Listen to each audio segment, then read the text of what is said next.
This scene opens in a dimly lit warehouse, littered with bodies and a discarded handgun, where our main character is currently running for his life and completely out of breath, trying to piece together the chaotic events of the fateful day. He actually died suddenly. Massive black tentacles erupt from the shadows, forcing him to sprint across the debris, desperate to reach the fallen pistol, before the writhing monsters can corner him, spinning around. With zero time to aim or formulate an actual plan, he squeezes the trigger and unleashes a desperate barrage of gunfire into the darkness, landing several direct hits on a terrifying, tooth-filled maw that shrugs off the bullets, only for a rogue tentacle to instantly impale him, straight through the chest, bringing a brutally violent end to what was supposed to be just another boring workday. Gritting his teeth, our boy desperately grabs the slimy appendage, currently boring a hole through his chest, and screams for his mysterious ally to strike, before his consciousness fades away entirely, prompting the red-haired warrior in golden armor to unleash a blinding high-speed sword strike, carving through the writhing mass of darkness, with a flurry of effortless, lethal slashes, which completely shreds the shadow beast to harmless, floating chunks of dark matter, leaving our hero to violently spray blood as the severed tentacle finally slips free, before he slumps against the metal lockers, with a gaping fatal wound in his torso. Wheezing through a mouthful of blood, the kid realizes his first day is officially his last, while the golden, armored savior calmly sheathes her blade, amidst the settling dust of the warehouse, staring down at him with a cold, unreadable expression that offers absolutely zero comfort. Looking down at his rapidly bleeding form, the golden armored warrior leans in close, hovering her glowing hand over his chest, to offer some bittersweet, parting words, admitting that despite her incredible powers, saving his life is completely out of the question, which our dying boy takes surprisingly well, coughing up blood, while claiming he always wanted to be a hero, before weakly reaching out to grab her hand, with the very last of his strength, asking for her name, since dying without knowing who saved the world feels a bit awkward, prompting her to introduce herself as Raylina, a legendary Valkyrie of the Dawn, who gently squeezes his hand, and finally addresses our dying hero by his name Noah, thanking him for single-handedly saving the entire world from a horrific, shadowy doom, right as his vision fades to black, ending his short-lived, heroic career before it even started. Suddenly, a glowing red core begins to fracture with a sharp, echoing crack, revealing a lone warrior, standing defiantly against a massive, terrifying horde of demonic beasts. He casually readies his blazing red spear, as waves of pure fire erupt around him, right before an armored, lion-like monster leaps from the darkness, with a deafening roar without flinching. The spearman drives his weapon straight through the beast's chest, in midair only for an even larger, tooth-filled, worm monster to immediately rise from the shadows, prompting the mysterious fighter to flash a sinister, red-eyed grin at his next victim. Then he fearlessly dashes straight into the chaotic army, to start his next bloody crusade, while Noah suddenly wakes up, floating in a quiet cosmic void, completely devoid of any physical pain, touching his head in confusion. As his memories of the real world begin fading away, Noah tries to process the chaotic memories of that terrifying monster in this mysterious Valkyrie, wondering if this bizarre, star-filled cosmic void is actually his new afterlife, before spinning around to check if he is truly alone in this endless space, only for massive, dark tentacles to suddenly wrap around him from the cosmic shadows, demanding to know what he possesses. As they introduce themselves as the incarnation of the void, they explained that his shattered soul was scattered across the rifts, but they managed to recreate him, prompting Noah to offer a highly skeptical thank you to the floating blue flame of his soul, though staring at his glowing hand only leaves him feeling completely numb and detached. This cosmic entity quickly shuts down his gratitude, demanding the mysterious seal, currently in his possession, leaving our boy completely bewildered, since he has absolutely no idea what seals they are. Talking, this cosmic entity explains that a mysterious seal bonded with Noah's soul when he died, which sounds great in theory, except our boy has absolutely no idea how soul-searching actually works. But since he prefers not to anger the giant space octopus, he takes a deep breath and suddenly, a brilliant blue light erupts from his chest, completely catching him off guard, summoning a holographic system screen that helpfully lists his current age, status as officially dead. Staring at the floating interface, Noah can barely believe his desperate attempt actually worked, though the screen only raises more questions. By confirming, the seal is permanently fused to his soul, leaving the cosmic entity to grumble about how separating the seal is now basically impossible. Hearing this, our hero can only offer a beautifully sarcastic shrug of disappointment, prompting the entity to offer him a new life, and untold power, provided he becomes their puppet. Looking entirely unfazed, Noah casually asks, what happens if he decides to reject their generous offer? And the cosmic entity, immediately, threatens to rip his soul away, without a second thought planning to digest his essence, just to scrape out whatever power remains. Inside the seal, which earns a sarcastic grin from our boy, as he realizes free will is completely off the table. Still he jokingly asks if he can get a lawyer, before signing his afterlife away, prompting the giant, space octopus, to explain that soul pacts are governed solely by spiritual strength, a detail Noah immediately calls out as a totally rigged deal since he cannot trust them, but with his memories rapidly slipping away into the void, with every passing second, desperately tries to hold on to the fading sensation of what it actually felt like to be alive, before slowly reaching out to accept the pact, wondering what terrifying price he will ultimately have to pay. Noah clenches his fist and flat out refuses the system prompt. Knowing void pacts are a scam, he boldly calls out the entity's bluff, realizing a literal god wouldn't need to ask for permission. This entity calls Noah a perplexing soul, right before launching another wave of dark tentacles, which instantly wrap around his limbs and bind our boy tightly in place, squeezing the air right out of him. As the shadows creep closer to his face, suddenly a hooded cosmic entity, made of swirling galaxies, manifests to reject his refusal, looming over Noah while the dark appendages keep. I'm completely pinned to the spot. This entity gets right in his face, offering a lovely alternative of harvesting his soul. Upon death, Noah tells them to buzz off, but the rigged system screen simply changes both options to yes, leaving him completely bound in darkness. As his spirit slowly begins to break under the pressure, this cosmic entity tilts its head in genuine confusion, offering him godhood and absolute worship, but Noah refuses to bow to a monster. Even as the dark tentacles squeeze tighter, prompting the galaxy-faced entity to ask what exactly it will take to make a deal, as the suffocating grip suddenly releases and drops our boy back onto his hands and knees. Catching his breath, Noah reminds the entity that spiritual strength is supposed to govern their pack, boldly proposing a new deal, where his own spirit takes full control of the contract, which the entity laughs off, threatening to erase him from existence, right then and there, only for Noah to flash a smug smirk, calling out their inability to actually do it. Amused by his sheer audacity, cosmic entity bursts into laughter and accepts the terms, triggering a massive, painful surge of purple energy that begins transforming his soul for the real world. As the swirling purple energy of the void wraps tightly around Noah's physical form, a system notification pops up to confirm his transformation is complete and rebirth has officially begun, with the cosmic entity flashing a massive toothy grin, eager to watch his next moves, before our boy suddenly plunges head first into a swirling pool of dark, liquid energy, only for the system to announce he has successfully arrived in a brand new world, called Arendir.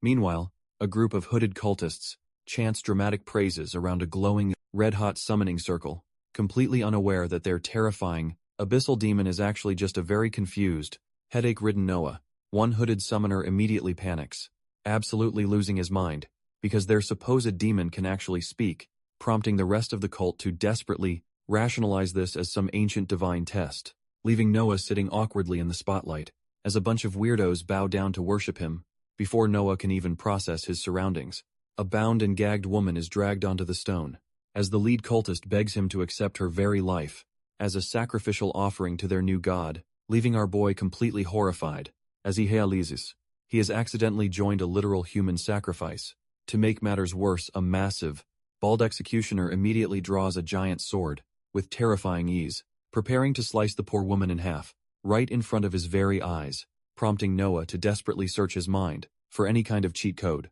to stop this madness, which instantly triggers a glowing blue system screen that helpfully generates a brand new survival quest, telling him his only real option right now is to run for his absolute life, an instruction he is more than happy to follow. As he prepares to bolt from the altar, realizing these crazy cultists actually think he is some kind of all-powerful, bloodthirsty ancient elemental. Standing tall on the altar, Noah demands to know where he is, pointing accusingly at the cultists, who immediately bow and tremble, explaining they summoned him to a rendezvous in exchange for an awakened life. Noah puts on a dramatic show of anger, though internally, he cringes hard at his own terrible acting. This panicked cultist quickly try to reassure their great one that he can enter the material realm at will, Sitting back to think, our boy desperately tries to plan his next move, with zero information prompting the system to ding and unlock the Identify perk, a universal skill for analyzing his surroundings. Peeking through his fingers, Noah decides to test this new power.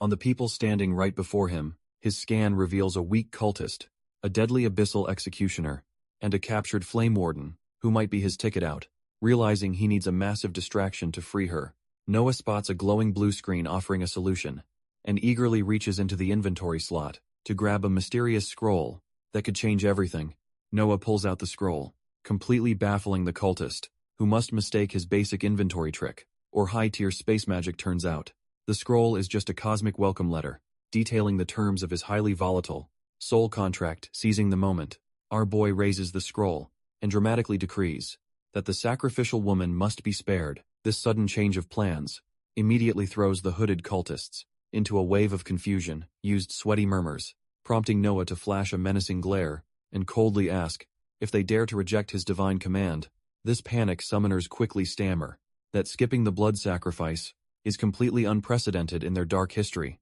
but Noah shuts them down with a sharp shout, casually stepping off the altar to take control, walking straight over to the bound captive to inspect his supposed new servant up close. Leaning down, he quietly whispers that he has no clue what is happening, begging her to play along, instructing her to rise on his cue, so they can both escape this crazy cult alive. Noah raises his hand and dramatically shouts that the captive woman is now his personal servant, but his theatrical performance only earns him highly suspicious glares from the cult leaders below, instantly breaking his cool facade. As he realizes his bluff has completely and utterly failed, one of the cultists points out the obvious, screaming that their elemental is actually just a regular human, prompting the furious cult chief to order his capture, just as Noah's escape quest officially fails, forcing him into a brutal new survival quest, where his only option is to fight or die. As a heavy brass key clatters onto the stone floor, during the chaotic scuffle, seizing the initiative, our boy mounts the giant executioner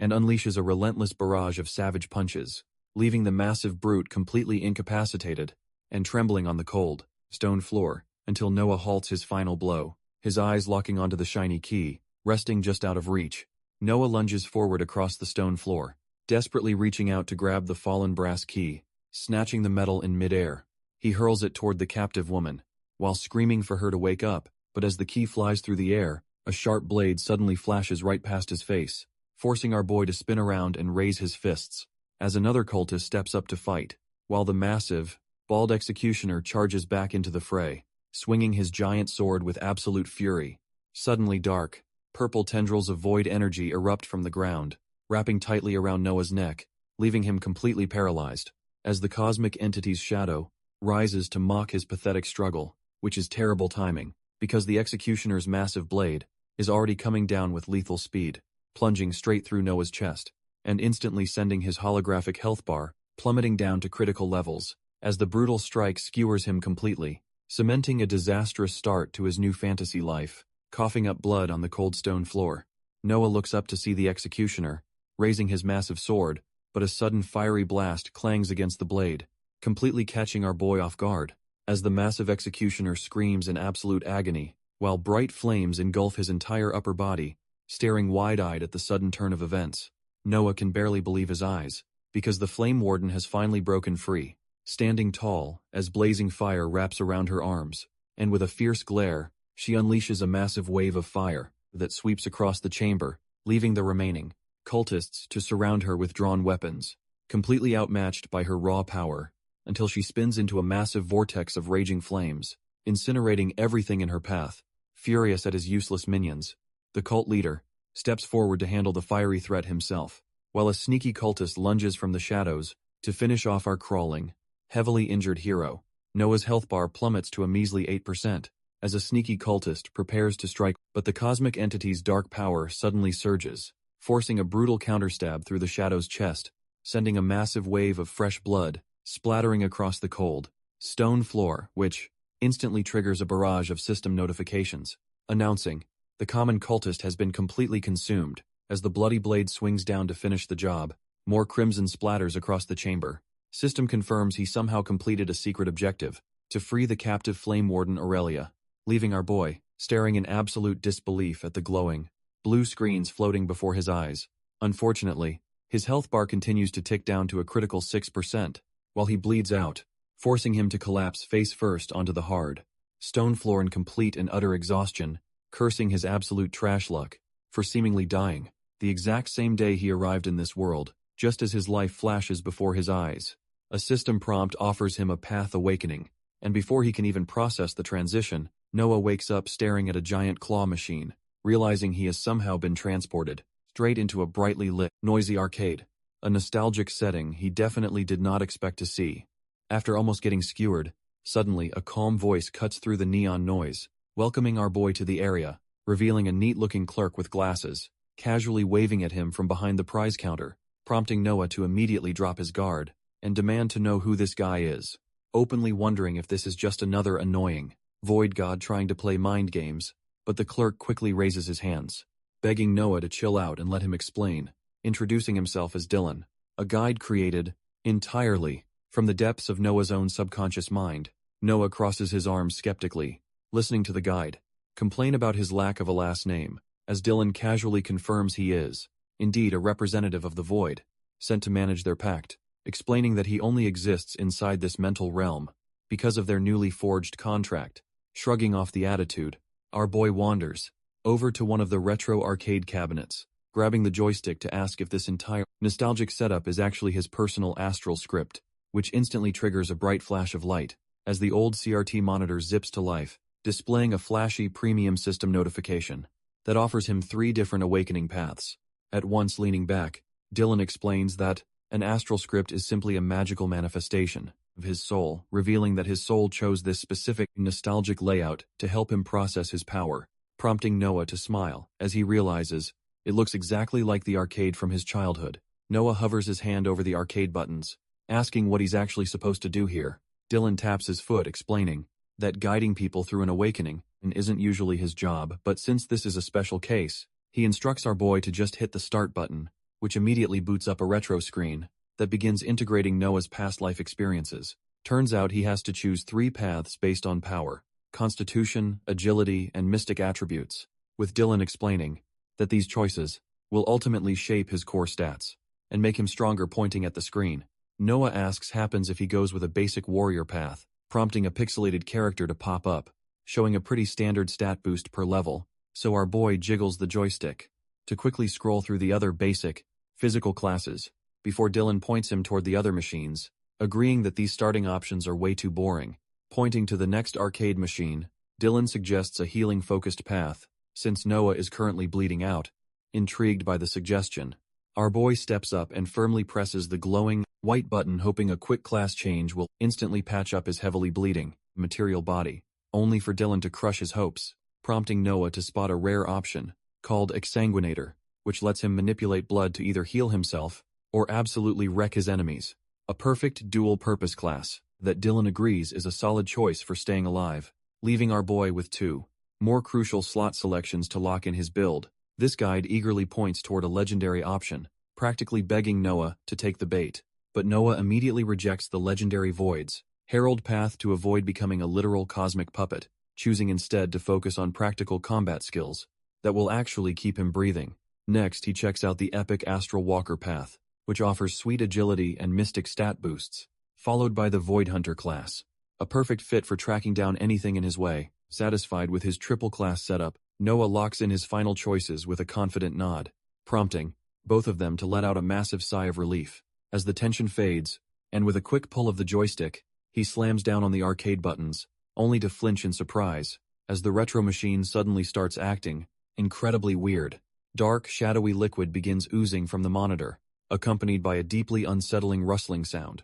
4 massive, void tendrils burst out of the screen to wrap around his hands, dragging our boy forward, as he struggles desperately against the overwhelming, parasitic grip, while Dylan casually smiles, mentioning he completely forgot to warn him about the painful integration process. As the dark void portal swirls violently above him, Noah braces for the agonizing awakening process, while Dylan watches with a smug smirk, as shadowy tendrils wrap tightly around our boy's face, prompting Noah to scream a heartfelt curse at his guide, before getting sucked into the abyss. And instantly a barrage of system screens confirms he has successfully unlocked 3 powerful, new classes boosting his core stats across the board, and handing him 14 juicy, free attribute points to spend back in the real world. Our boy gasps for air as he shivers on the bloody floor, immediately activating his newly acquired blood drain skill to keep his soul anchored to his body, which instantly boosts his passive health regeneration by a massive 100% for the next 5 minutes,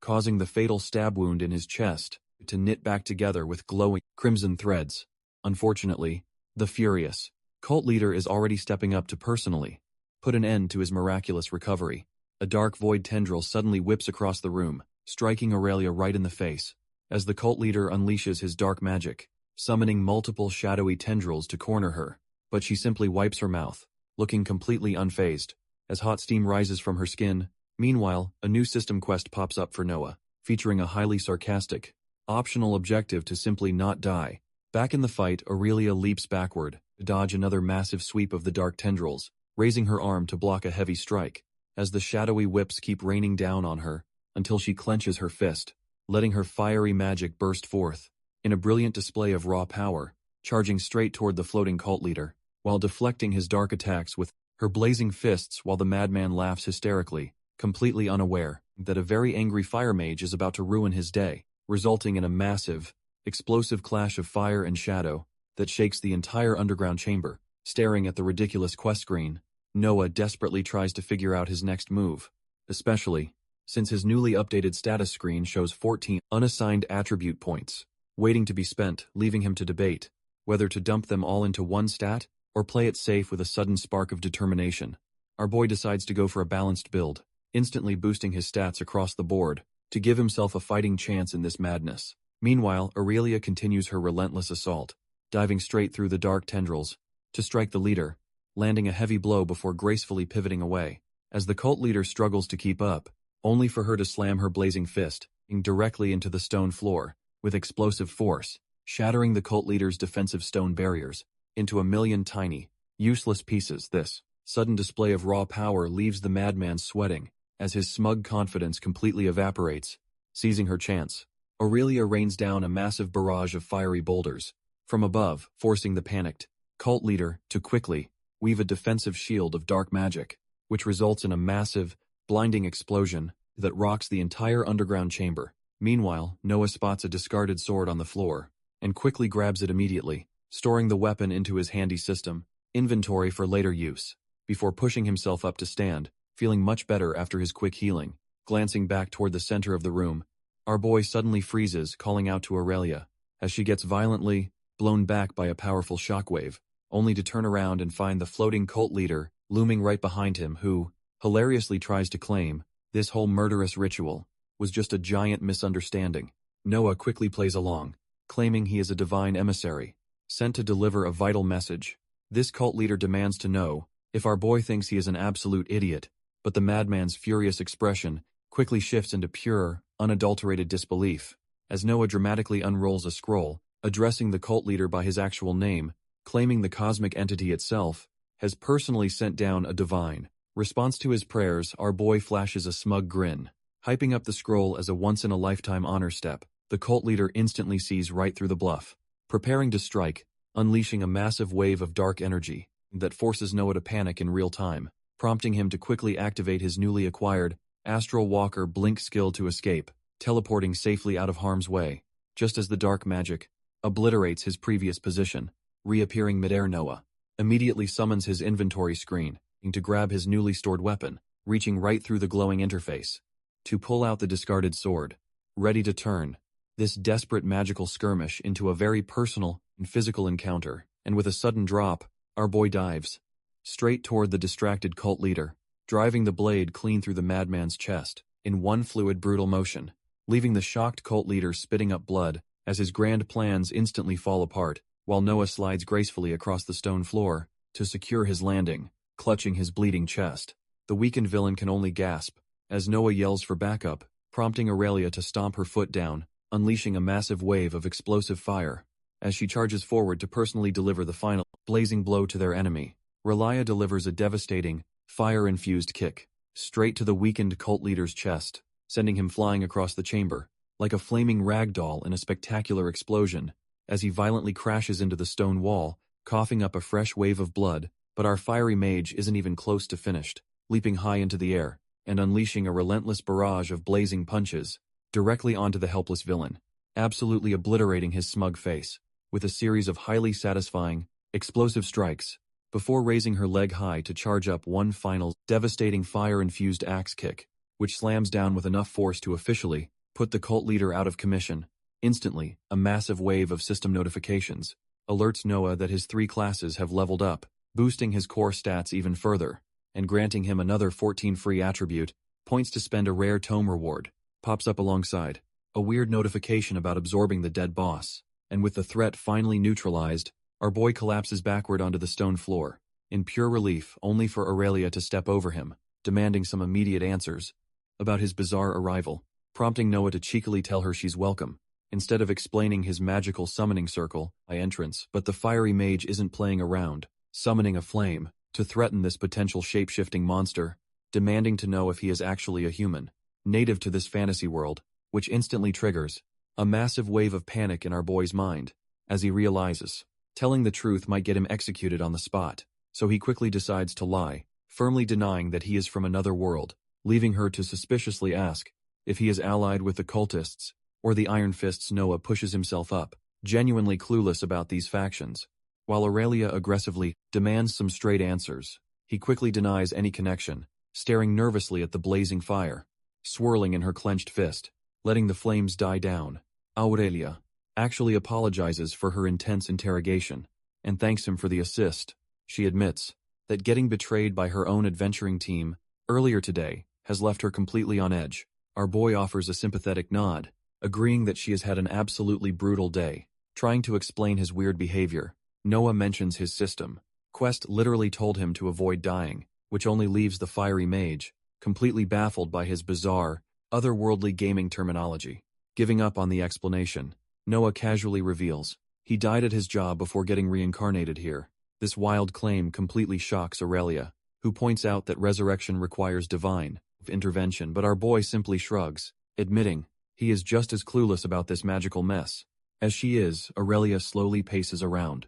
admitting outer worlders are rare, but she finally believes he isn't lying, before she suddenly plops down onto the cold stone floor to sit cross-legged, prompting Noah to ask why she is chilling, instead of planning their immediate escape, but she just gives him a knowing look. Realizing he truly is clueless about this world, she clasps her hands together, explaining that meditation is the standard way to replenish spent mana, pointing out that Noah's own aura is practically running on empty right now, which leads our boy to awkwardly explain that his old world only had cheap magic tricks, leaving him to sweat nervously as he wonders if his creepy, blood-draining class is a massive taboo. Thankfully, the fiery mage waves off his worries, explaining the local guild only outlaws necromancy and sacrifices. Just as he prepares to join her, a bright blue system screen suddenly pops up overhead. This system immediately rewards him with a meditation skill, doubling his passive mana regeneration rate, prompting Noah to scroll through his interface to see what other tricks he has unlocked,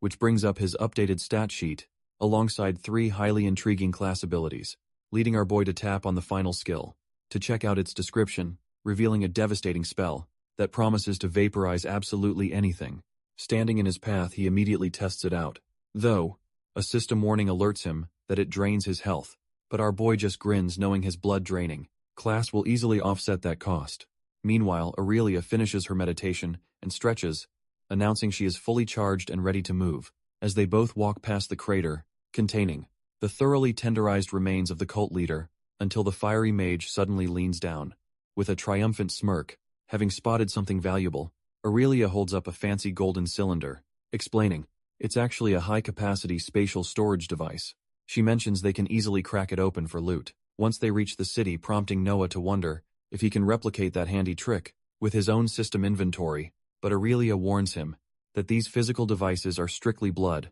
bound to their owners, leaving her to aggressively search the dead cult leader's corpse for some kind of key. So our boy asks to examine the golden device, catching it as she casually tosses it over. At that exact moment, his eyes glow with a strange blue light as he inspects the artifact, and his cheat code system immediately offers to bypass the lock and transfer all the loot, leading Noah to happily tap the confirmation button without a single second thought, instantly rewarding him with a massive haul of rare mana stones. gear, and powerful magical items. While rummaging through the cult leader's clothes, Aurelia mentions she is also looking for a cellar key, only for Noah to casually hold up a shiny gold key, leaving her completely dumbfounded. He explains he looted it from the storage device, along with a bunch of other high-tier gear, as he tosses the key to the stunned mage, who can't believe his bypass cheat actually worked. Deciding to ditch his torn shirt, our boy happily grabs a fresh set of dark robe, but as he slips them on, he notices a bizarre golden ring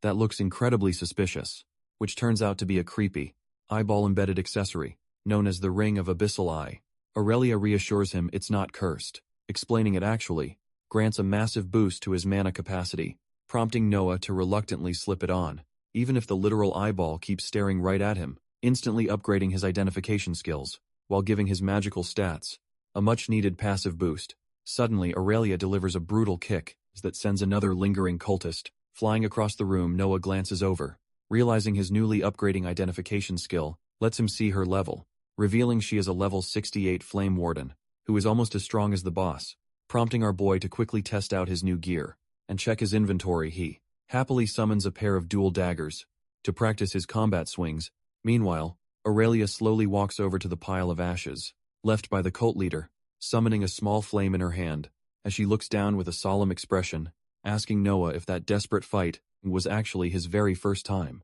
taking a life. She admits her years of adventuring have made it incredibly easy to spot the signs, leading Noah to ask why she still chooses this dangerous life of constant violence. She explains that her burning drive comes from wanting to protect people from the world's endless evil, before turning to ask our boy if he feels any regret for taking a life today. But Noah calmly shakes his head, knowing it was strictly a matter of kill or be killed. Aurelia smiles in agreement, pointing out that those cultists and her betrayers would have only claimed more victims, prompting Noah to reach back into his handy system screen to pull out his newly acquired skill tomes, asking her if she thinks he actually has what it takes to survive as a professional adventurer, and she happily lists his strengths, praising his quick thinking, cool head, and solid de-escalation tactics. Flashing a genuine smile, our boy gladly accepts the rare compliment from the high-level mage, silently thanking his years of gaming and lying on job interviews for preparing him for this moment.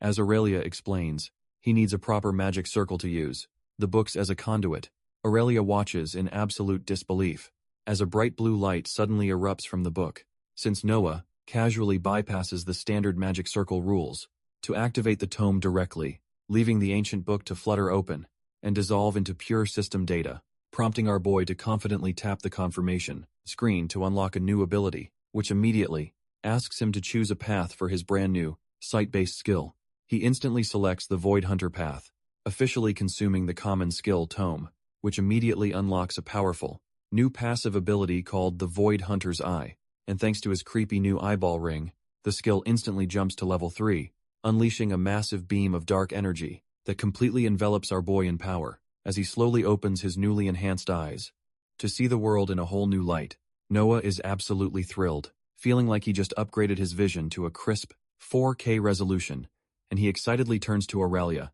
to brag about his brand new ability to see mana, but she immediately bursts his bubble, clarifying that he is actually just looking at her aura, prompting our boy to look down at his own hands as a purple glow envelops them, calls the sensation sick, leaving the confused mage to wonder why having an aura is an illness. Shifting his focus, Noah places his hand on the second tome to unlock another rare ability, which instantly dissolves into a crimson swirl of data, granting him a basic level 1 bleed effect. Aurelia nods in approval, noting that weapon-inflicted bleed status effects are incredibly rare and valuable. Before they head out, she hands him a low-grade mana stone, warning him never to eat anything stronger, dramatically clutching her throat to warn him that high-tier stones will cause fatal mana poisoning. Aurelia explains that eating a slightly higher-grade stone grants a temporary power boost, but the immediate side effect is agonizing paralysis that is usually completely lethal, and consuming anything stronger will literally make his body explode on the spot, leaving him to suffer a slow, agonizing death as pure mana shreds his insides. Noah carefully pockets the dangerous red crystal, ready to finally get to work, as they navigate the darkstone corridors to search for hidden treasure rooms, while Aurelia wraps her hands, hoping to find clues about her missing target, recalling how the cultist locked all their prisoners away in deep, underground dungeons. This fiery mage warns him to stay alert, for hidden traps, lingering cultists, or worse, prompting them to quietly venture deeper into the eerie silence of the ancient ruins. As they quietly navigate the dark stone corridors, Noah keeps a close eye on their surroundings. Aurelia suddenly stops at a doorway, turning back to ask if he still has the golden storage device, which prompts our boy to casually hand the shiny artifact right back to her. She immediately channels her fiery mana, letting the flames engulf her bandaged wrist, to activate its power, raising her glowing fist high, to act as a makeshift flashlight in the pitch-black room, illuminating a massive stone tablet covered in strange, ancient runes that detail the cult's dark history, leading Noah to reach out and touch the carvings, realizing human greed never truly changes across worlds. This fiery mage bitterly lists the classic excuses, from the simple allure of power to being led completely astray, pointing out that these cultists were still fully grown, adults who chose to commit these atrocities, before she kneels down to search the floor, leaving Noah to ponder the grim reality of this world, pointing at a flickering stone floor. Aurelia warns Noah that it's actually an illusory trap. Our boy clarifies he doesn't pity the cultists, but wonders about those forced into this life. Aurelia explains that the holy priests of Helion have been purging abyssal corruption for ages, using a sacred purification ritual designed to burn away any trace of dark influence. Basically translates to a brutal public execution, where survivors are left completely broken. Hearing this, Noah clenches his fist in disgust, calling out the sheer cruelty of their system, but the fiery mage coldly shrugs it off as a necessary evil of their world. Suddenly Aurelia halts in her tracks, pointing ahead as her eyes light up with excitement, revealing a massive stone door, sealed tight by a swirling vortex of blue, magical energy. Deciding against finding a key, she casually prepares to punch the magical barrier. Into oblivion Aurelia channels her explosive fire magic, letting the flames wrap around her bandaged fist, and she winds up a massive punch, ready to obliterate the magical barrier, unleashing a devastating explosion that completely shatters the stone door into tiny pieces, leaving Noah to dryly comment on her incredibly subtle and quiet breaching tactics. As they step inside what appears to be the cult leader's private study, this fiery mage flips through a dusty book, finding absolutely nothing of value, prompting our boy to suggest that a paranoid cult leader would hide his real treasure. So he begins tapping his foot along the floorboards to search for hollow spots, till he spots a suspicious book on the shelf and gives it a firm pull, triggering a hidden mechanism that immediately rewards him with a face full of ancient dust. A rare skillbook prompt suddenly pops up, offering him a powerful void summoning ability, but our boy quickly swerves the notification, prioritizing his search for the hidden room, first stepping onto a pile of heavy books. While explaining, his tactics are strictly movie-inspired, which pays off instantly when pulling a specific volume reveals a hidden keyhole, prompting him to pull that handy gold key right back out of his inventory, sliding it into the slot with a satisfying click that echoes through the room, causing the massive wooden bookshelf to rumble and slowly slide out of the way, revealing a dark hidden passageway that leaves the high-level mage completely stunned by his success, leaving her to wonder what kind of bizarre world teaches its citizens such specific dungeon-crawling tricks. As they peer inside, only to find ominous blood splatter staining the cold stone floor. Aurelia raises her bandaged finger, casting a small, glowing light spell to illuminate the dark path, revealing a grim blood-splattered dungeon corridor lined with heavy iron cell doors on both sides, when suddenly a bright, blue system screen pops up right in front of Noah's face, offering him a brand new hidden quest that warns of dark secrets buried behind these stone walls. But before he can even accept, the fiery mage charges ahead with pure rage in her eyes, unleashing a devastating, flaming punch that completely obliterates a creepy, pale monster lurking in the shadows, only to find a horrifying pile of fused, writhing bodies blocking their path forward. As the tragic victims scream out in absolute agony, begging for their suffering to end, prompting Aurelia to raise her blazing fist once more, warning the tragic abominations to stay back, while Noah watches in horror, deeply unsettled by the sheer helplessness of their agonizing screams. Stepping forward, Aurelia raises her hands. As blazing flames erupt around her bandaged wrists, she unleashes a massive pillar of fire to incinerate the horrifying pile of flesh. But the writhing abomination merely thrashes in the flames, refusing to go down easily. Noah watches in sheer disbelief, wondering how this grotesque nightmare is still clinging to life, as his hands begin to tremble from the sheer pressure of the creature's overwhelming malice. This agonizing screams of the fused victims echo through the dark corridor as they twitch violently, unleashing a deafening, high-pitched shriek. That triggers a sudden warning from Noah's system, which immediately slaps our boy with a nasty terror debuff, tanking all of his stats, coughing up blood from the mental shock. Noah barely has time to react before it leaps, crashing down, with a brutal strike that shatters the stone floor, right where he stood in a desperate bid to survive. Noah instantly triggers his newly acquired blink skill, teleporting him safely out of harm's way, just as the creature's attack crushes the stone floor. But Aurelia isn't so lucky, as the grotesque abomination suddenly turns its fury on her,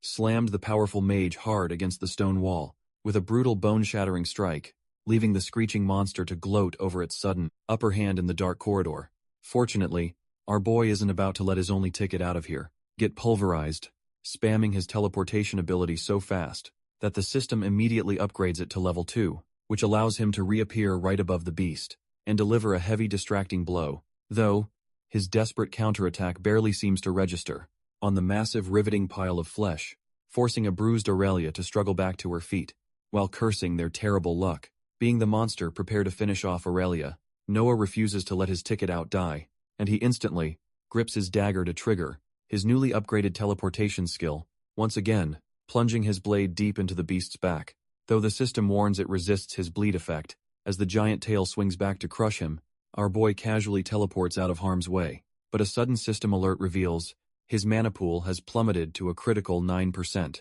Realizing he is completely out of options, Noah desperately glares at the dangerous red crystal in his hand, swallowing the stone to instantly refill his mana, while accepting the agonizing poison side effects, unleashing a relentless flurry of rapid slashes that carve right through the creature's thick flesh, before landing gracefully on the stone floor, as the massive abomination finally collapses in a pool of blood, exhausted and trembling from the poison. Noah prepares to drain the beast's blood. To finish the job, this system immediately alerts Noah that the flesh-grafted horror has successfully resisted his bleed effect, forcing our boy to quickly blink back into the air to avoid a counterattack, where he delivers a rapid slash that finally triggers the elusive bleed status effect. The monster instantly shrugs it off, as his mana plummets to a critical 4%. Left with no other choice, Noah lands and desperately crunches down on the dangerous mana stone, instantly boosting his stats to 200%, while triggering a lethal dose of mana poisoning,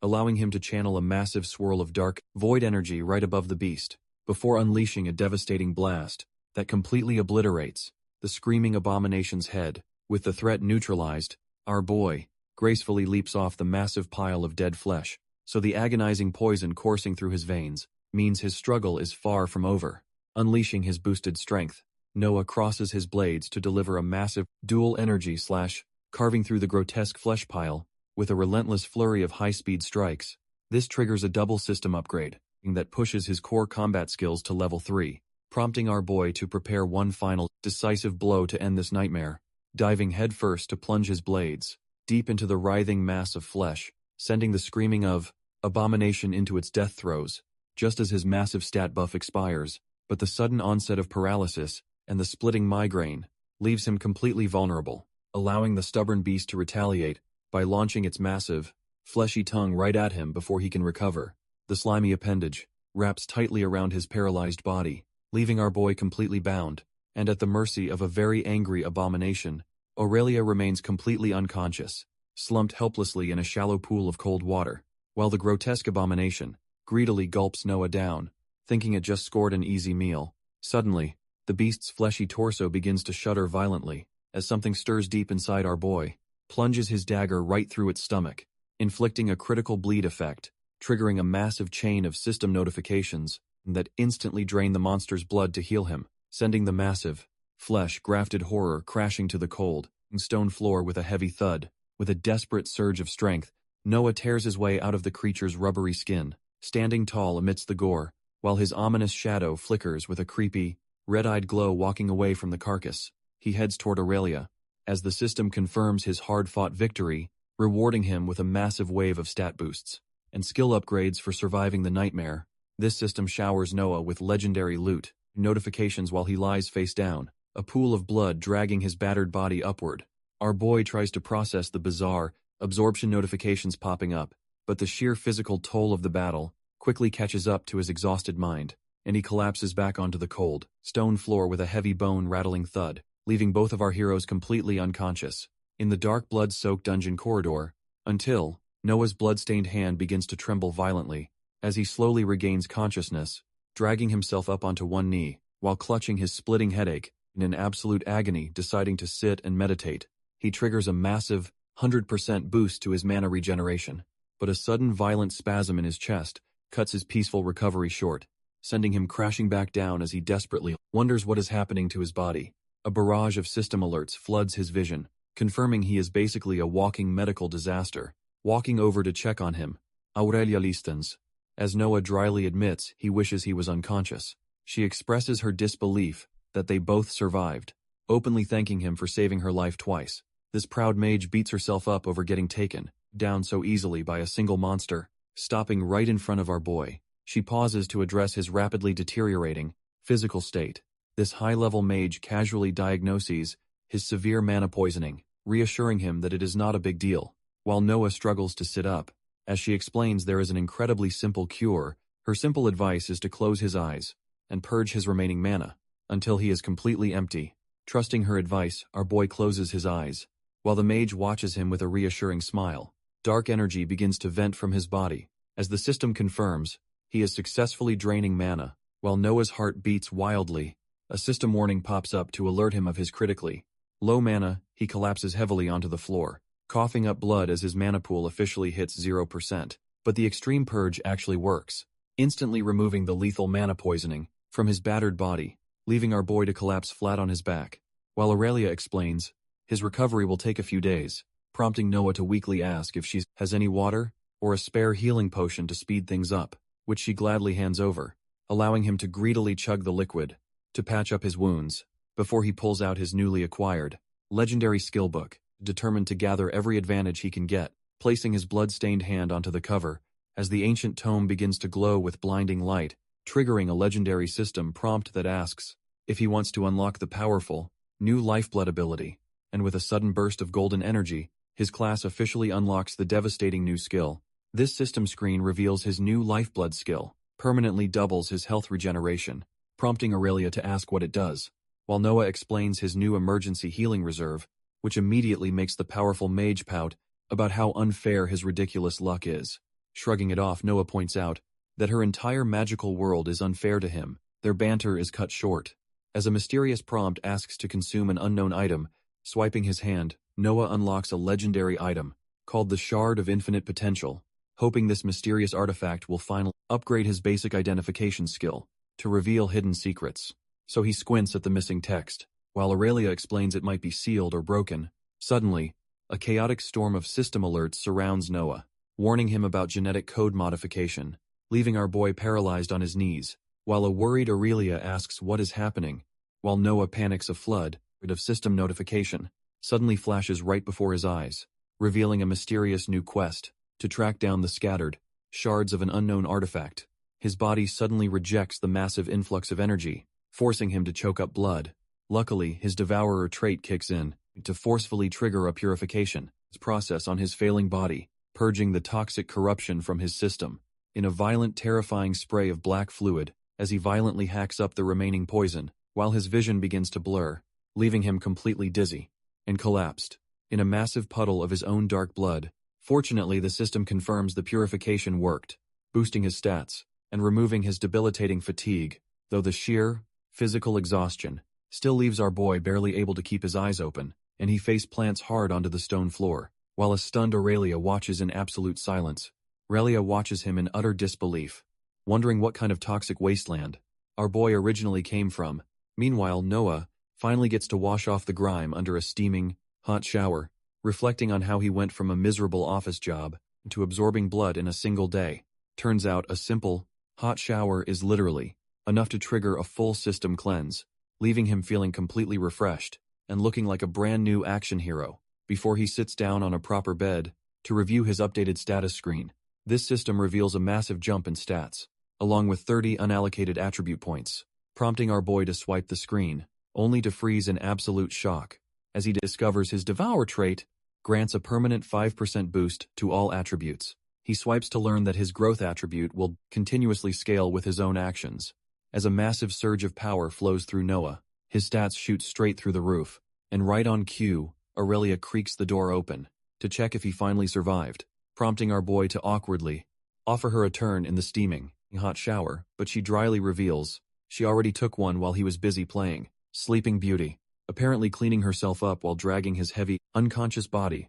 all the way to safety. Realizing he was only out for a couple of hours, Noah strokes his chin thoughtfully, before the muscular mage suddenly asks if he is finally ready to leave this dump, leaping into the air to announce they have a much better place to be. Soon the duo is riding armored beasts down a sunny and forest path toward their next destination, leaving the dark blood-soaked dungeons behind. As they prepare to face whatever comes next, entering the town, they are instantly greeted by a massive, cheering crowd of excited locals, which makes our boy ask if she gets this royal treatment everywhere they go, but Aurelia admits it only happens in tiny, rural villages like this one. Looking down at the lively street, our boy decides he might actually enjoy this new life. As they slowly ride their armored mounts through the bustling, gossiping crowd of villagers, arriving at the local stable, the duo finally dismounts to stretch their legs, while Noah affectionately pats his scaly beast on the head to thank it for the ride. Meanwhile, Aurelia hands a pouch of manicures to the stable boy.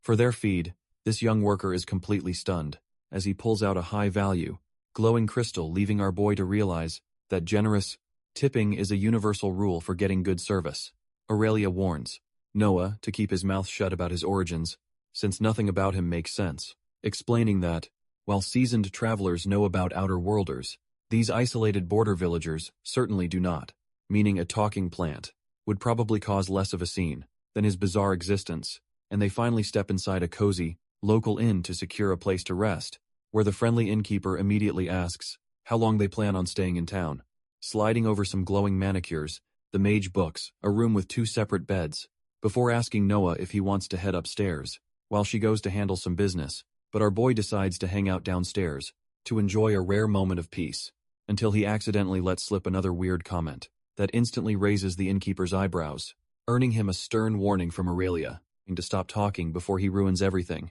Chuckling at Aurelia's fiery attitude, Noah jokes with the innkeeper about how much he actually enjoys her feisty nature. Offering him a drink, the innkeeper notes that anyone emerging from the lost woods is either an idiot or an adventurer. Either way, a stiff drink is exactly what a weary traveler needs to settle their nerves. Although it is still quite early in the day, our boy decides some alcohol is exactly what he needs, prompting the host to loudly order a fresh mug of ale from his busy staff amidst the noisy tavern chatter. Before the drink arrives, Noah introduces himself and casually admits that he is, indeed, brand new to this world. Grabbing the heavy wooden mug, he prepares to drop a massive truth bomb on the unsuspecting local. Chugging the ale, he casually mentions he only awakened yesterday, sending the innkeeper into absolute shock. This warning falls on deaf ears, as the man advises him to dump the girl before he gets killed, leaving our boy to happily savor his delicious drink, without a single care in the world. Noah quickly clarifies that he only awakened because a near-death situation forced his hand, extending a hand to introduce himself as Lorien, while our boy politely shakes it, and a quick system scan reveals the friendly host used to be a warrior, prompting Noah to ask what kind of monster could permanently strip away someone's magic. Lorien explains his party bit off way more than they could chew in a northern dungeon where a translucent, pearly nightmare paralyzed them instantly and slaughtered most of his crew, leaving him with zero answers about the mysterious beast that ruined his life. Chugging his drink, Noah is instantly annoyed when his new passive skill cures his intoxication, slamming his mug down in frustration because he literally cannot even get a buzz, until Lorien points out he can just toggle the passive off to enjoy his drink. Thrilled with this loophole, Noah demands another round to celebrate his newfound cheat code, while Lorien laughs and points out that his skill is basically the ultimate hangover cure, and a short while later, our boy successfully triggers a high-level intoxication debuff, only for his lifeblood passive to instantly kick in and purge the alcohol from his system. Shifting gears, Noah asks the innkeeper about the mysterious disappearances plaguing the local woods, prompting Lorien to sigh, as he confirms that locals have, indeed, been vanishing into thin air, a dark trend that started 6 months ago, when 2 searchers vanished without a trace, forcing the terrified villagers to completely abandon the forest. After professional adventurers found absolutely nothing, things only got worse when the local mines collapsed, leaving 0 survivors for the rescue teams, which led the town to seal the place off, until a new squad was summoned recently. Lorian explains that sealing the mines permanently would completely ruin the local economy, especially since terrifying, ghostly howling has been echoing from the dark depths, lately raising massive concerns about a potential undead infestation that could attract the guild, which would force a total evacuation that absolutely nobody in town wants. Stepping outside to clear his head,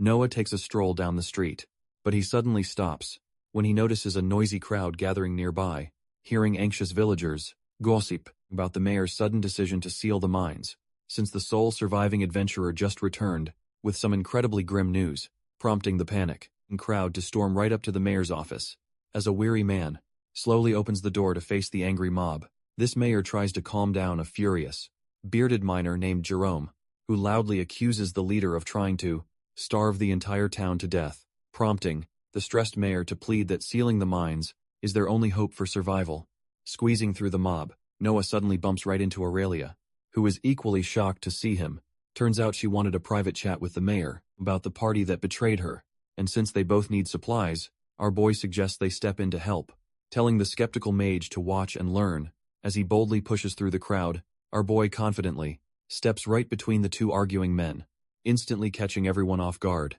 smoothly suggesting they collaborate on a solution, instead of screaming at each other like children, leaving the stunned leaders to wonder who this incredibly confident stranger actually is. This group heads out to the sealed mine, which is completely buried under a massive rock slide, where Jerome explains, this place was actually a young dungeon. It died when its core was destroyed, prompting a highly confused Noah to ask if dungeons can actually kick the bucket, since a tame dungeon is basically a gold mine that can literally build entire kingdoms. Aurelia wonders if they are dealing with a nation-level undead threat that would mobilize every major guild, but the bearded miner clarifies it was just a standard, run-of-the-mill Earth-type dungeon before the collapse. Staring at the massive wall of solid rock, our boy wonders if his obliterate skill could clear it. Instead of using magic, they all grab heavy pickaxes and start hacking away at the stone, until Jerome delivers a single, devastating kick that shatters the entire rock wall in an instant, leaving Noah to wonder if that was pure muscle or just a decade of high-level mining experience.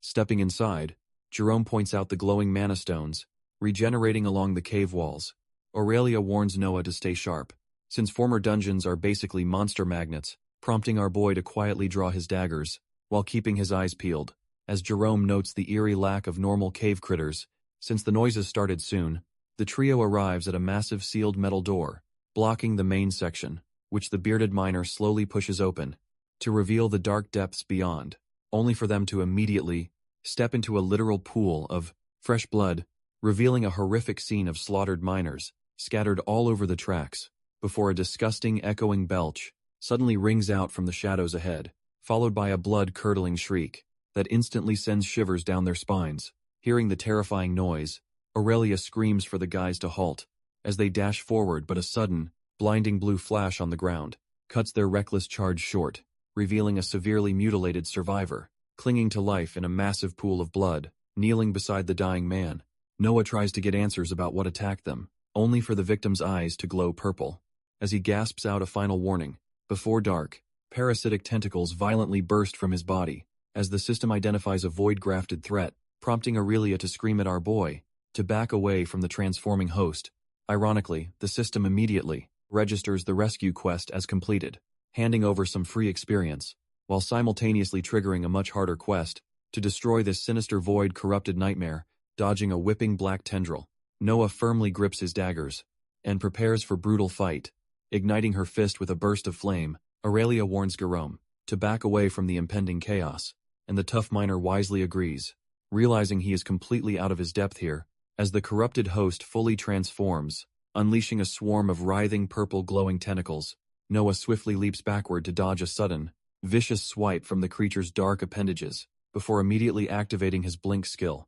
to teleport away from the danger zone, only to realize the monster vanished just as quickly as he did, prompting Aurelia to unleash a massive wave of fire that completely engulfs the cavern, keeping her guard up alongside Jerome as she scans the smoke for their elusive target, while our boy desperately searches the shadows to pinpoint exactly where the beast went, until a single drop of dark slime falls right in front of his face. Looking up, Noah spots the writhing, tentacled monster clinging directly to the cavern ceiling, and the beast immediately dives down with a savage roar, aiming straight for them. but our boy triggers his blink skill, just in time to evade the strike, reappearing a few feet, with his twin daggers raised in a defensive stance, only to find himself instantly locked in a frantic, high-speed clash against those whipping tentacles, prompting Aurelia to step in and blast the creature with a massive wave of fire, which only makes the screeching abomination even engrier, as it unleashes a deafening howl, before a massive stone pillar suddenly collapses,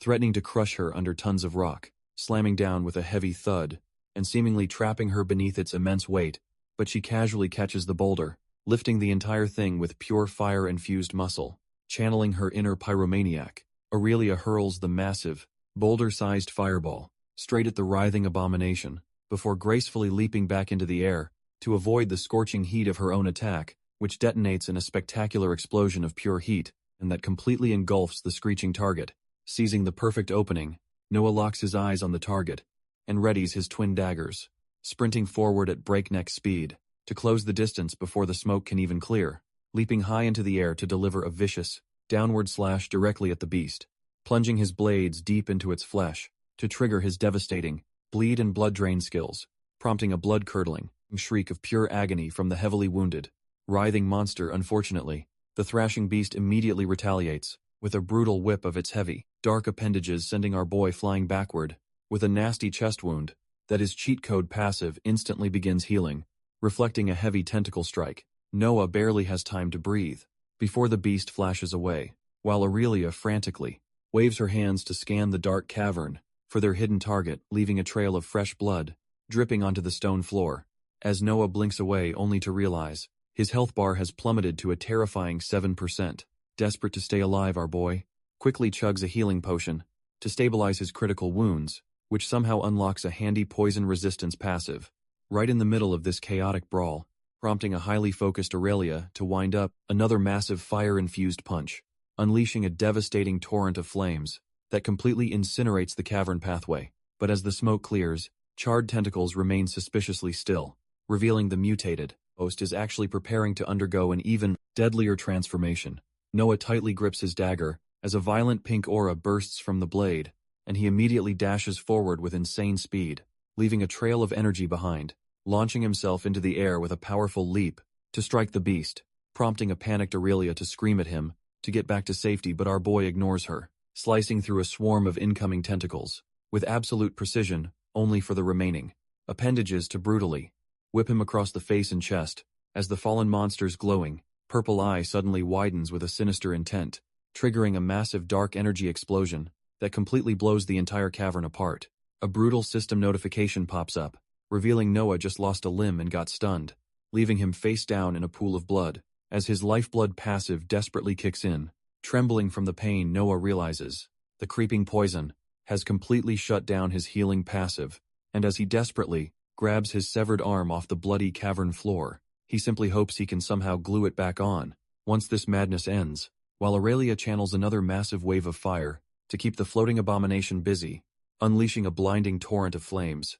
that completely illuminates the dark cavern depths. Predictably, the agile beast blinks right out of the blast zone to evade her attack, but Noah is already blitzing forward, with his remaining dagger clamped firmly between his teeth, delivering a brutal, bone-shattering headbutt that catches the void corrupted monster completely off guard, before instantly triggering his obliterate skill to slice the screeching beast wide open, even tearing into its dark flesh with his bare teeth to force his passives to level up. This battle descends into absolute chaos, as whipping tentacles clash against Aurelia's flames, and Noah's desperate slashes, realizing they need a massive reset. The fiery mage commands our boy to fall back. Immediately, Noah quickly retreats, as a towering wall of blazing fire erupts right in front of him, completely engulfing the writhing abomination in a scorching inferno that lights up the entire cave. But as the smoke clears, they realize the slippery beast has vanished into thin air. Our boy suddenly realizes the monster's trick, shouting that it can only teleport through the shadows,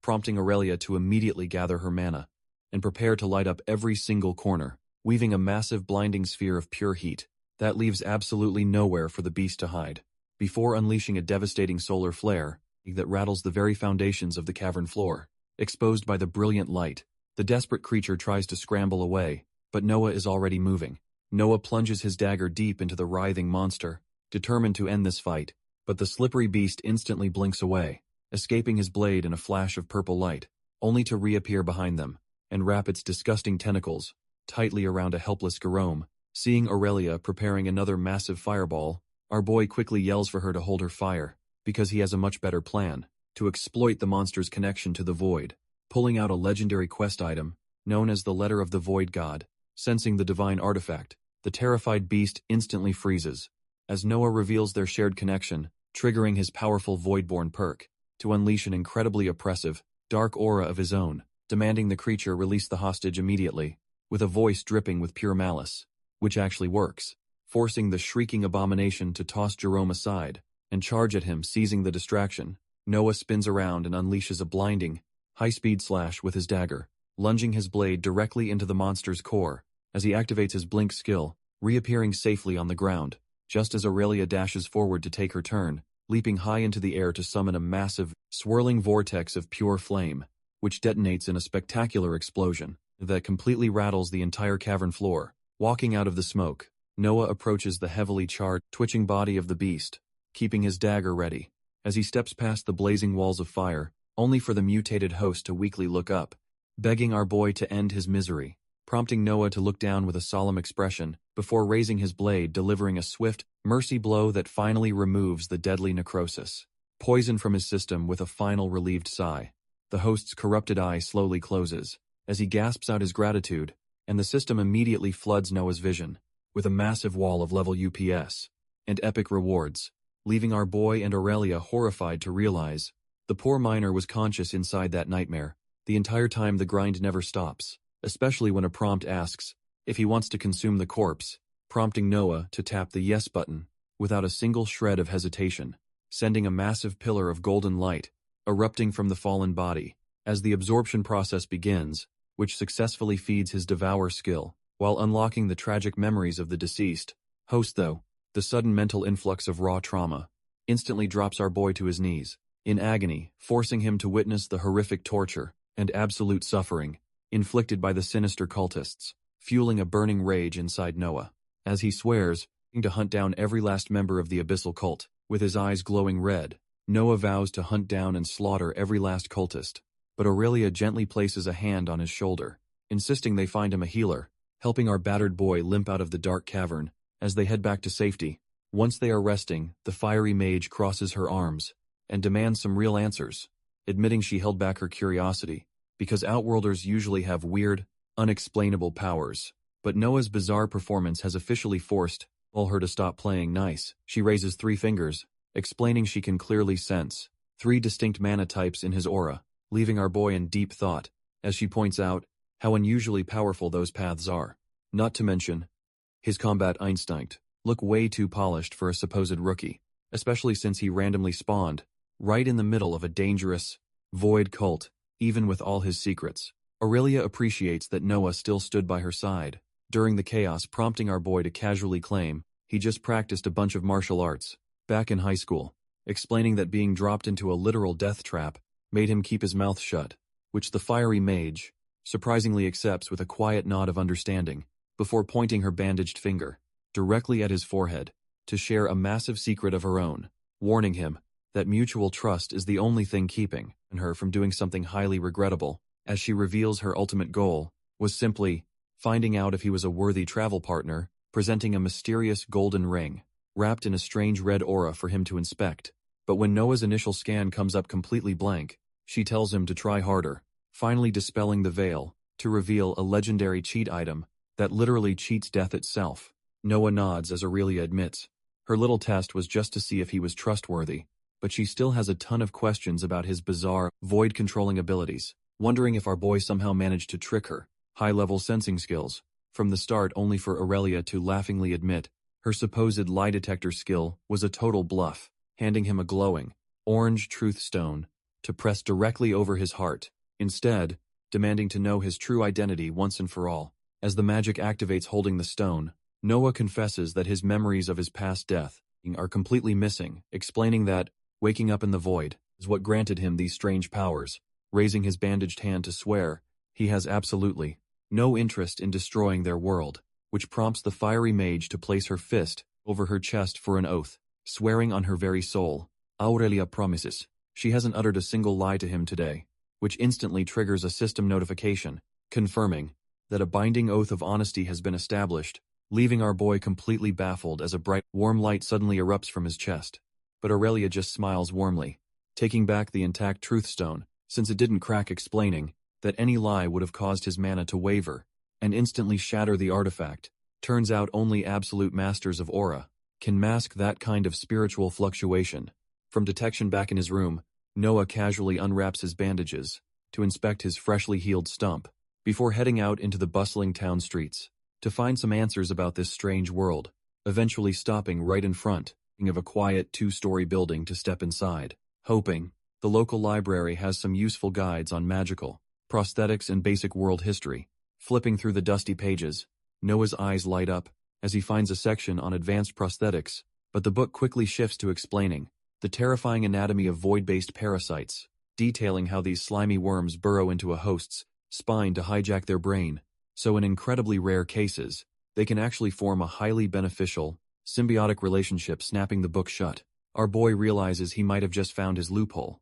deciding he needs to research these creepy crawlies a bit more before doing anything reckless, especially since summoning a void creature requires a massive, constant drain on the host's life force, which explains why those crazy cultists resorted to human sacrifices to keep their summons in check. Fortunately, Noah's insane life force pool means he can bypass that little issue entirely, tucking the heavy tome under his arm as he prepares to put this wild theory to the test. Walking into a quiet room, Noah pulls up his system menu to finally learn the skill. He taps the confirmation button to consume the rare skill, Book of Advanced Abyssal Call, which immediately triggers a dark, swirling aura as the system grants him the powerful new ability. This instantly boosts the skill straight to level 25. Before he grabs a glowing purple crystal, crouching down, our boy uses the sharp crystal to draw a glowing, magic circle on the floor. Our boy stands back proudly, while Aurelia watches his bizarre ritual with a highly skeptical expression, but Noah just gives her a confident nod, completely sure his crazy plan will work. Suddenly, another ancient book begins to spin rapidly. In a vortex of dark purple energy, a massive pillar of light erupts from the floor, completely engulfing our boy in a brilliant, magical array. As the system asks if he wants to consume an epic tome of abyssal summon, Noah consumes the epic tome, instantly triggering a massive surge of dark, swirling energy. Meanwhile, deep within the endless void, countless creepy, crawly parasites float aimlessly in the dark, where massive, multi-eyed abominations constantly fight for dominance. In a never-ending nightmare, a sudden ancient chant begins to echo through the dark, hungry abyss, offering a fresh soul to bind with any creature brave enough to answer, promising to share their endless hunger. In exchange for a taste of real blood, suddenly one lucky, little parasite gets violently yanked upward by the summoning spell, flying straight into a glowing magic circle, surrounded by massive, terrifying void beasts, getting squeezed so hard by their overwhelming presence that it actually feels alive. Unfortunately for the little guy, those massive monsters only see him as a snack. Dodging the massive jaws of a giant predator, the tiny parasite feels a sudden rush of adrenaline, only to crash headfirst into another multi-eyed beast, blocking its path to freedom. But the summoning circle's pull is too strong, dragging it down through the chaotic void, while a barrage of strict system rules floods its mind to ensure absolute obedience. Back in the room, a dark, writhing shadow erupts from the glowing magic circle as the newly summoned parasite receives its very first mental command to move forward, realizing it must comply with Noah's wishes, or risk being banished back to the dark abyss. So it wraps its shadowy body around our boy's arm to begin the symbiotic fusion, forcing Noah to grit his teeth through the intense pain of the parasite burrowing into his flesh. Fortunately, the system confirms a successful bond, though it leaves him with a mild fever. Panicking at the sight of the dark magic, Aurelia ignites her fist and demands he does summon the creature, but our boy grits his teeth and insists he can handle the agonizing pain, only to let out a guttural scream as the void energy violently wraps around his arm, leaving him collapsed on the floor. While Aurelia watches, his body literally begin to cook from the inside. Fortunately, his sheer stubbornness pays off, as the system grants him a handy, new pain-tolerance skill. Though the searing heat quickly becomes too much to bear, forcing him to rip his shirt open. As his arm begins to mutate, while his internal fever spikes to a dangerous level 2, he explains that the parasite is actively devouring his life force, just to reconstruct his missing limb. Realizing he desperately needs high-grade health potions, To survive this brutal flesh-melting process, he forces himself to endure the agony, pushing his new skill all the way to level 21. Noah stands tall, as his meditation and pain tolerance skills rapidly level up, focusing entirely on his breathing, to regulate the chaotic flow of mana, which successfully pushes his meditation. In pain tolerance levels, is even higher, but as the pain suddenly vanishes, he realizes his newly formed arm is completely numb. At that exact moment, a system notification confirms his dangerous fever has finally cleared, prompting Aurelia to quickly hand him a glowing, green potion to help him recover, which our boy greedily gulps down. While the fiery mage watches him with deep concern, he wipes his mouth, admitting the agonizing pain has completely vanished. Out of nowhere, only to notice his creepy new claw twitching entirely on its own, as the symbiotic parasite continues to squirm and reshape his arm. With dark energy, Noah proudly admires his new arm, boasting about the thicker skin, stronger muscles, and built-in poison glands. While the system confirms, his parasite has officially evolved into a highly beneficial symbiote, boosting all his base attributes, while granting him a loyal, life force eating partner named Tony, leaving Aurelia to admit she genuinely didn't expect his insane gamble to actually succeed. Our boy strikes a dramatic pose, testing the weight of his newly mutated clawed limb, flexing the razor-sharp talons that are now permanently fused to his physical body, wearing a wild grin as he decides the agonizing pain was absolutely worth the upgrade, though Aurelia quickly warns him to keep that monstrous appendage hidden from public view. Still, Noah can't help but geek out over how incredibly cool his new weapon looks, while the fiery mage sighs, finding the half-human, half-monster hybrid look more than a little disturbing. Aurelia finds his slang incredibly bizarre, muttering about how weird his original world must be, especially since his creepy new arm has a literal eyeball blinking back at him, prompting the curious mage to ask if she can give the monstrous limb a feel, which she immediately does, poking the hard scaly flesh with absolute fascination, until the claw suddenly twitches on its own, giving them both a massive jump scare.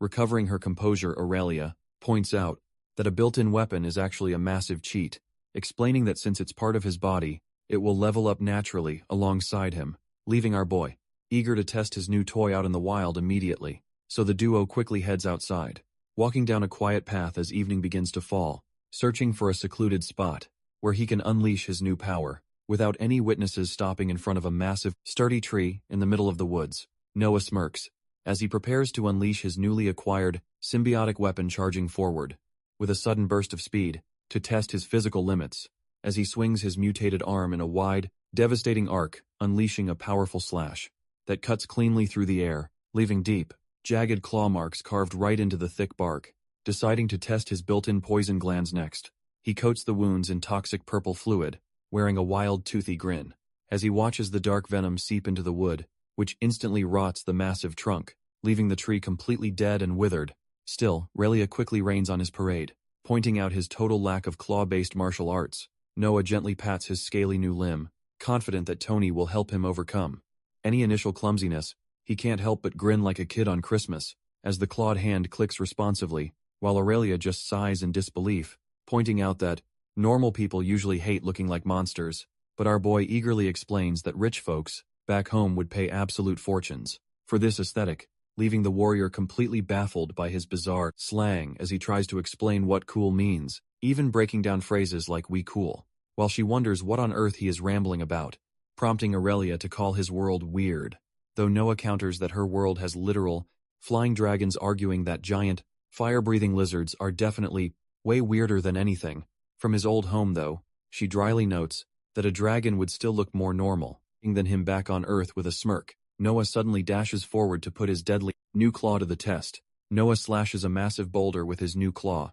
expecting a spectacular explosion, but he only manages to crack it slightly, while his arm throbs with intense pain, prompting the system to suggest his Void Hunter skill to completely obliterate the obstacle, though he realizes channeling this chaotic energy requires extreme caution to avoid losing control. Stealing his resolve, our boy lets the dark power surge through his mutated limb, unleashing a devastating shadow-infused strike that tears through the air with terrifying force, cleanly splits the massive boulder in half, and leaves him cheering like a kid. Rolling her eyes, Aurelia insists they head back before anyone notices his sudden disappearance, leaving our boy to reluctantly follow behind her, while quietly snickering to himself. Instantly, making the fiery warrior turn around to demand, "What is so funny?" Noah can't help but smirk, as he admires the sheer utility of his creepy new arm, laughing hysterically at his luck, while Aurelia facepalms at his absolute lack of common sense, which prompts the annoyed mage to instantly blast him with a massive wave of fire. But our boy casually blinks away to dodge the lethal heat, with perfect timing, leaving him to sprint off into the woods, while she screams her absolute hatred after him. Sometime later, a local bartender asks how his strange, new prosthetic hand is holding up. Noah happily explains that it actually works way better than his original flesh and blood limb, taking a deep gulp of his drink, before asking about any local rumors regarding his arm, admitting he actually finds the wild gossip spreading around the quiet village incredibly entertaining, especially since local kids genuinely believe he ate a mind monster to gain in his demonic claw. Outside, a local mother literally uses Noah as a boogeyman to keep her kids in line, which naturally prompts our boy to flash a wicked grin and instantly teleport right behind them, letting out a playful roar that sends the terrified family running for their absolute lives, leaving him and the bartender to share a hearty laugh over the ridiculous prank. This tavern owner asks about his travel plans, learning that Aurelia is currently mapping their route, prompting Noah to take a massive gulp of ale to satisfy his symbiote's constant hunger, slamming his mug down while admitting that letting the fiery mage lead is better than dying, before leaning in to ask the tavern owner for a rather unusual personal favor. He slides over a bizarre shopping list, immediately sparking accusations of illegal demon summoning, though the businessman quickly agrees to source the weird items. For a hefty express fee, Noah slides a glowing, purple crystal across the wooden counter to seal the deal, prompting the merchant to shake his head, while grumbling about the sheer absurdity of adventurers. But he quickly pockets the payment, promising to deliver the goods by the day's end. Stepping out into the warm sunlight, our boy feels pretty good about his shady transaction, as a delivery boy pushes a heavily loaded wooden cart right past him, who hands over a detailed list of all the bizarre items they managed to source, which sends Noah heading down into the dim basement and to store his new testing supplies, only for Aurelia to completely ignore his desperate pleas for help with the heavy lifting, leaving her to stare curiously at a caged white rabbit sitting among the dusty crates. With a wicked grin, our boy explains that these innocent creatures are his new test subjects. Noah pulls up his glowing blue system interface, eager to run some highly classified experiments, while the poor, caged rabbit trembles in absolute terror under his menacing shadow as our boy casually whistles, while grabbing a jar full of small, black stones, tossing one of the heavy pellets into the air to prep his next move, which triggers a sudden flash of blue light that leaves the rabbit completely stunned. Turns out, he successfully teleported right next to Aurelia, who nearly jumps out of her skin, prompting him to grab an even larger handful of stones for his next trial, explaining to the highly skeptical mage that he wants to test his carrying capacity, wearing a confident smirk as he readies himself to push his teleportation limits, biting his teeth as the chaotic blue energy wraps around his body. Once more, with a sudden flash, Noah teleports a short distance and lands running. Surprised by the physical strain, he opens his system inventory screen to check if storing items affects his teleportation speed, realizing that carrying physical objects directly in his hands makes the skill much harder to cast, so he decides to test if storing the items inside his inventory bypasses the penalty, landing perfectly on his feet, as he confirms that pocketed gear doesn't slow him down at all, prompting our boy to grab a long metal pole to begin his next ridiculous experiment. Another bright flash of blue light erupts in the center of the dim basement, but this time he lands, while the heavy, metal pole clatters loudly against the wall, leaving the weapon behind, as his body teleports, without the extra mass of his gear, which leaves Aurelia staring in utter confusion at the vibrating, metal poles clattering on the floor.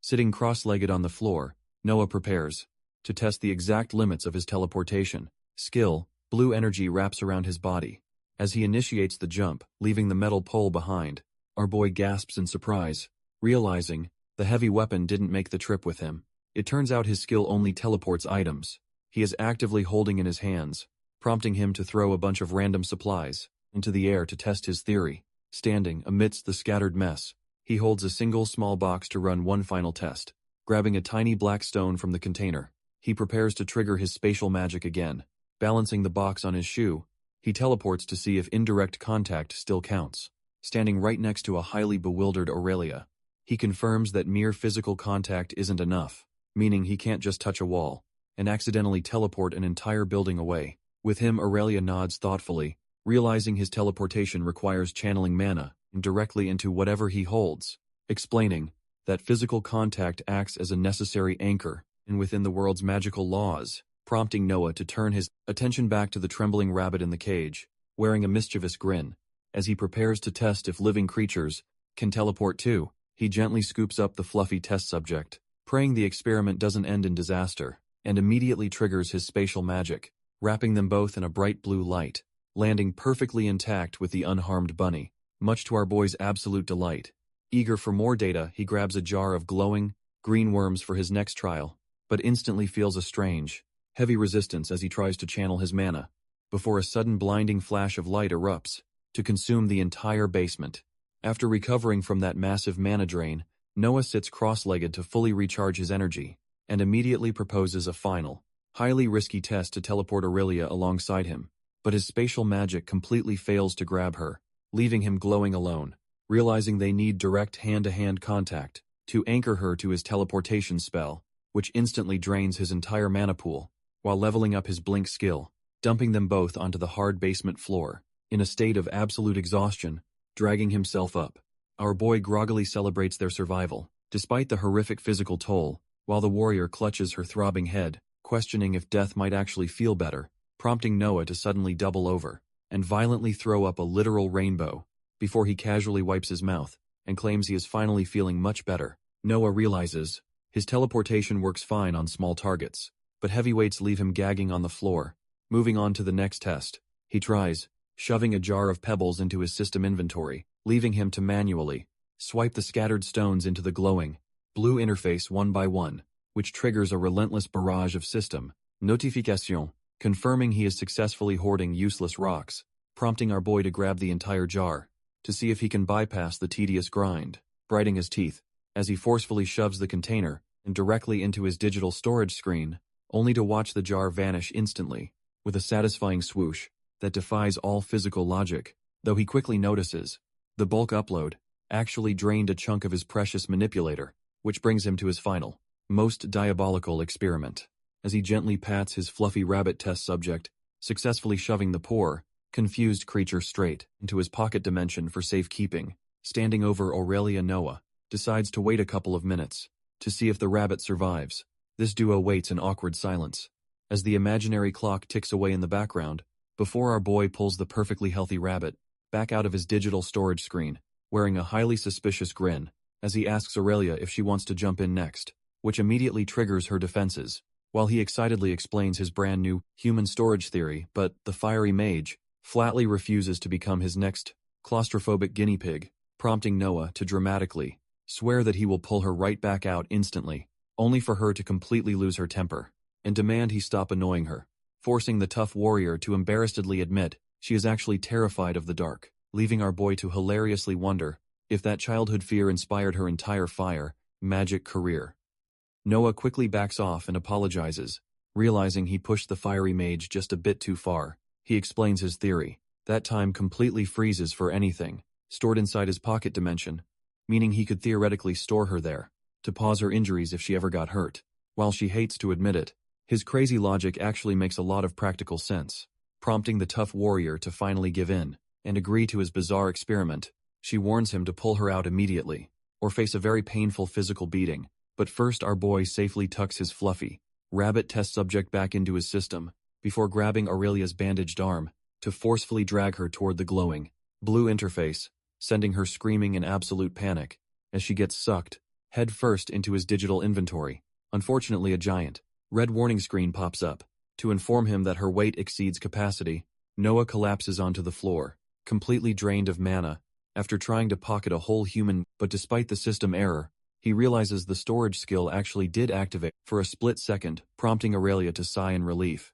hoping they never have to resort to such extreme measures before she sits down to take notes, as our boy eagerly preps his next magical experiment, activating his Void Hunter skill to see how fast his dark magic can disintegrate solid matter, which reveals his left hand takes 4 seconds to destroy a pebble, while his right takes 7, leaving him to analyze the data on his glowing blue interface with a satisfied smirk. Suddenly he channels a massive surge of dark energy directly into his palms once more, throwing the destructive spell straight at the floor, to test its maximum area of effect, unleashing a violent shockwave that completely shatters the stone ground beneath their feet. Noah reaches out his hand to test the limits of his spatial magic, once again holding a tiny black stone, while wondering if his skills have a fixed mana cost. Doralia looks up from her notes to explain that partial activations can bypass that, prompting our boy to pull the fluffy, white rabbit back out of his inventory, confirming his theory. That time completely freezes for anything stored inside his pocket dimension.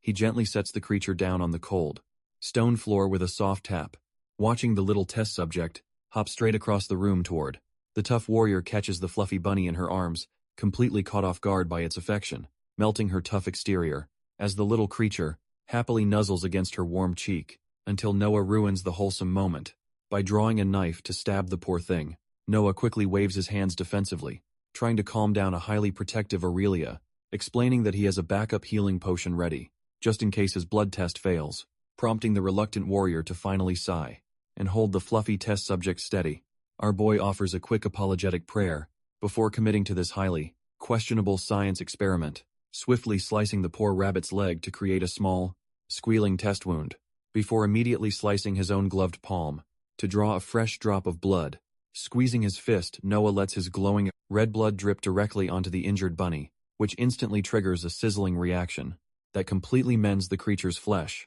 leaving the fully recovered rabbit staring at his hand with a sudden, drooling hunger, as the little beast happily licks his palm clean, prompting Aurelia to warn him to keep this secret safe. Noah holds the rabbit as Aurelia points out. He is basically a walking cheat code health potion, warning him that some greedy maniac will gladly kidnap him to harvest his blood forever, which quickly convinces our boy to set the rabbit down and promise absolute secrecy. But the little creature is already hopelessly addicted, begging with big pleading eyes for more, forcing Aurelia to gently scoop up the fluffy addict to return it to the wild, leaving the newly released rabbit sitting in the grass. With a sudden insatiable hunger, it aggressively chomps on some local weeds, trying to satisfy its newly awakened cravings, only to realize that boring, old grass just doesn't hit the spot anymore, because its tiny brain is now completely obsessed with finding more of Noah's magical blood, transforming this innocent forest bunny into a highly motivated, bloodthirsty little monster, determined to find more of that sweet, sweet blood. The rabbit hops through the forest, sprinting at absolute maximum speed, as it hunts for its next magical fix, bouncing along the dirt path, with the single-minded focus of a tiny, fluffy crackhead until it suddenly halts in its tracks, spotting a potential target nearby, which turns out to be a young, brown-haired girl, peacefully picking flowers in the woods. Seizing the opportunity, the little beast immediately hops over to investigate this unsuspecting target, prompting the girl to turn around, as she hears a sudden rustling in the bushes, only to squeal, in absolute delight at the sight of the adorable, white visitor who happily rubs against her leg, to play the part of a perfectly innocent pet. But its tiny heart instantly drops when she offers us a boring, green leaf instead of blood. This fluffy addict reluctantly munches on the offered leaf, trying to play it cool, while the sweet girl giggles and gently pats its back, completely oblivious to its dark cravings. But the little beast suddenly realizes this human might actually carry that sweet, magical red drink, prompting it to eagerly scratch at her legs, in hopes of securing its next fix, which works like a charm as she happily scoops the chubby creature off the ground, leaving the rabbit absolutely thrilled to finally get closer to its supposed source of delicious blood, though she worries her family might not let her keep a random forest pet. Still, she can't resist poking its tiny nose as they walk together down the path, eventually leading her back into the bustling town square, filled with noisy chatting citizens. She reassures her trembling new pet, while the overwhelmed rabbit panics at the sheer number of giants. Squealing with excitement, Ori slams the front door open to announce her grand return, which immediately hurts the sensitive ears of her fluffy captive, who hates these loud giants, prompting her startled mother to point a trembling finger at the suspicious forest creature. While Ori begs to keep her new friend, the rabbit eagerly eyes its next potential blood donor, but the exhausted mother flatly refuses, rubbing her temples at the thought of more chores, claiming a wild animal will only run away the second it gets put back down, though the little addict is actually just waiting for someone to serve its next red drink. Desperate to win, the young girl thrusts the fluffy beast forward in a dramatic plea, ignoring her mother's solid logic that friendly, wild animals are usually the most troublesome, before the older woman confiscates the squealing bunny, to return it safely to the wild. Ori chases her mother through the house, desperately begging to keep her fluffy new friend, but the older woman ruthlessly tosses the rabbit right back out the front door, leaving the little attic to frantically scratch at the wood in search of its red drink, only to realize the heavy door is locked tight, completely cutting off its supply, prompting the furious creature to curse the giant, who tricked it with a fake promise, before it quickly hops away to find another human,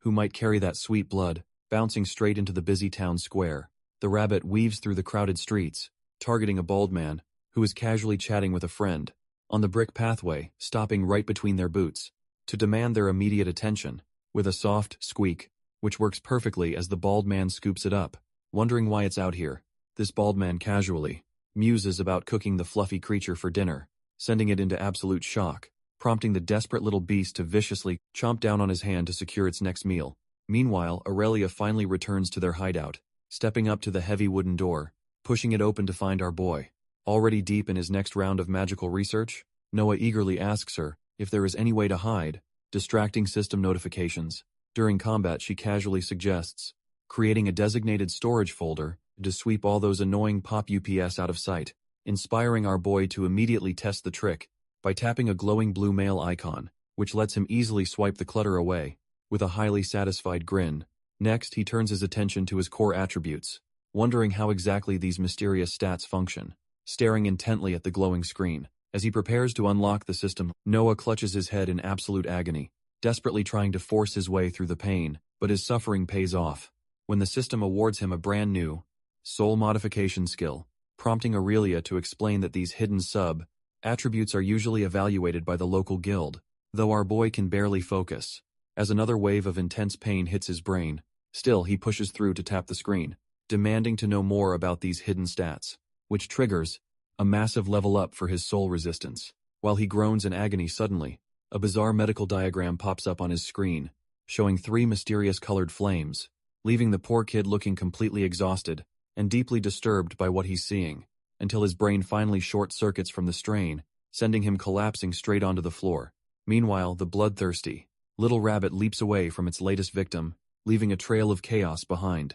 This rabbit bolts from the scene, with a blood-stained mouth, leaving the wounded man yelling in pain. But as the little beast sprints away, it realizes that normal, human blood tastes absolutely nothing like Noah's magical elixir, leaving the fluffy addict completely disappointed by the bland flavor of this ordinary non-magical snack. Aggressively shakes its head in pure denial, refusing to accept this tragic, flavorless reality, desperately craving another taste of that sweet, life-giving red drink. While wondering where its favorite giant went, squeezing its eyes shut, the little creature tries to force its tiny brain to formulate a logical plan, recalling how wild predators in the forest always hunt down other furry beasts to get their fresh meals, which inspires a brilliant, highly delusional idea to start biting the blood straight out of local wildlife, prompting the newly minted apex predator to eagerly charge back toward the forest to begin its grand hunt. A few minutes later, the quiet bushes outside of town begin to rustle with terrifying, bloodthirsty intent. A happy little squirrel stretches in the warm sunlight, completely unaware of the danger, cause our fluffy little addict is already sprinting through the brush to hunt it down, wearing a terrifyingly crazed grin as it prepares to harvest its next fresh snack, forcing the panicked squirrel to look back in horror at its relentless, bloodthirsty pursuer. With a desperate leap, the agile rodent barely dodges a vicious, high-speed pounce, skidding across a branch, before turning around to face its bizarrely aggressive attacker, only to watch the rabbit crash face first into the dirt. With a pathetic thud, this clever squirrel quickly climbs up a massive tree trunk, leaving its pursuer stranded below, prompting the frustrated beast to realize it might need to target a much larger meal, which leads its crazed eyes straight to a massive wild boar peacefully munching on berries. This rabbit locks its sights on the massive wild boar, ready to test its luck, charging forward with a terrifyingly crazed expression to secure a massive feast, only to sink its teeth into the boar's leg and trigger an immediate furious growl, which earns our fluffy addict a swift, brutal kick that sends it flying through the air, shaking on the grass. The heavily bruised rabbit quickly realizes this was an incredibly bad idea, especially when the angry boar decides to charge right back to finish the job, forcing the injured little beast to bleed out on the dirt as its health rapidly drains, until it suddenly notices its own wounds are already starting to sizzle and heal. Realizing Noah's magical blood has made it completely immortal, as it dashes away eventually, stopping to spy on another unsuspecting forest rabbit, peacefully munching on grass. This little beast decides to stalk its fellow rabbit. Wearing a deeply unsettling blood-stained grin, it leaps through the air, with a deceptively joyful bounce, hiding its dark predatory intentions. Sneaking up behind its target, the white rabbit starts sniffing around, leaving the brown rabbit completely baffled. Continues tapping and sniffing, the stranger, trying to locate the absolute best spot to bite, but the friendly target suddenly bids farewell, and happily hops away, completely ruining the perfect ambush,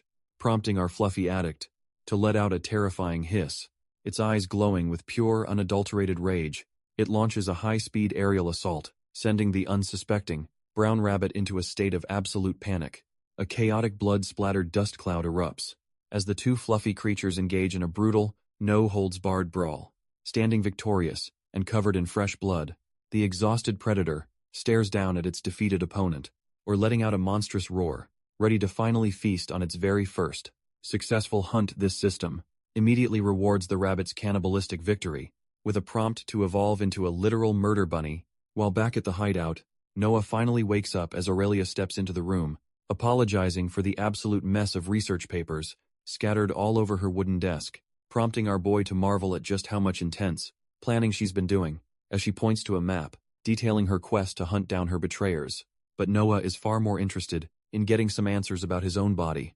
specifically demanding to know what those three mysterious, colored flames on his status screen mean. Aurelia agrees it's finally time for a serious chat about his hidden sub-attributes, earning an eager, highly determined nod from our boy, as he prepares to listen before they both take a seat. To begin their long-awaited strategy session, Aurelia grabs a blank sheet of paper and begins scribbling a crude diagram, showing off a stickman drawing that Noah immediately mistakes for a rotten apple, before she explains that this outer circle represents his aura, which naturally exceeds his physical body, meaning his physical shell actually holds back his soul's true untapped potential, but training his sub-attributes and will slowly expand his physical vessel. To handle more power, she rolls up the paper, while explaining how maximizing these stats makes him incredibly formidable. She advises him not to stress over these complex details. Just yet our boy ruffles his hair in confusion, wondering if all this math is even necessary, prompting her to simply smile and announce it is finally time for them to hit the road. An hour later, the grateful townspeople gather to send them off, with fresh horses for their journey. This local mayor bids them a warm farewell, wishing them safe travels on their journey, and they happily wave goodbye as they ride their new horses out of town, triggering a brand new system quest to safely escort his companion to the City of Winds. But Noah is already whining about how long this tedious road trip is going to take, prompting Aurelia to ruthlessly shut down his complaints, because they are on a tight schedule. Suddenly the temperature spikes as they ride into an incredibly dry, sun-baked wasteland. Aurelia actually considers nice weather, leaving our sweating boy wishing for some ice magic. She casually suggests he just level up his heat resistance, which does absolutely nothing for his misery, especially since they just left a lush forest, only to end up in this dusty desert. Aurelia explains that local mana types dictate the climate, and this region is packed with solar stones. Noah wipes his sweating brow under the blazing sun, listening to Aurelia explain the regional climates, while a lonely tumbleweed rolls across the barren dirt, making him pray they avoid any solar stone hotspots, prompting Aurelia to burst out, laughing at his absolute misery in this dry heat, though she quickly offers some cheerful, highly optimistic advice about staying hydrated. On the road, our boy immediately pops open his canteen to chug down some warm water, but mid-gulp he suddenly spots something unusual, shimmering on the dusty horizon. Squinting through the glare, to confirm that a lone traveler is moving just ahead, inspiring Aurelia to immediately kick her horse into a high-speed gallop, to investigate, leaving Noah to quickly catch up, as they kick up massive clouds of desert dust, until they finally pull up behind a slow-moving merchant wagon pulled by a massive horned beast. Pulling up alongside the slow-moving wagon, they are greeted by a cheerful driver waving them down. This merchant immediately beams with hope, asking if the local guild finally sent them to help. Aurelia quickly clarifies they are just passing through, asking what kind of trouble has blocked the road. This driver sighs, explaining that a massive landslide has completely blocked the valley route ahead. Riding to investigate, our duo stares in absolute disbelief at the sheer scale of the blockage. A colossal boulder is wedged perfectly between the canyon walls, completely shutting down any hope of passage. Unrolling her map, Aurelia notes they could bypass this mess by taking a much riskier shortcut. She casually suggests traveling straight through the night, prompting a highly panicked reaction from our boy. Even the merchant looks horrified, warning them that their proposed shortcut leads straight through the infamous Serpent's Grove. He warns of a deadly worm lurking in those shadows, though Aurelia instantly dismisses his fears as total nonsense. Aurelia scoffs at the merchant's warning, pointing out the area's low mana levels. She points down the road, suggesting they might as well take a few tag-alongs, referring to a desperate family stranded on the dirt path just ahead of them. Spotting the riders, the frantic father immediately waves his hand to grab their attention, begging our duo for help. As Noah and Aurelia pull up with puzzled expressions, and the system immediately flags this panting stranger. As a mysterious sculptor, he explains his young son is terribly ill, desperately needing safe passage to the nearest city, which makes Noah perk up. When the man introduces himself as Leon, a professional sculptor who claps his hands together and begs them to act as their personal bodyguards, but local healers are useless, meaning they need a high-ranking professional to save the boy. Noah leans in, asking the mother if he can check on the sick boy, placing his hand on the kid's forehead, only to realize he is absolutely burning up, prompting Aurelia to pull him aside, so they can discuss their options in private, asking our boy if he seriously plans on leaving this helpless family, stranded in the dirt, since the nearest village is hours away, and lacks the high-grade healer the boy desperately needs. Our boy excitedly suggests feeding the kid his magical blood, earning an immediate deadpan scolding from Aurelia, so they quickly agree on a plan, and turn back to face the desperate family, with our boy offering a reassuring smile, as he promises to escort them to Windrest, which triggers a difficult new system quest. While Leon tearfully bows in absolute gratitude, this relieved sculptor immediately waves to his wife, calling out that it is time to move. This mother cradles her sick son, Arios letting out a massive sigh of pure relief. But before they set off, Noah pulls out a mysterious red potion vial, handing it over to the grateful parents, as a temporary fix for the fever, though Aurelia silently warns him to keep his secret ingredient completely hidden. Stepping aside, our boy slices his finger to drip his magical blood into the tube, vigorously shaking the mixture to blend his life-saving essence with the medicine. He gently approaches the shivering kid, trying to play the friendly neighborhood hero, while the poor boy stares at the bubbling red liquid like it's straight-up poison, prompting Noah to offer a warm, reassuring smile to coax him into taking a sip, even though the kid looks absolutely disgusted by this highly suspicious, glowing cocktail. Sick kid finally takes a small, hesitant sip of the mysterious red mixture, gulping down the glowing liquid, as his mother holds him close in her arms, and he exhales a hot breath of relief, as the magical blood instantly takes effect, sending him into a peaceful, fever-free slumber. Right in his mother's comforting embrace, the kid stabilized. Aurelia urges the group to move quickly, before nightfall, guiding their horses onto the shadowed forest path that leads directly toward their destination. She estimates they will reach the city by sunrise, if they push through the dark, while Noah hitches a ride behind Leon, keeping a close eye on their surroundings. Our boy strikes up a casual conversation, asking the sculptor about his hometown of Altus. As Leon reaches into his leather pouch to grab something, while confirming his profession, Leon reveals he can actually animate his custom sculptures to perform various tasks, leaving our boy absolutely amazed. As the tiny wooden bear starts dancing on his palm, though the sculptor clarifies he doesn't directly control them, but merely issues simple commands. Meanwhile, Aurelia asks the mother how they plan to afford a rare C-grade healer who gently pats her sleeping son, while explaining a generous party agreed to help them, prompting Aurelia to ask if these saviors are the infamous Iron Fist Guild, only for the mother to name a suspicious group, called the Righteous Light instead. This sculptor grips his reins tightly, admitting a terrifying plague has been sweeping through their region, sending a chill down Noah's spine. As he learns, the sickness targets children and the elderly, before the mother delivers the grim news that every recent birth has ended in tragedy. Leon adds that creepy, abyssal cultists have also been spotted, lurking around the area lately,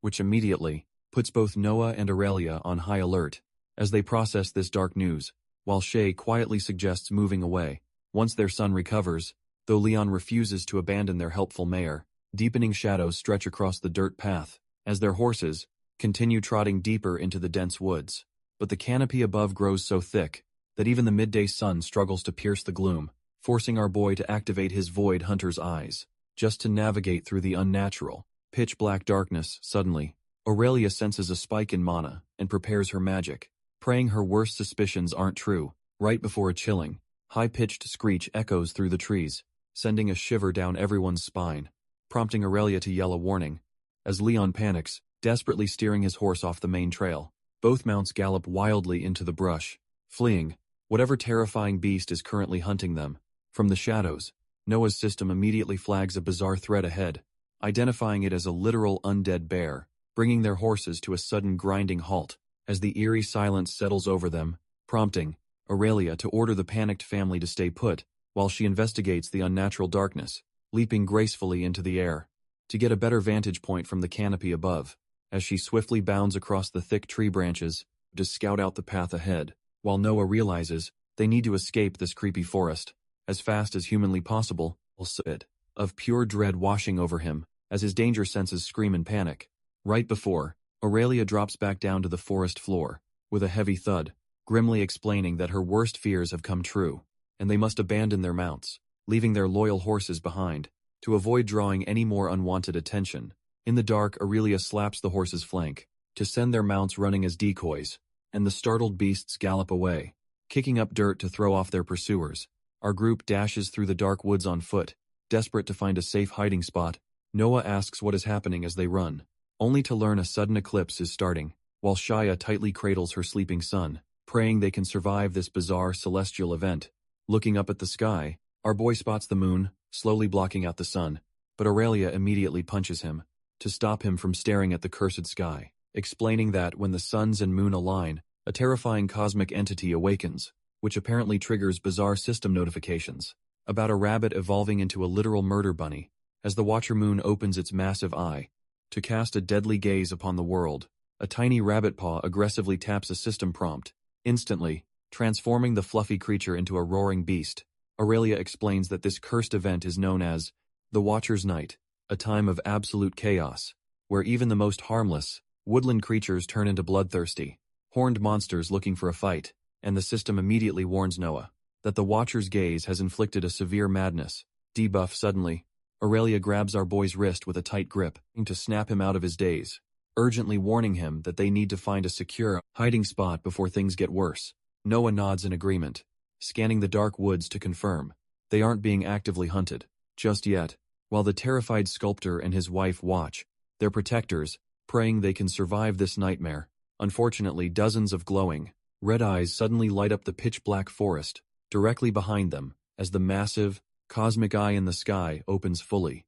to judge their very souls. As the red sky bleeds overhead, the group sprints through the woods with heavy footsteps. Noah glances back in sheer panic as his system warns him the cursed eclipse has officially begun, wondering if his companions are also seeing the terrifying cosmic warnings flashing across his vision, realizing the massive cosmic eye in the sky is practically begging him to look directly at it, but he grits his teeth and forces his gaze away, desperately fighting the urge to look up, while Aurelia curses their terrible luck, demanding to know what their next move should be. She commands our boy to protect the sculptor's family, while her fists ignite with roaring flames, charging headfirst into the darkness, with a fierce battle cry, to intercept their incoming stalker, which turns out to be a massive, glowing-eyed undead bear rotting right before her eyes, and she unleashes a relentless barrage of fiery punches to melt the beast into absolute ash. Noah quickly steps in front of the terrified couple, shielding them with his arm, as he swiftly draws his blade from its sheath, with a sharp metallic ring, telling them to run, while his system updates with a high-stakes, legendary reward. But a massive, red-eyed serpent lunges from the brush, with a terrifying hiss. Charboy immediately slices in half with one clean, blood-splattering strike, while Aurelia continues her fiery rampage, burning another mutated beast to a crisp. Unfortunately, a rotting zombie crawls out of the dirt, right behind the fleeing mother, grabbing her ankle with a bloody grip that makes her scream in absolute terror, sending her crashing to the ground, while she desperately shields her sleeping child, only for Noah to instantly slide in, catching her before the monster can strike. Noah swings his blade in a wide arc, aiming to sever the monster's grip, slicing cleanly through the undead's arm, as a system notification identifies the target before he drives his blade straight down. To finish off the rotting creature, he immediately helps the trembling mother back to her feet, checking on her condition, but she winces in pain, explaining that her ankle is badly injured from the fall, prompting our boy to slice his own hand to activate his healing blood, pressing his bleeding palm directly onto her sprained ankle to work his magic. Meanwhile, Leon desperately commands his animated wooden bear to charge into the fray, sending the small puppet to clash fiercely against a much larger, mutated beast. While Noah urges the mother to push through the remaining pain so they can keep moving, Aurelia delivers a devastating fire-infused punch straight to the mutated bear's jaw, sending the rotting beast reeling back as green blood spurts from its maw before Leon's wooden puppet slams down to crush the monster into the however, Aurelia suddenly freezes as heavy, rhythmic thuds echo through the crimson forest, prompting her to yell at Leon to get moving before they get overwhelmed, and the massive wooden bear puppet charges forward to act as their getaway ride, allowing Aurelia to leap onto its back, while Leon sprints right alongside it, riding the wooden beast like a pro. As they barrel through the chaotic woods, she reaches her hand down to pull Noah up onto their makeshift escape vehicle, but the wooden bear's giant foot suddenly slams down to a grinding halt. Noah reaches down from the wooden bear, stretching his hand out to pull Shia up. Leon points toward a dark cave ahead, shouting that they can take shelter there, while Aurelia charges up her fists with roaring flames to keep their pursuers at bay, as the massive, wooden puppet barrels down the rocky slope, directly toward the cave entrance. She incinerates a lunging zombie midair, turning the rotting threat into a literal bonfire, but her victory is cut short when she spots another threat dropping from above, prompting our boy to look up, just as a feral zombie lunges at him, knocking him clean off the wooden bear with a heavy, bone-rattling tackle, leaving him struggling on the ground, as he desperately shoves the monster's face away, before unleashing a point-blank blast of energy that completely vaporizes the creature's head. Aurelia looks back with her fist still ablaze, urging our boy to catch up with them, and with a sudden blink Noah teleports right back onto the wooden bear's massive back, prompting Aurelia to check him for bites. Since undead, necrotic poison is no joke, but Leon cuts the chatter short by pointing out the cave entrance, just ahead as the giant, wooden puppet barrels straight into the pitch black cavern with heavy thuds. This wooden beast skids to a halt, sending our boys sliding onto the cave floor, while Aurelia stands guard at the entrance, her body bursting with a wall of protective fire, only for the pursuing undead to halt right at the threshold, their decaying feet rattling in place, leaving the fiery mage completely baffled as to why the monsters refuse to step inside, until Leon looks deeper into the darkness, his face turning pale as he realizes the truth. Heavy thumping echoes from the deep cave, as glowing blue eyes pierce the pitch-black void. Aurelia stands at the entrance, completely bewildered by the massive presence lurking. Inside this, heavy thuds grow louder, shaking the cavern walls. As the group realizes they've walked into a trap, suddenly, Aurelia's eyes widen in sheer terror, as an overwhelming pressure completely paralyzes her body. A massive glowing blue serpent looms over them, triggering system warnings of an absolute powerhouse. Noah grits his teeth in despair, genuinely believing this might be the end of the line. This colossal beast lets out a deafening snarl, towering over the frozen, helpless group. Leon and Shay tremble in absolute horror, completely unable to take another step forward. Even the fiery mage closes her eyes in defeat, utterly crushed by this hopeless situation, while the little boy bursts into tears, his loud wails echoing through the tense cavern. This massive blue serpent narrows its glowing eyes, reacting to the toddler's loud, echoing wails. It slowly lowers its colossal head, looming directly over the frozen and trembling group. Everyone braces for the absolute worst, internally cursing their incredibly rotten luck. At this moment, Noah panics as the beast focuses entirely on the child, realizing he cannot move to intervene, but his despair instantly turns to sheer confusion, as the giant beast does something entirely unexpected. Instead of snapping its jaws, the colossal serpent gently nudges the toddler's tiny hand, instantly turning the kid's terrified wails into pure, giggling delight as he reaches right back, happily patting the massive creature's glowing green scales without a single care in the world, before casually plucking a glowing blue scale right off the legendary beast nose, which instantly dispels the overwhelming aura of terror, paralyzing the entire group. This entire group lets out a massive, collective sigh of relief as the tension finally breaks, while the majestic, blue serpent gently coils itself back around a single, glowing egg telepathically, commanding the intruders to leave the cave. Only when the cursed eclipse finally ends, prompting a sweating Noah to stammer out a very polite agreement to avoid any further trouble, as the terrifying howls of mutated beasts echo through the blood-red forest outside. Once the morning sun finally rises, the group steps outside to set up a proper camp, but our boy glances back at his companions, with a deeply pensive look on his face, staring up at the bright, peaceful sky, to process the absolute madness of the previous night. especially after seeing the baby playing with a legendary scale that permanently boosted Noah's luck stat, proving that their wild encounter with the mythical beast was definitely not a dream. While Noah is fast asleep under his warm blanket, Heavy Boots quietly approach his resting spot. Lilia gently pats his shoulder to wake him up, letting him know his shift has officially started. Our boy sits up with a massive yawn, agreeing to take over the watch so she can rest. She immediately collapses onto the makeshift bed, completely exhausted from their wild, monster-filled night. Noah stretches his arms high, feeling surprisingly refreshed. After only a couple hours of sleep, the sculptor sits nearby carving a wooden toy, and noting that high-ranking adventurers barely need rest. Surprised by this, our boy asks if the sculptor skipped sleeping entirely to work on his crafts. Leon smiles and holds up his tiny wooden bear, explaining it needed repairs after the intense battle. This prompts Noah to ask if these wooden puppets can actually shrink and grow at will. Looking closely at the miniature beast, he curiously wonders if these animated creations can actually feel pain. Leon bursts out laughing, explaining that his creations are just wooden sculptures, incapable of feeling pain, but he admits his little cub feels alive, prompting Noah to note how much he cares, and Leon beams brightly, revealing his ultimate dream is to sculpt something indistinguishable from reality, which our boy admits is a massive goal, though the sculptor is determined to try anyway, especially since their wild encounter with the legendary Blue Serpent might have actually unlocked his potential. Suddenly, a blue system screen chimes to life in front of Noah, displaying his updated stats, revealing that he gained a massive chunk of levels, and from surviving that terrifying cave encounter, prompting him to swipe the interface to check how his individual skills have leveled up, only to find a barrage of notifications, confirming his terror resistance has officially leveled up, which is a massive win, since that paralyzing fear was easily his most hated status effect. Noah taps the back button on his system screen, eager to check his updated attributes, only to find his base stats looking pretty solid. Before the system starts updating, and with a loud chime, his attributes suddenly skyrocket across the board, sending our boy into a celebratory frenzy that completely baffles the nearby sculptor, who asks if he really just boosted every single one of his stats simultaneously, forcing Noah to freeze mid-cheer, as he realizes he just broke common sense, prompting Leon to facepalm at our boy's complete lack of basic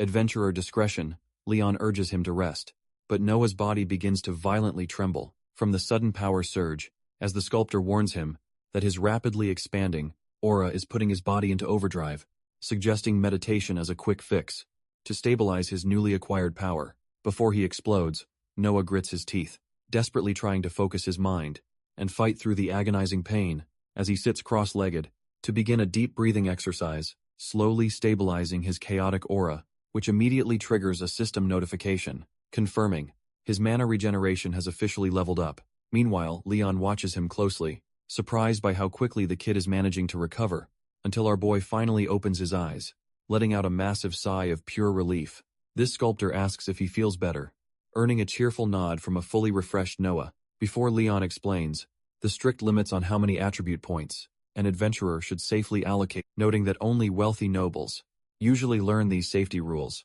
to prevent their bodies from exploding. Our boy nods along thoughtfully, pretending to fully grasp the dangerous reality of his reckless power leveling, only for another sudden system chime to interrupt his thoughts. With an unexpected new update, this system chimes again, revealing his Void Hunter's eye has leveled up to let him see life force. Intrigued by this new perk, Noah immediately channels his mana to test out the upgraded visual skill, green energy bursting from his hand as his eyes flare with a brilliant, mystical light, but he quickly rubs his eyes to ease the sudden strain of his newly enhanced vision, turning his gaze toward the sleeping mother and child, resting peacefully under their warm blankets. There he spots a blinding light, radiating from the legendary serpent scale, clutched in the baby's hand, prompting Leon to quietly ask how the little toddler is holding up. After their wild night, and the sculptor happily notes that the kid's fever has miraculously vanished, almost entirely. Noah warns him to keep that high energy scale hidden, but Leon already plans to make a protective necklace,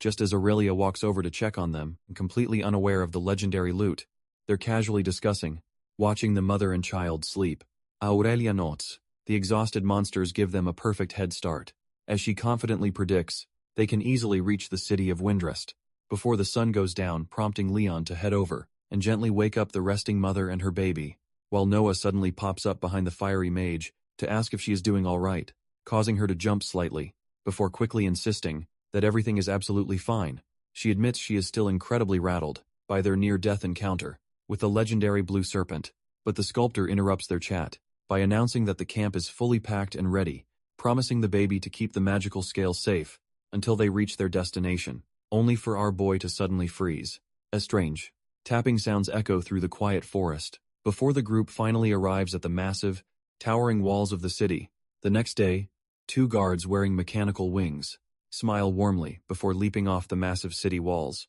leaving Noah to stare up in absolute shock at the flying contraptions soaring overhead. As Aurelia happily explains, they are feather gliders, powered by embedded wind mana stones, promising to show him how they work once they finally step inside. Though, our boy is currently too busy scratching his head, looking for the gate, until Aurelia points toward a massive glass elevator shooting up the side of the wall, which they quickly board, alongside a few other travelers, to begin their steep ascent, only for the magical lift to suddenly launch upward, with stomach-turning speed, sending a stumbling Noah crashing right into Aurelia, as she laughs at his terrible balance, before they all turn to admire the breathtaking view of the sprawling forest below. Stepping off the lift, Aurelia leads the group toward the city's heavily guarded security checkpoint, while a crowd of bustling travelers chatters noisily near the massive stone entrance. Leon suddenly stops us, our boy, looking incredibly sheepish, as he prepares to offer a small token, presenting a handful of C-grade mana stones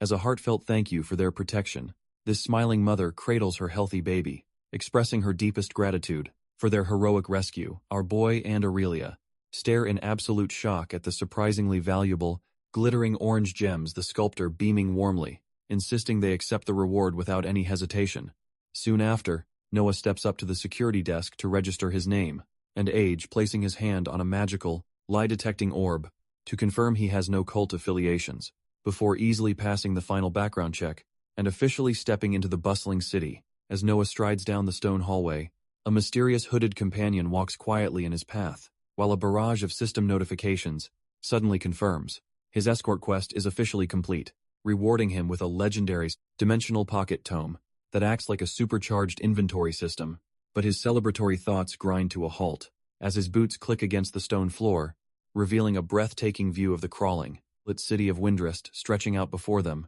sending our boy into absolute awe, while his rogue companion smirks at his childish excitement, prompting him to pump his fist, eager to finally register as an official adventurer. Soon a guard straps a pair of mechanical glider wings onto Noah's back with a friendly pat. At the same time, his companion slips on an enchanted mask, designed to alter her voice and hide her face, leaving our boy to dryly point out that she now looks like a creepy stalker. She retorts that looking creepy is far better than her old party, finding out she's alive as they both step up to the edge of the massive city wall, with their gliders ready, but looking down at the dizzying drop below instantly makes our boy's stomach do backflips, leaving him sweating bullets, while he desperately tries to summon an ounce of courage, while his masked companion casually tells him she'll head down first and wait for him below. Without a single shred of hesitation, she dives headfirst into the open sky like a pro, prompting Noah to pump his fist and aggressively hype himself up for the big leap, until his mechanical wings suddenly snap open, with a violent jolt that scares him half to death, forcing him to take a few shaky steps forward until his boots touch the very edge, where he stands braced against the howling wind. Preparing to take his first leap of faith, Noah takes a bold step forward, suddenly feeling incredibly light as he leaves the solid ground behind, and with a deep breath, he plunges straight into the open sky to begin his descent, only to immediately stiffen up like a wooden board, completely failing to glide gracefully, leaving the watching guards to pity his absolute lack of basic aerial coordination. While another guard openly laughs at his incredibly tragic attempt at flying, our boy blushes in pure embarrassment, realizing he has absolutely no idea how to steer, but he quickly recalls the guard's instructions about channeling his own mana into the device, focusing his mind to direct his energy flow and control the surrounding wind, which instantly activates the mechanical feathers, sending him soaring gracefully over the sprawling city, until he loses control again, screaming in absolute terror. As he plummets toward the ground, Noah's terror instantly melts into pure adrenaline, as he flips upside down with a joyful shout, while his masked companion glides smoothly beside him, enjoying her long-awaited return to the open skies. She quickly warns him that these mana-guzzling gliders will drain their energy reserves incredibly fast. Hearing this, Our boy flashes a highly mischievous grin. That spells absolute trouble for her wallet, instantly turning their casual descent into a high-stakes race, where the loser pays for dinner. And before she can even protest, Noah rockets past her with a massive burst of wind. He cackles with pure delight as he swoops gracefully over the sprawling rooftops of the city. But his smug victory lap is cut short when his companion suddenly blurs right past him, prompting Noah to lock in, with a fierce look of determination, as he refuses to lose, channeling a massive surge of mana to launch himself forward, like a literal blue rocket. Suddenly Noah's mechanical glider wing snaps, under the intense pressure of his massive mana burst, sending him plummeting straight down toward the busy streets below,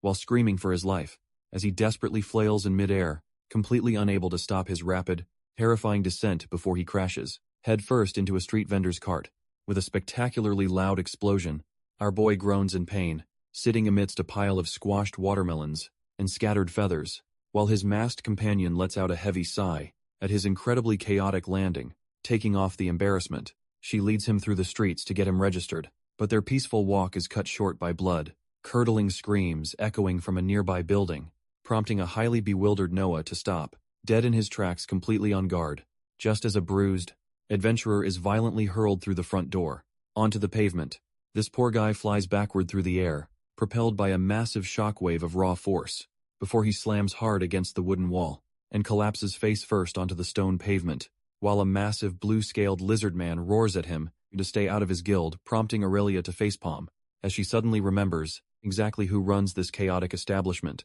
Turning his fierce gaze toward the newcomers, the giant lizard man demands to know their business, so our boy nervously explains that his masked companion brought him here to register, which instantly makes the giant guildmaster lean in close with a booming shout, announcing their arrival so loudly that both of them have to cover their ringing ears. Suddenly a polite, white-haired receptionist in a green uniform steps forward to greet them, leaving Noah to nod politely, while silently noting just how incredibly tiny she actually is. She flashes a cheerful, welcoming smile and warmly invites them to step inside, leading the way back to her desk, while the massive lizard man watches them pass. But Noah suddenly freezes mid-step, his eyes widening in absolute horror at the floor, revealing a pile of bruised and battered adventurers, scattered across the lobby like discarded trash. This receptionist casually waves it off, explaining it is just a friendly sparring day with the boss, assuring them that these half-dead warriors are simply too exhausted to stand up right now,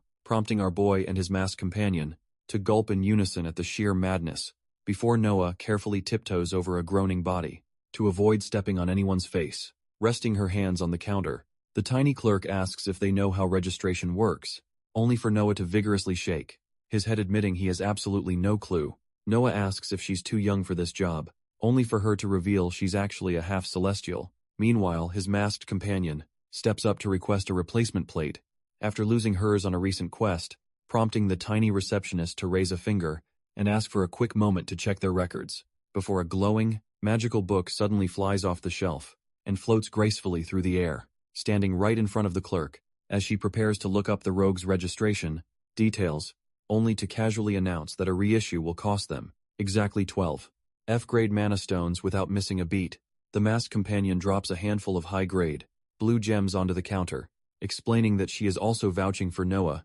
since he has absolutely no official identification here, leaving our boy sweating bullets, as she explains the guild is his only shield against major legal trouble, which the receptionist quickly confirms, noting that unregistered outworlders usually end up in serious trouble. This tiny receptionist explains that joining the guild is by far his most liberating option, since an unregistered outworlder like Noah lacks any official proof of identity in this realm, sliding a dense registration form across the counter, while offering to read it aloud. But a convenient system notification instantly translates the entire contract, right before his eyes, revealing a magically binding agreement that places him directly under the local guild's jurisdiction. She kindly suggests he can hire a scholar to review the complex legal jargon before leading the duo toward a private room to conduct the official screening, where our boy places his hand on a glowing stone to state his name and age. Next, she asks if he has any ties to the 3 dangerous cults, only for the Akfat's orb to suddenly spark,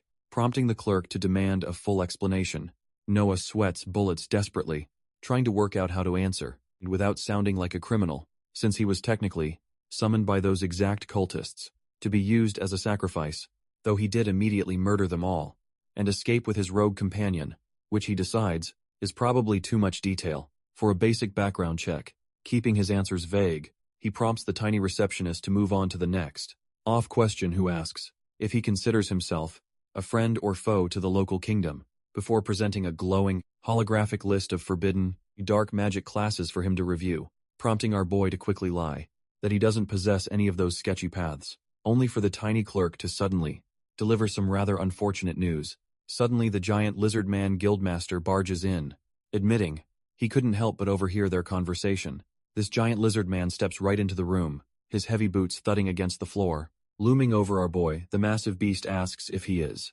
indeed the newly arrived Outwilder, introducing himself as Razor Dracon, the legendary and incredibly buff guildmaster of Windrest. Noah politely shakes his massive hand, completely unaware of the absolute chaos he just walked into before. The giant lizard man suddenly grabs our boy by the waist, with a terrifyingly tight grip, effortlessly hoisting Noah over his shoulder, like a sack to begin his combat evaluation. Nay, can only offer a highly apologetic look, as Noah screams for help while heavy, thunderous footsteps echo violently down the hallway of the guild building, carrying our terrified protagonist straight toward what is bound to be a very painful experience, as Razar loudly orders his tiny receptionist to immediately prepare the outdoor training field, screaming at the top of his lungs. Noah is carried right out of a high window, before the massive lizard man slams him onto the stone floor, with a bone-shattering thud, leaving our boy completely crumpled inside a fresh crater. While questioning his life choices,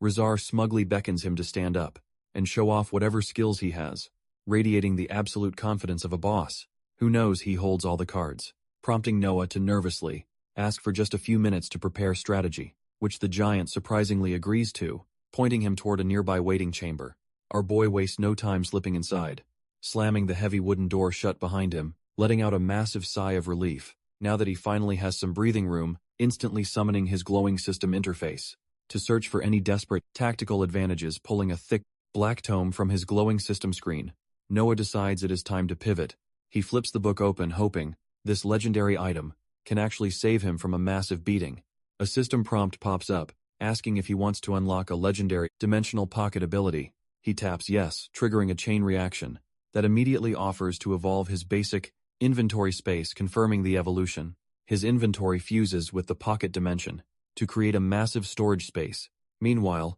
the giant guildmaster aggressively bangs on the door, demanding to know if he is ready. Noah asks for another minute, his eyes locking onto a nearby ceramic vase to test his skill channeling his mana. A glowing, blue magic circle instantly wraps around the target to initiate the transfer, and with a soft hum, the entire vase dissolves into pure light as it gets sucked away, leaving our boy highly amused, as he literally feels the heavy object resting inside his trouser pocket. Noah commands the vase to return to his hand, channeling his glowing blue mana, and with a sharp flash, the ceramic object instantly materializes right back in his palm, prompting our boy to test his limits by pushing it back into the dimensional rift, which works flawlessly, leaving him absolutely thrilled that he can now teleport items at will. Suddenly, the heavy wooden door is violently kicked open, with a spectacularly loud crash, revealing the giant lizard man, who demands to know if Noah is finally ready to fight, as he confidently gestures for our boy to step out and show his strength.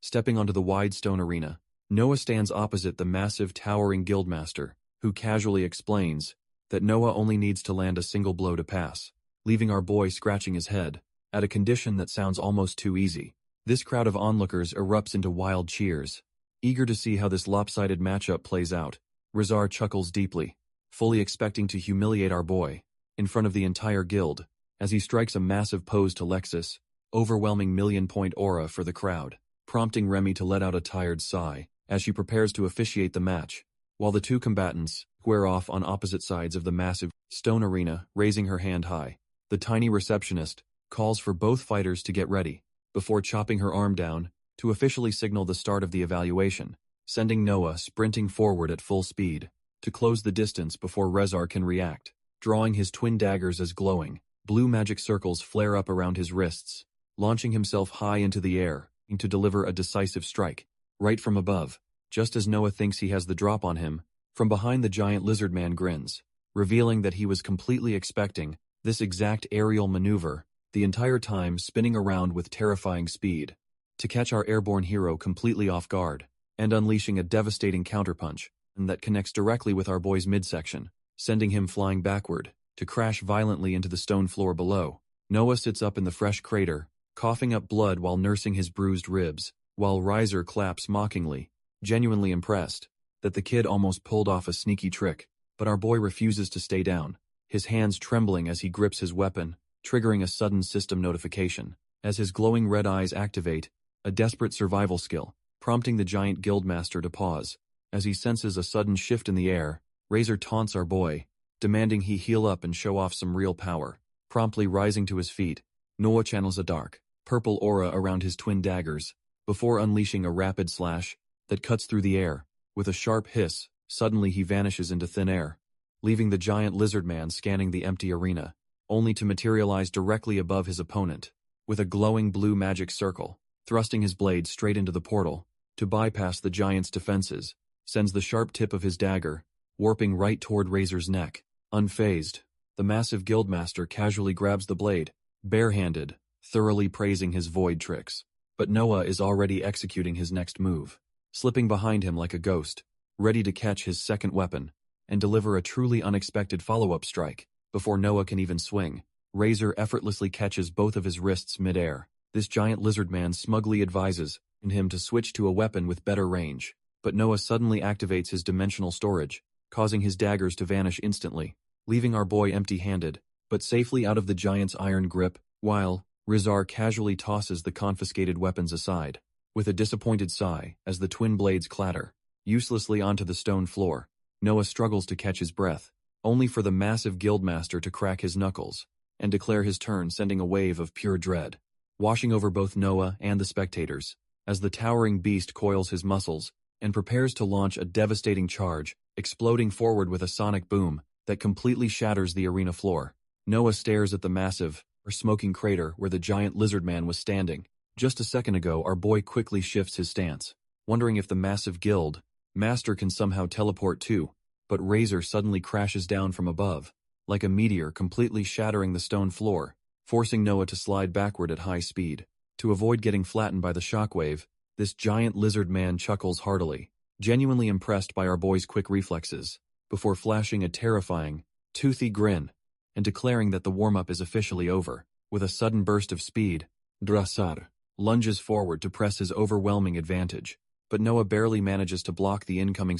heavy strike with his newly summoned dagger, gritting his teeth as the sheer force of the impact threatens to shatter his bones, sending him flying backward through the air. As he struggles to regain his balance, utilizing his newly unlocked dimensional blink, our boy instantly teleports right behind his giant opponent, only for the massive lizard man to leap high into the air with a deafening roar, leaving Noah flat on his back as he desperately raises his monstrously transformed void arm, unleashing a vicious slash that actually manages to draw blood from the giant's thick hide. But the legendary guildmaster barely flinches, immediately grabbing our boy's wrist in an iron grip, before effortlessly sweeping his massive tail to pin Noah completely flat against the stone floor. Looking down with intense curiosity, Razor asks how the kid obtained a grafted void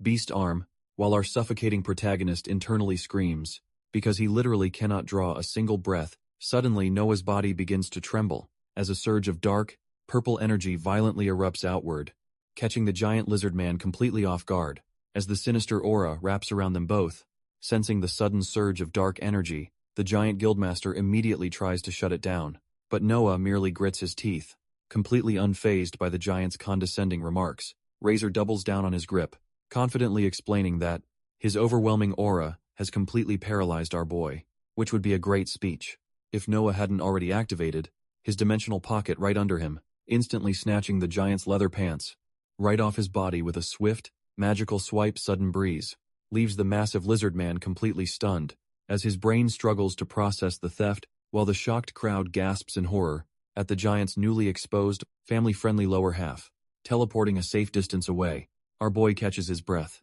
while Razor begrudgingly respects the sheer audacity before the pantsless guildmaster hurls a massive weapon straight at Noah to keep the pressure on, demanding to see what other ridiculous tricks this crafty outworlder has up his sleeve. Dodging the flying weapon, Noah prepares to activate his dimensional pocket. Once again, as the system interface confirms, he is accessing his newly upgraded storage space, sending his consciousness, diving straight into the dark, void of his personal inventory. Our boy realizes he needs a massive brainwave to survive this lopsided, beat-down questioning. How on earth he can land a hit on a vastly superior opponent, until his eyes lock onto a jar of black rocks, floating in the void, prompting him to snatch the container of gravel, with a brilliant, highly questionable plan, and he immediately chucks the debris straight through a portal, right at the giant's face. This pocket sand tactic, working flawlessly to blind the massive guildmaster in a split second, leaving the screaming lizard man completely vulnerable.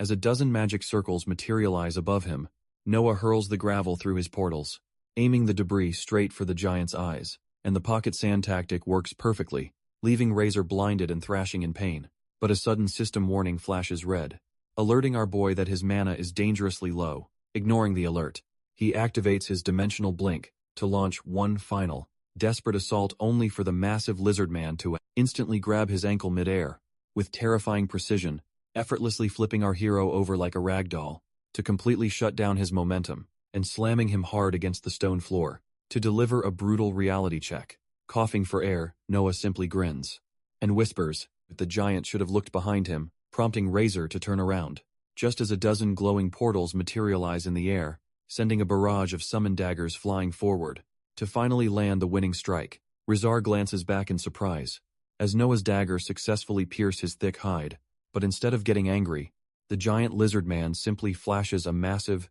satisfied grin, casually offering a massive hand to declare that our boy officially won the match. Pulling Noah up from the shattered floor, the towering guildmaster cements his approval, while Remy raises her arm to loudly announce that Noah has passed his evaluation, sending the entire crowd of spectators into an absolute frenzy of disbelief, as they frantically whisper among themselves to determine where the kid actually ranks, until a guild member checks the records and reveals Noah placed 48th overall, landing him comfortably in the top 50 and leaving the entire arena completely astra still. Our boy remains incredibly confused until Remy explains this was just a timed survival test. Remy casually mentions that the giant lizard man had already beaten down over 100 challengers today, leaving Noah completely dumbfounded as he realizes he just barely survived a heavily fatigued boss screaming in disbelief, while the jolly giant simply laughs off the insane marathon workout. Suddenly, a massive cascade of system notifications floods his vision with endless skill upgrades, forcing our boy to stare in absolute awe at his massive post-fight stat gains, especially since his signature, Blink skill, has officially evolved into an epic tier ability, allowing him to bypass normal distance limits and slip directly through the mysterious astral rifts, while his newly acquired spatial resistance passive makes him far more resilient to raw magic. Walking down the quiet hallway, Noah reviews his newly optimized mana capacity and cognitive speed, only to suddenly freeze in his tracks. As he senses something highly unusual waiting behind the next door, Noah reaches out and grabs the golden handle, slowly pushing the heavy wooden door open, only to be greeted by a furious, echoing shout about some rod-infested troublemakers, prompting our boy to awkwardly ask if he just walked into a terrible situation. Remy confirms the bad timing, complaining that some abyssal scum have slipped right past her watch, which immediately makes Noah wonder if she is referring to Aurelia's shady former party members. Aurelia nods grimly, explaining that her betrayal was far from just an isolated incident, as more reports of missing people are directly tied to quests taken by specific guild members, leaving the white-haired receptionist clutching her head in absolute frustration over these elusive cultists. When Noah asks if they have located the targets, Aurelia points toward a nearby town, but Remy suddenly looks up, offering to pinpoint an even more specific location for them. Remy closes her eyes and channels her magic, summoning glowing papers that float around her. Noah watches in utter confusion, but Nay quickly shushes him to explain, it is fate magic. Suddenly the receptionist's eyes snap open, glowing with a brilliant starlit blue energy, and she snatches a single paper right out of the swirling, magical vortex. She confidently declares, the targets are hiding out in a town called Aquarius. Noah warmly thanks Nay for her help, as she prepares to head out, while Remy officially issues a high-stakes quest to track down the treacherous Iron Fists, prompting a system notification to pop up, with a very specific rule to keep one alive. As they arrive at the bustling city, Nay asks if he still needs to buy a spear, and she leads the way through the streets, while Noah gets easily distracted by a fountain. Following Aurelia down a shady alleyway, our boy keeps a close eye on their surroundings. Noah admits the creepy vibe is getting to him, but she tells him to stop complaining, leading him straight to a heavily carved wooden door, tucked away in the stone walls. Pushing the door open, Aurelia casually greets an orange-haired crafter, named Josiah, who looks up in surprise. This bubbly craftsman instantly lights up, ecstatic to see his favorite firebird back in town, and he practically sparkles with joy as he rushes forward to welcome his old friend, wrapping Aurelia in a massive, enthusiastic hug that she surprisingly doesn't immediately try to escape. She quickly introduces our boy as her traveling companion, prompting Noah to offer an awkward little wave. These two guys share a friendly handshake, instantly hitting it off with easygoing, polite smiles.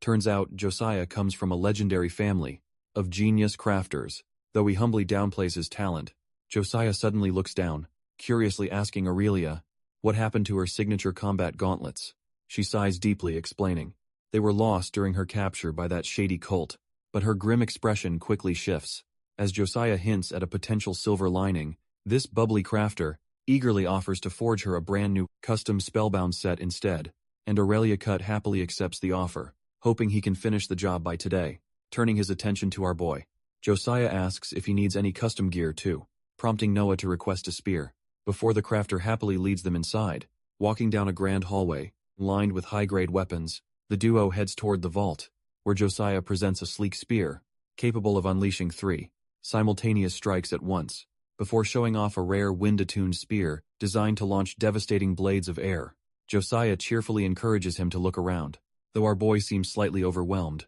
by the massive selection. Strolling past rows of high-grade weapons, Noah keeps his eyes peeled for something that truly stands out, until a sudden dark aura makes him freeze. As his instincts scream at him to stop, Josiah warns him that the glowing red spear is cursed, carrying a deadly rot that kills its wielder, which naturally makes our stubborn protagonist want it even more. Begging for just a quick look, reluctantly handing it over, the crafter watches as the system identifies it as a rare, self-growing weapon, prompting Noah to turn around with a massive grin, eagerly asking how much this dangerous toy costs. This leaves the poor craftsman completely speechless, staring in absolute disbelief at our boy's suicidal weapon choice. But before they can negotiate, a swirling, blue portal suddenly erupts in the middle of the room, pulling their attention toward a mysterious, new destination as the magical vortex violently expands. Noah casually drops that a wind elemental just invited him directly inside the swirling rift, but Aurelia warns him that entering means getting instantly shredded into pure, useless mana, which would be a great deterrent if Noah couldn't already see a massive temple inside, prompting our reckless boy to offer his hand and suggest they take a leap together. She immediately grabs his collar to stop him, screaming that this is a terrible idea, only for Noah to activate his newly upgraded blink skill and drag her right in, vanishing from the workshop as the magical vortex completely swallows them both whole. Suddenly, the duo finds themselves plummeting down a chaotic, rainbow-colored dimensional tunnel, while screaming, hurtling headfirst through the unstable space-time continuum, with absolutely zero control over their descent, until Noah spots their exit and prepares to stick a highly chaotic landing. Hurtling toward a glowing doorway, they spot the tiny wind elemental waiting for them, before they crash straight through the portal in a blinding flash of light, triggering a sustain alert that confirms they have officially entered the wind astral plane. This landing is anything but graceful, sending both of them face-planting hard onto a red carpet, prompting Aurelia to immediately scream at our boy for his incredibly reckless stunt. Suddenly a calm voice echoes through the grand hall to welcome the unexpected intruders, revealing a stunning queen lounging on a golden throne, surrounded by giant feather fans. She looks down at them with an elegant, highly amused smile that radiates pure authority, which instantly brings Aurelia to her knees, as she stammers out a greeting to a goddess, while Noah silently prepares to use his identify skill to see who they are dealing with. But his system completely glitches out, failing to identify her, and displaying only question marks. She bursts into a hearty laugh, mocking him for trying to scan a literal deity, leaving Noah completely stunned, as he wonders how this divine being already knows his name. She casually explains that as the goddess of knowledge, keeping tabs on him is child's play, taking a slow, elegant sip of her drink, while letting the revelation sink in. Panicking Aurelia immediately forces our boy's head down to beg the goddess of Vera for forgiveness, calling him an absolute idiot for recklessly following a tiny wind elemental into her domain, but the goddess admits she is actually quite amused by their highly unexpected arrival as the little spirit floats over, to whisper some juicy gossip directly into her ear, prompting Aurelia to quickly clarify that our boy is actually just incredibly lost and stupid.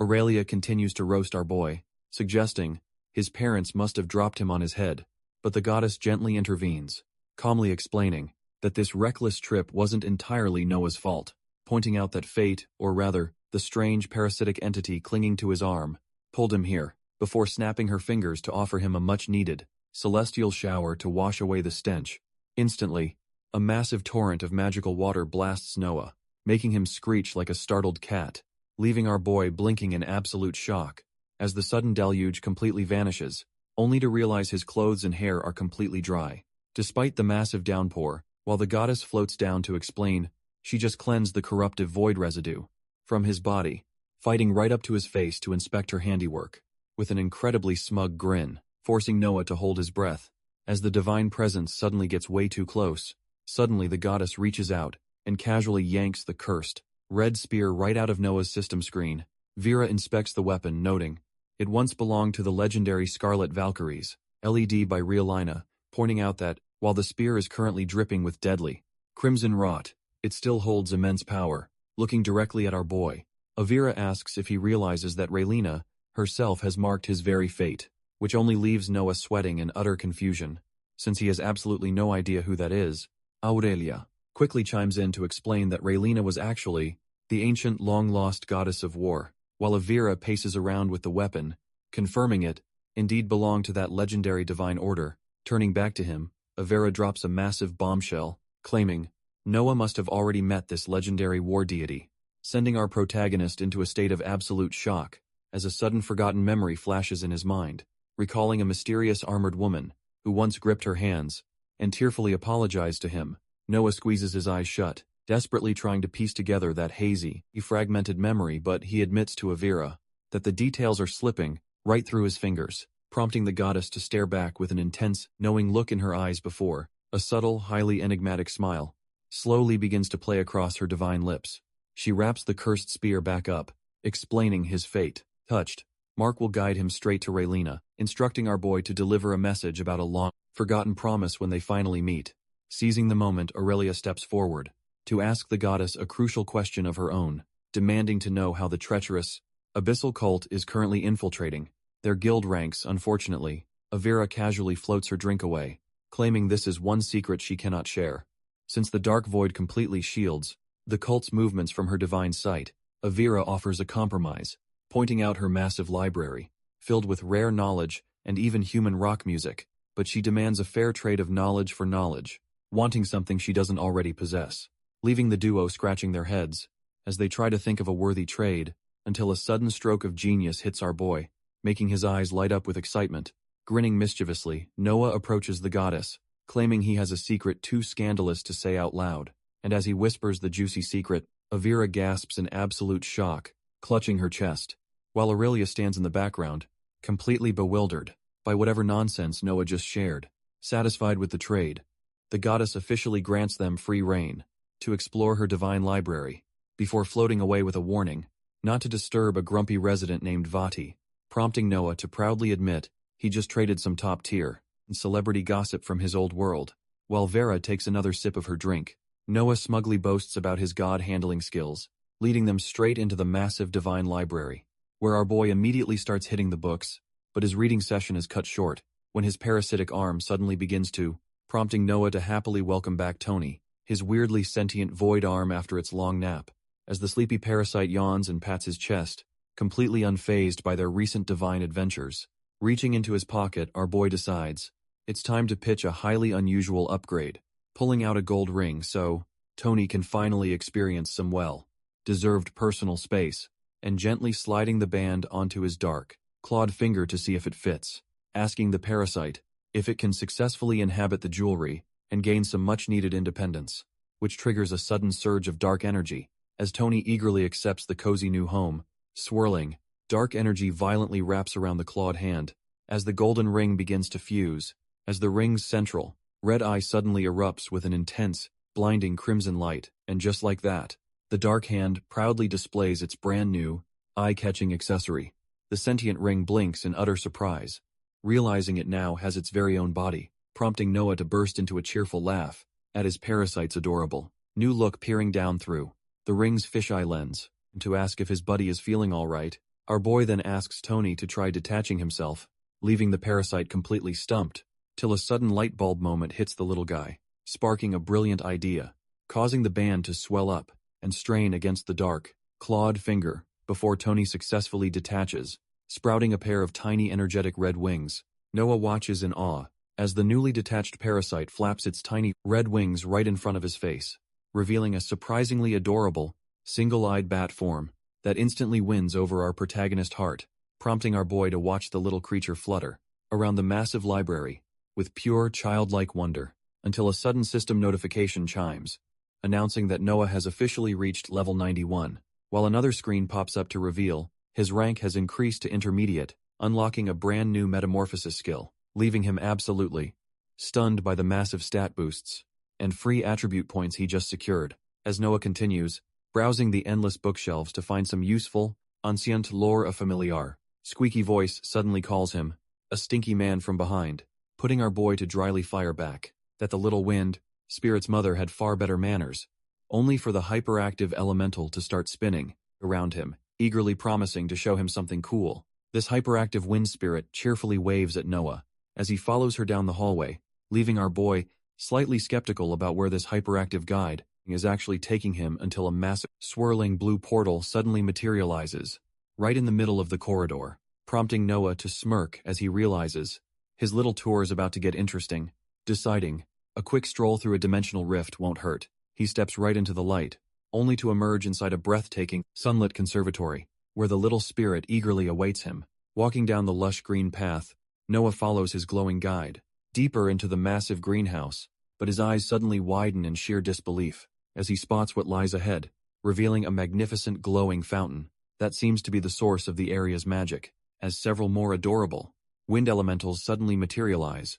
happily fluttering around our completely bewildered protagonist. This little wind spirit cheerfully waves at him, completely thrilled to show off her favorite spot. But as Noah looks down at the fountain, something small suddenly splashes into the water, causing our boy to gasp in absolute shock as his jaw hits the floor, because a completely different world seems to be shimmering right beneath the water's surface. Yet before he can investigate, a sharp black claw taps the edge with a warning, revealing a massive, highly majestic blue peacock standing right behind him with a stern look, which instantly startles Noah as he slowly turns around to address this giant bird, guessing that this must be Vadi, the notoriously grumpy resident the goddess warned him about. This giant bird's size and annoyance, complaining about a Vera's endless habit of dragging random mortals here before leaning in close to sniff him, noting he reeks of both void and crimson energy. Staring deep into Noah's soul, the giant bird realizes our boy is actually bound by fate. Noah asks if destiny is literally holding his hand,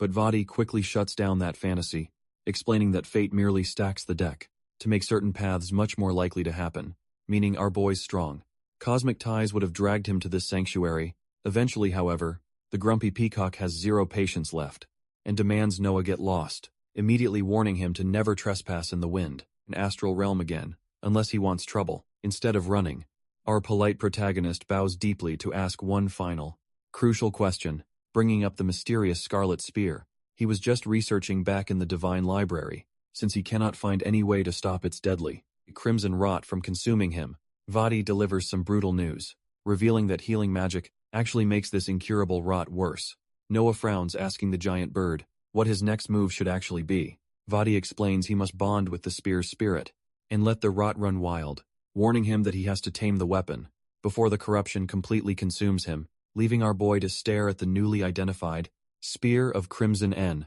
to weigh his options. For a confident, highly reckless smirk slowly begins to spread across his face as he proudly declares himself a risk-taker. While preparing to face the deadly curse head-on, this grumpy peacock scoffs at his foolishness, though he admits this suicidal stunt will be highly entertaining, offering a smug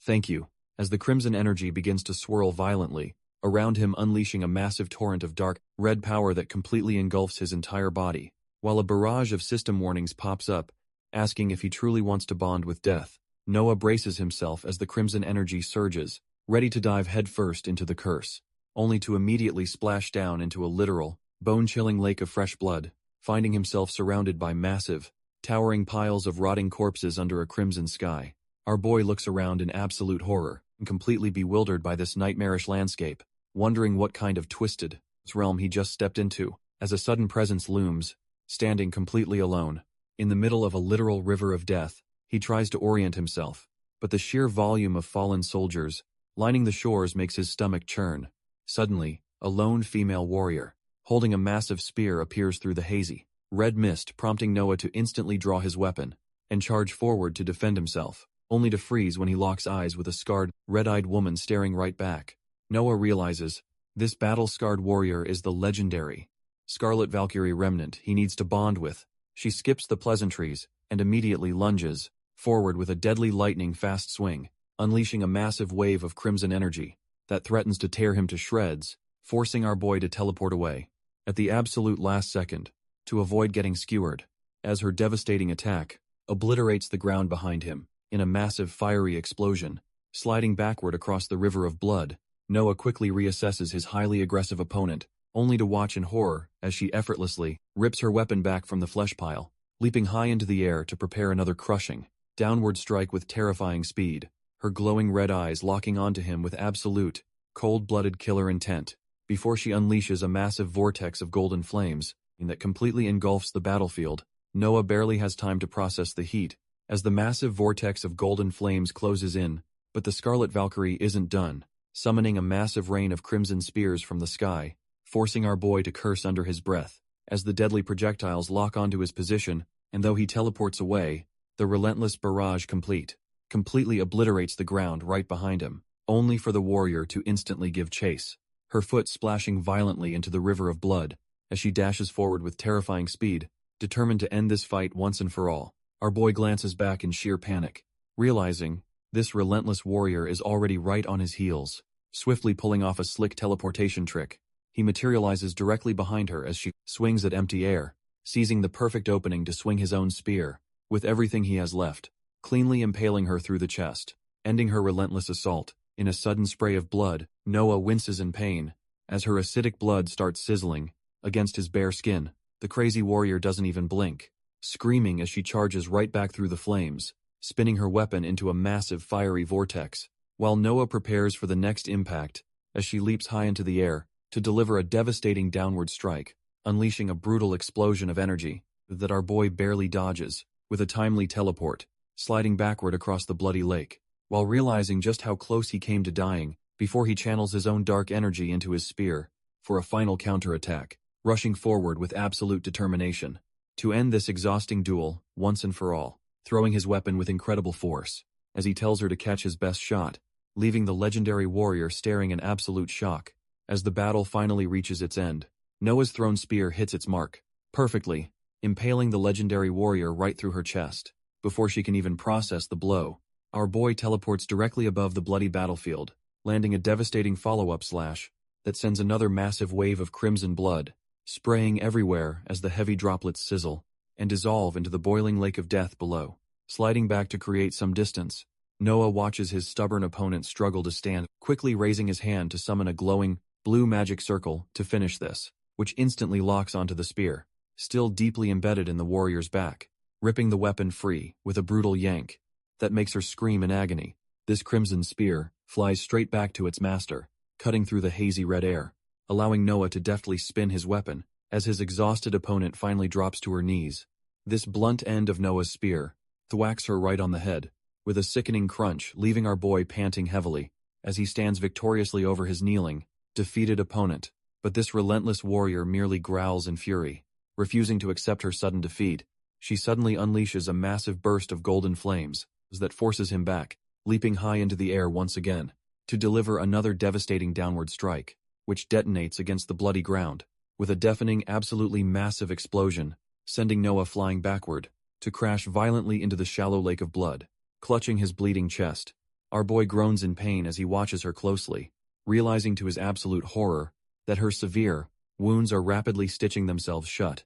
forcing our exhausted protagonist to drag himself Back up for another round. This relentless warrior's eyes flare with pure, unadulterated rage as she locks onto him, screaming for him to fight her, as she charges forward with blinding speed, forcing Noah to curse his luck. While bracing for another brutal head, on collision their weapons clash repeatedly, in a dizzying blur of pure hatred and desperation, as they trade blow after blow, lighting up the bloody sky with sparks. But she suddenly slips past his guard, delivering a heavy bone-rattling strike, which cleanly impales our boy right through the chest. In a brutal spray of blood, coughing up a mouthful of crimson, he watches his health bar plummet to critical levels, prompting him to activate a desperate teleportation circle right beneath his bleeding feet, pulling him out of the nightmare realm. Just before she can finish him off, Noah grits his teeth as he prepares to activate his final, desperate trump card, summoning a glowing, magic circle that instantly pierces the Scarlet Valkyrie remnant with a brutal strike, which triggers a system notification, confirming he successfully inflicted a severe bleed effect on her, letting a smug bloody grin spread across his face as he declares his trap complete. A new system window pops up, announcing the activation of his devastating skill, Blood Rain, which begins draining the life force from the countless, fallen soldiers floating in the Crimson Lake, swirling the stolen vitality directly into Noah's body, to rapidly patch up his fatal wounds. Though the sudden violent surge of raw energy makes his entire body crackle with pain, gritting his teeth through the agony, our boy watches a bright blue flash envelop his vision as he teleports directly above the kneeling warrior to deliver a crushing final downward strike. Devastating downward strike connects, slicing right through the warrior's defenses. With a brutal swish instead of falling, this absolute maniac grabs the spear shaft, embedded in her chest, pulling herself forward along the sharp weapon to close the distance between them, leaving our boy completely stunned by her suicidal level of sheer, unhinged commitment before she leans in and literally bites a massive chunk out of his neck. Our boy screams in pure agony as the excruciating pain surges through his entire body, desperately hammering her with a barrage of heavy blows to force her off him finally, throwing a powerful strike that sends her crashing back into the bloody lake. Heavy droplets of fresh blood slowly drip down, rippling across the crimson water. Clutching his mangled neck, Noah desperately checks his system screen, while his relentless opponent stands right back up. A system alert flashes as Noah activates, blood rains swirling the crimson lake around them. Our boy grits his teeth, feeling the warm blood dripping from his freshly mangled neck, while his unhinged opponent looks up in disbelief, wondering what kind of monster she's fighting. Ignoring his own massive bleeding chest wound, Noah refuses to back down. Now this relentless warrior screams in fury, launching herself forward for another suicidal, high-speed charge, summoning this barrage of glowing, golden spears to rain down on him from above, forcing our boy to swiftly dodge her massive, flame-infused swings with split-second timing, only for her to leap high into the air once more, preparing a devastating downward strike, deftly anticipating the move, as he swings his own crimson spear in a wide, defensive arc, cleanly slicing through her defenses, and sending another heavy spray of dark blood flying. Noah gets sent flying backward from the impact, letting out a painful groan as he crashes. He immediately activates his lifeblood skill, cursing his opponent's ridiculous cheat code, healing abilities, before launching himself right back into the fray, with a high-speed dash, trading a flurry of lightning-fast spear strikes that echo across the bloody battlefield, though a warning screen alerts him that his max health has plummeted to 59%, prompting our boy to summon multiple illusions of himself to completely encircle the warrior. Unfortunately, a low mana warning pops up just as he prepares his next spell, forcing him to rely on pure physical speed as they charge each other once more. But Noah simply bites down on a mana stone to instantly restore his energy reserves, beating her head-on with a massive clash that sends sparks flying into the crimson sky. Multiple glowing, blue magic circles suddenly materialize in the air, completely surrounding the bewildered warrior. Seizing the moment, Noah channels his remaining energy to activate a massive teleportation array. Beneath his feet, his crimson spear flies through the air, with a deafening whoosh crackling with dark power. With a powerful throw, he sends the weapon crashing straight down into the glowing magic circle, unleashing a brutal barrage of energy, blades that impale the screaming warrior from every single direction. Our boy desperately prays. This overkill attack is enough, as a low mana warning flashes red, while another massive spear pierces cleanly through her chest, in a violent spray of dark blood, sending the legendary warrior crashing heavily onto her knees. In the middle of the bloody lake, Noah collapses into the crimson water, panting heavily. As his body finally reaches its absolute limit, clutching his throbbing head, he groans in agony, as a severe mana backlash violently hits him. As Noah struggles to recover from the mana backlash, a trembling hand reaches out from the Crimson Lake, revealing the defeated warrior, desperately sobbing, and begging her mother for forgiveness. Our boy blinks in confusion, completely thrown off by this sudden, emotional family drama, while the dying remnant continues to weep. As she slowly sinks into the bloody depths, Noah slowly approaches her kneeling form, watching her reach out toward the empty sky, letting out a heavy sigh, as he prepares to put her out of her misery. But before he can even strike, she collapses, face first into the blood with a heavy thud, her lifeless body floating silently in the lake. As her tragic story finally ends, planting his spear firmly into the ground, Noah stands there in absolute silence, collapsing onto his knees, as a system window finally confirms his hard-fought victory. Just as Noah thinks it's over, a foot splashes back down into the crimson pool, and a bloody hand suddenly grabs his ankle, dragging him right back into the nightmare. As the unhinged warrior crawls out of the blood, like an immortal horror movie villain, delivering a brutal punch that sends our boy crashing, face first into the shallow lake. Standing triumphantly over his battered body, she looks down at him with cold, murderous eyes, before wrapping her hand tightly around his throat, to lift him off the ground, casually asking what she actually has to do to make him stay dead, this time only to launch him across the battlefield, like a rag doll. Terrifying, effortless strength. Noah skits violently across the surface of the crimson water, desperately trying to recover, instantly freezing in absolute terror, as he notices something bizarre happening to his surroundings. Noah watches in disbelief, as his relentless opponent prepares to unleash her absolute worst, twirling the Crimson Lake into a massive, terrifying vortex of raw, unbridled energy, as thick ribbons of blood wrap tightly around her battered body, like protective armor. Realizing this unhinged warrior still has a ridiculous final phase up her sleeve, he lands with an intimidating thud, radiating a terrifying aura of pure crimson malice. But the bizarre transformation continues, as thorny black vines wrap around her ankles, forming a creepy, glowing halo of blooming spider lilies, right above her head, leaving her standing there, looking like a literal goddess of death. Ready for round two, refusing to be outdone, Noah pulls out a high-grade mana stone and bites it, triggering a massive wave of system notifications, as his stats instantly skyrocket to insane levels. With her new death goddess form fully active, the red-haired warrior dashes forward, with terrifying speed, screaming in absolute fury. As she closes the distance to tear him apart, Noah braces himself with his spear, realizing her unarmed state somehow made her even faster, and their weapons collide with a deafening clang that rattles his entire skeleton, sending our boy flying backward as he dryly compliments her absurd physical strength. But the relentless warrior immediately presses her advantage with another lightning-fast slash, prompting Noah to flash a smug grin as he prepares to activate his favorite escape tool, instantly teleporting right behind her. He catches the unhinged warrior completely off guard,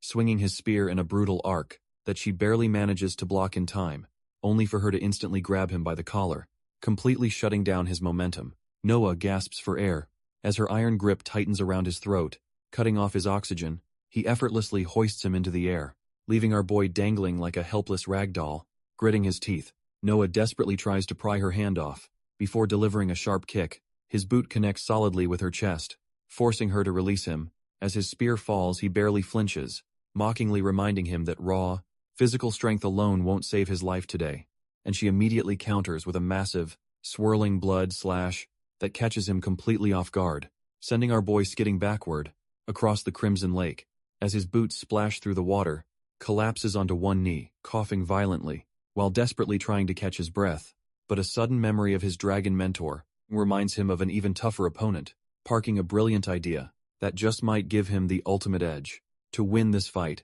activating a glowing blue teleportation circle, Noah prepares to execute his high-stakes counter strategy, as he teleports right above the red-haired warrior to deliver a brutal surprise downward slash, nearly impaling her chest with his spear, while shouting a triumphant victory cry. But the unhinged warrior barely flinches, triggering her own passive, blood-draining skill to stay standing, which rapidly drains Noah's maximum health, down to a dangerously low 51%. Realizing he cannot win a battle of pure attrition, our boy decides to deploy his neurotoxins, calling upon the ancient spirits of his crimson spear to fully bond with its new master, before launching himself downward like a meteor, to deliver one final decisive strike, injecting the deadly neurotoxins directly into her body, with a satisfying sizzling hiss. Yet the relentless, death goddess still manages to swing her weapon and block the fatal blow. This red-haired warrior swings her arm with terrifying force, sending Noah flying backward with a painful grunt, crashing heavily onto the ground.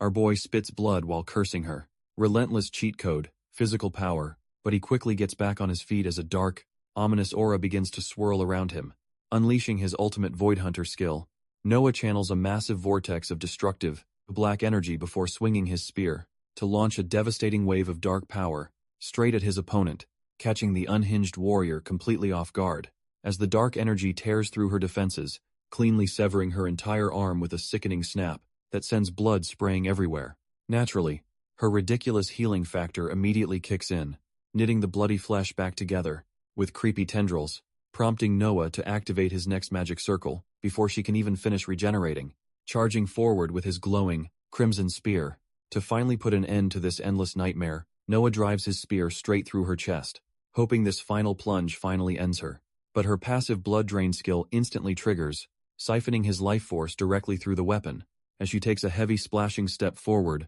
Despite having a literal spear through her torso, our boy freezes in absolute shock, as a bloody hand suddenly clamps onto his face, pinning him flat on his back, while she looms over him like a ravenous beast, before sinking her teeth straight into his neck. In a desperate feral bite, this kid recoils in pure disgust, utterly baffled by this unhinged, vampire-style combat tactic, only for a barrage of curse notifications to pop up, as she slams him down, unleashing a brutal, follow-up slash that leaves him screaming in agonizing pain, while thorny black vines wrap tightly around his neck to choke the remaining life out of him. Noah can't help but appreciate the view, even as the unhinged warrior chokes him to death, while his health bar plummets to a pathetic 11%, under the crushing pressure of her vines, leaving him in critical condition, with a measly 3% of his life force remaining, before she delivers a final, brutal stab that seals his fate once and for all, forcing our boy to accept that his journey has finally reached its tragic end as his eyes slowly close, and he prepares to embrace the cold darkness,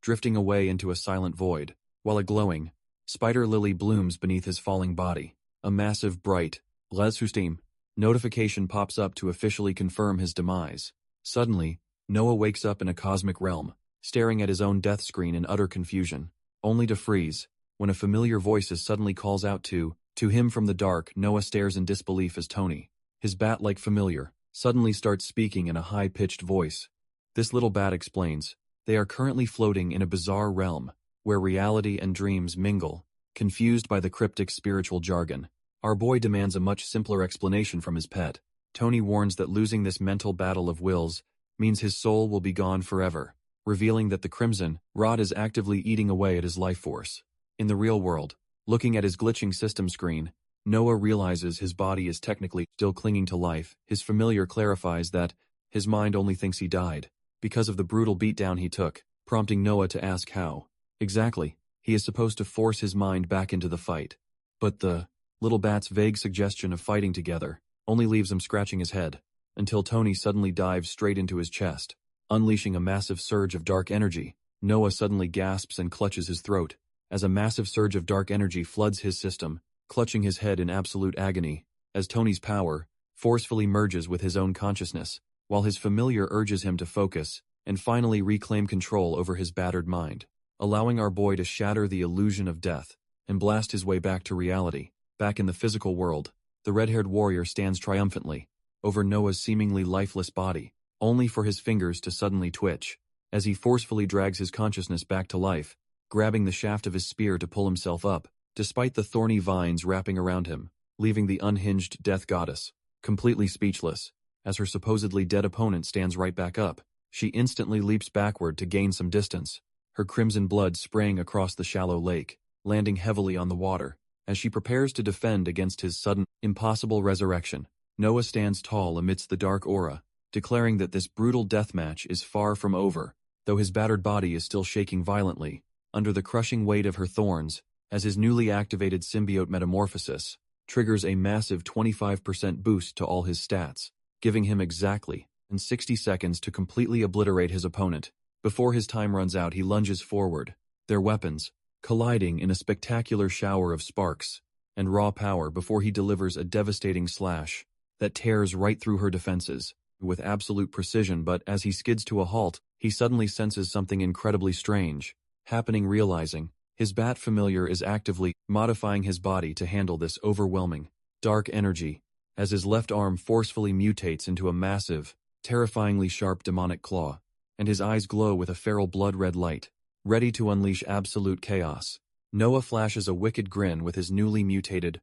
demonic claw, declaring they are finally on equal footing, before launching himself forward to seal her defeat, with another glowing magic circle, crunching down on another high-grade mana stone, to instantly replenish his energy by 300%. This massive boost spikes all his attributes by 50 points as he raises his spear with a roar, leaving the red-haired warrior completely stunned by the sudden, overwhelming pressure radiating from his body. Their weapons collide with a deafening clank that sends shockwaves rippling across the bloody lake, unleashing a blinding pillar of light, as our boy proves he is stronger than ever before, trading a relentless flurry of high speed, slashes and parries in a dizzying dance of death. But the unhinged warrior suddenly counters with a massive, crimson swing that catches him completely off guard. With only 37 seconds left on his transformation timer, Noah desperately braces for her next relentless assault. Tony actively hardens Noah's skin to absorb the incoming impact, giving our boy some much-needed defense. And though the red-haired warrior lands a devastating blow, his newly reinforced body barely even flinches, sending her crashing back onto the bloody water. As she struggles to regain her footing, refusing to back down, she immediately launches herself forward for another high-speed clash. But Noah effortlessly blocks her lethal strike, with his newly mutated demonic claw, thanking his bat familiar for the touch defense, while holding her blade at bay, before noticing his discarded crimson spear floating just a few yards away on the water. Instantly activating a blue magic circle, he prepares to summon the weapon back to his hand, snatching the spear right out of the portal, to launch a devastating counterattack, plunging the spear straight through her chest, to deliver a truly devastating final blow. This red-haired warrior coughs up blood, completely stunned by the sheer force of his brutal strike, and her massive blade slips from her grasp, splashing uselessly into the crimson lake below. Noah wastes no time ripping his spear free, and to prepare for a devastating follow-up attack,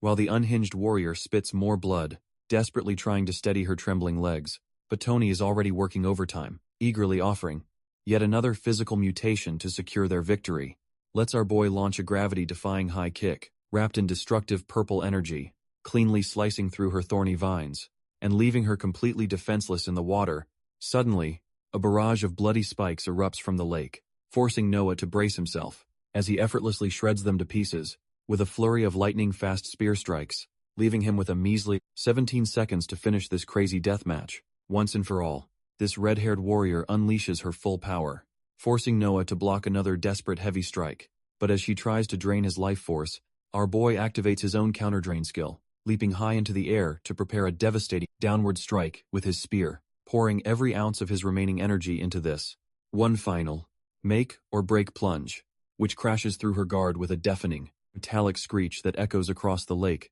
cleanly impaling her chest and pinning her down. As the final seconds tick away, right as his transformation timer hits 0, confirming his hard-fought victory over the legendary boss. Catching his breath, our boy looks down at his fallen foe, hoping his spear finally accepts him, while the system officially logs the kill, cementing his triumph over the level 127 monster, leaving him standing alone in the quiet, utterly exhausted, but relieved that the nightmare is over. With the battle finally won, Noah's legs give out, as he collapses heavily into the bloody water. Tony eagerly celebrates their hard-fought victory, while our exhausted boy can barely muster a weak reply. But the eerie eye on his ring suddenly snaps wide open, pulsing with a strange dark light. A system prompt immediately appears, asking if he wants to consume the level 127 boss. The moment he taps yes, a swirling vortex of crimson energy wraps around his hand, officially absorbing the fallen Valkyrie. To boost his Devourer rank progress to 43%,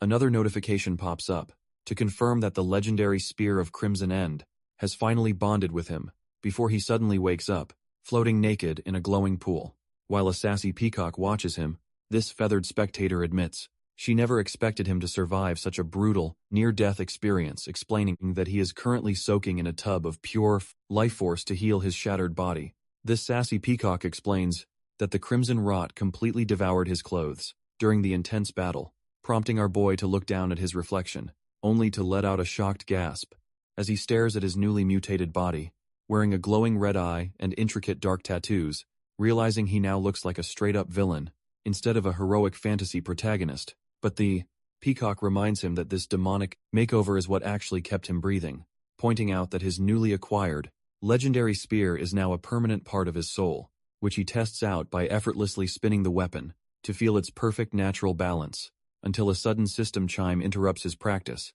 drawing his attention to some massive updates, revealing that his pad's abilities and skills have all received an absolutely ridiculous level boost, while his core attributes skyrocket and leave him with over 100 free points to spend. Noah stands in the healing pool, as the peacock explains that absorbing a legendary Valkyrie yields massive rewards, advising our boy to carefully review his massive upgrades as he edges closer to E rank, who nods in agreement, while scrolling through a rare bleed skill that applies directly to his weapons, before checking out a handy blood drain ability that lets him heal himself and nearby allies, and he practically drools over an epic obliterate skill that channels raw void energy to vaporize enemies. While his new rot resistance is great, he finds a double-edged pain tolerance skill slightly concerning, prompting him to dump 25 of his 100 plus free attribute points straight into his stats, till a sudden realization hits him, making him freeze. As a crucial question pops into his mind,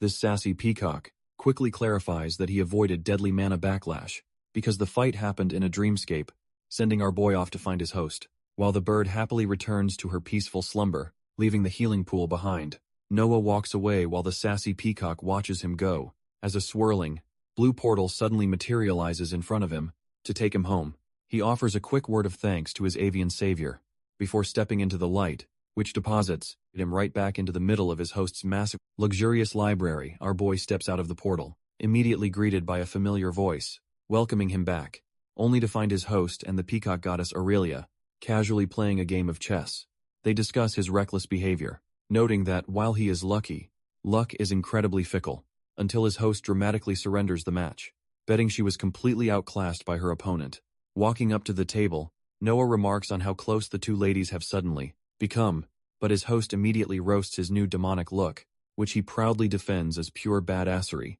Aurelia warns our boy that his familiar's physical modifications are permanent, threatening his very humanity, and she delivers the chilling truth that his transformation has already crossed that line, pointing out the literal crimson, rote, and abyssal parasite currently flowing through his veins. Since rapid growth always demands a heavy price, she reminds him that power is never free, before deciding it is finally time for them to part ways, now that their game is over, explaining that a responsible deity cannot ignore her devoted followers. For too long, our bonus host politely offer their respect, thanking her for the unexpected hospitality, while a firm handshake officially grants Noah a legendary blessing to double his learning speed. With a cheerful wave, the duo bids farewell to their divine host, as they prepare to leave, prompting the goddess to snap her fingers and instantly send them back to their own reality. Back in the real world, the goddess Aurelia casually sips a drink, as a portal zips open, sending our duo hurtling through a chaotic, high-speed tunnel of blinding,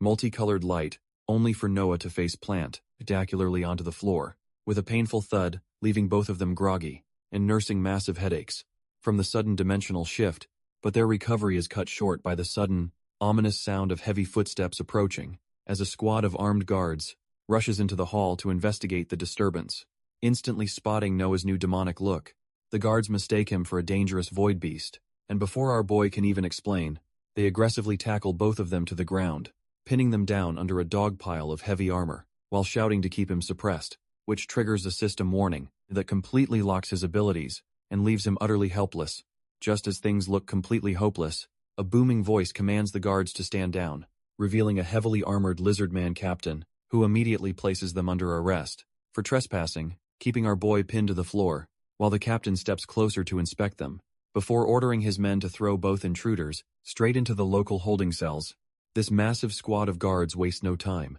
marching our bound duo down to the dungeon, where Noah casually remarks that they might have messed up just a little bit, prompting his host to turn around, with an expression of pure, unadulterated disbelief before she absolutely explodes, reminding him that she explicitly told him to be careful, listing off every single one of his reckless life choices, while struggling against her magic sealing shackles, and capping off her rant by pointing out that he now looks like a literal monster. Relia angrily declares there is no we here, completely distancing herself from Noah, leaving our boy looking completely stunned as he processes her harsh, unexpected rejection before he quietly asks if she truly despises every single choice he has made, wondering if she genuinely feels that way about his entire journey up to this point. This sudden vulnerability catches Aurelia completely off guard, making her flinch with a visible jolt, as she stares back at him with a mixture of shock and sudden guilt, sighing deeply as she admits, this weakened state is just her, it's without her active perks, but Noah gently reassures her,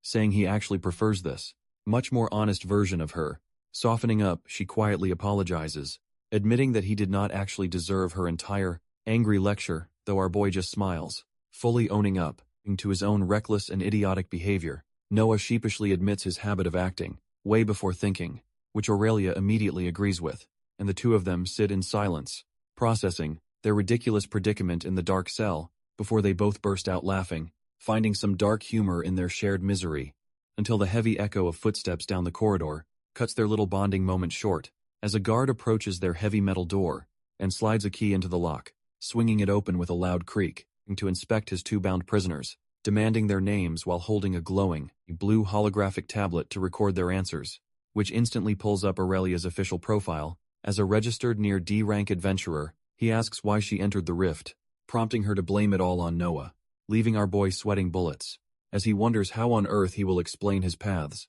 This guard suspiciously asks Aurelia about her connection to the supposed void beast standing beside her, but she quickly clarifies that Noah is registered, prompting the guard to finally accept her explanation, who promptly unlocks her glowing, mana-sealing cuffs with a loud, metallic clink of the chains, leaving our boy completely dumbfounded, as his companion is casually escorted right out of the cell, before the heavy metal door slams shut, with a deafening bang that echoes through the dark room, letting out a heavy exhausted sigh. Noah stares at the wall while processing his terrible luck, realizing he must desperately find a way to bypass the cuffs and access his astral script, which prompts him to strain against his bindings, as a faint, swirling blue energy begins to spark, praying his system will actually respond. As the glowing, metal cuffs begin to shine with intense light, only for the sudden, violent feedback to shatter the air and leave him coughing up fresh blood. Wiping the blood from his chin, Noah grins and eagerly taps the glowing confirmation button, which immediately pulls up his locked status screen to reveal his hidden perks menu, prompting our boy to grit his teeth and force his mana through the seal, but his core violently rejects the strain, shattering his internal energy with a sickening crack. He face plants onto the stone floor, as a new system notification flashes the word Voidborn, struggling to sit back up, while realizing this forbidden perk might be his only escape, which the system immediately hides from external detection to keep his secret safe, leaving him to quietly test his limits against the glowing magic sealing wall chains, as he pants heavily in the dark, his single demonic eye glowing with pure determination. Suddenly the heavy cell door creaks open, forcing him to quickly wipe away the blood. When the guard demands his name, our boy calmly introduces himself as Noah Brown, but he instantly senses a strange, invasive pressure creeping deep into his mind, realizing the guard's high-tech tablet is actively scanning and exposing his hidden status screen, before the officer coldly orders him to stand up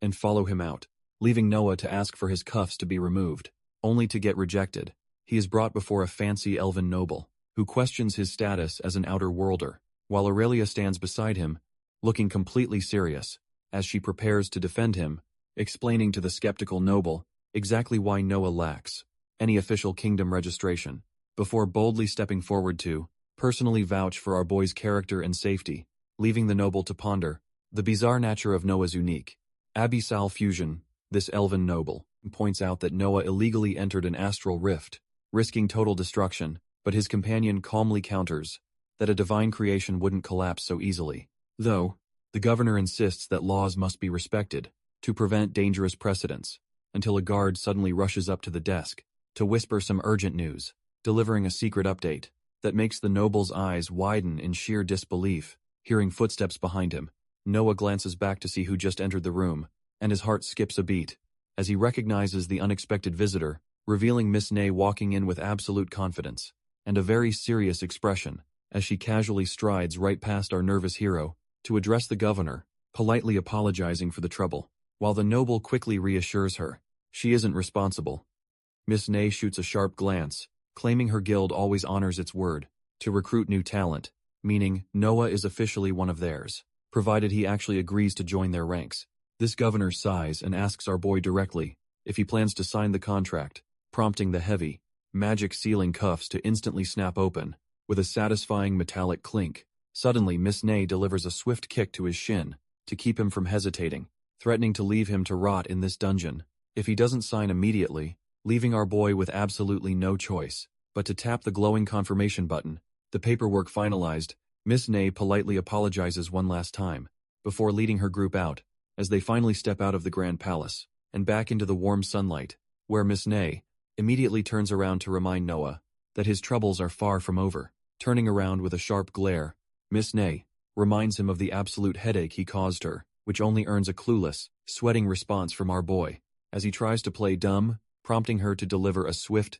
comedic kick to his shin, to force some professional respect, threatening to let their giant, lizard-man ally turn him into a punching bag if he slacks off, leaving Noah with no choice but to nod frantically, while sweating bullets under her intense gaze. Suddenly, she grabs him by the shoulders and pulls him in close, with a deadpan expression, whispering that she actually sneaked a peek at his highly classified astral script during the chaos, demanding to know what kind of freakish monster he is, to possess such insanely overpowered sub-attributes. But our boy stays dead silent, refusing to leak any secrets about his forbidden void powers until she finally sighs and backs off, letting him keep his mysteries for now. Miss Ney suddenly shifts her stance, turning back to face our boy on the cobblestone street, getting right in his face, to demand why he possesses two separate divine perks. While she easily understands his temporary wind blessing, the second perk completely baffles her, prompting Noah to wonder why he still got arrested, if fate is supposedly on his side.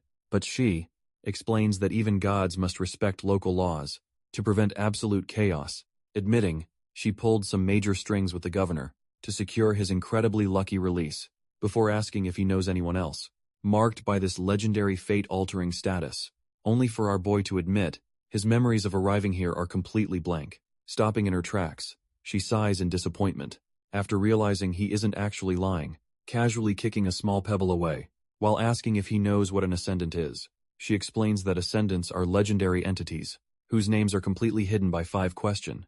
marks, which instantly makes her spin around in absolute shock, as she realizes he actually met one. Before she can press him for details, they enter a lavish hall to meet a waiting knight, prompting our boy and his companions to size up, the heavily armored warrior standing before them, revealing a remarkably handsome blonde paladin, who radiates an aura of intense divine authority. This legendary warrior stepping forward with heavy, echoing strides to greet his newly arrived guests, while Miss Ney casually introduces Aurelia and Noah as the capable party she previously mentioned, as the handsome knight politely welcomes them, though Noah's system flags him as a mysterious paladin. But before they can even start planning, Miss Ney turns around and declares Noah is officially grounded, threatening to throw him straight back into the dungeon if he dares join this dangerous quest. Noah scratches his head, arguing that his reckless mistake is already costing him a massive pay cut, but Miss Ney shuts him down, pointing out that risking his partner's life is completely unacceptable, explaining that raw talent means absolutely nothing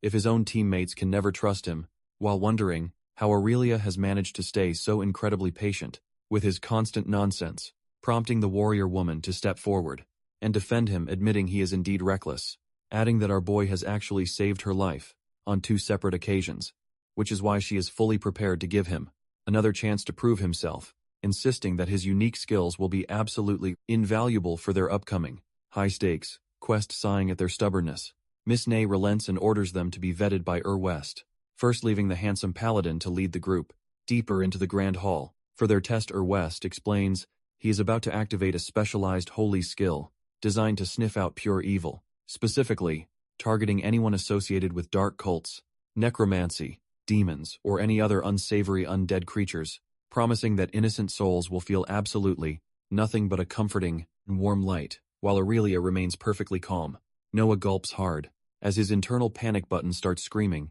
desperately, wondering if he should just confess his sketchy void powers and run away. But before he can make a move, the paladin unleashes his blinding holy magic. Swirling golden energy wraps around them, sealing our boy's fate before he can even speak, summoning a massive winged, angelic entity that instantly subjects them to the ultimate divine test, as the terrifying gaze of the celestial being bores directly into Noah's very soul, until his inner devourer violently resists the spell, flashing a massive red warning of absolute guilt. West stares in absolute disbelief, as his ultimate holy spell completely fails to incinerate our boy, while Aurelia stands perfectly fine, under the divine halo, proving her absolute innocence. Noah's monstrous right arm suddenly bursts into bright flames, triggering his pain tolerance skill, as the swirling golden magic slowly dissipates, leaving the tense trio standing in awkward silence. Instantly sensing danger, the paladin grips his hilt and begins drawing his gleaming sword, pointing the sharp blade directly at Noah's throat, while demanding to know his true identity. Fortunately, Miss Ney grabs his arm and orders him to put the weapon down, explaining that the guild doesn't discriminate against void users, since the void itself isn't inherently evil, urging him to focus on their actual target, instead of wasting time on their new recruit, which forces the frustrated paladin to grit his teeth and reluctantly agree to the plan. West quickly backs down, offering a stiff apology to Ney and Aurelia, while sheathing his blade, but Noah is left completely out of the peace offering, prompting him to complain immediately, though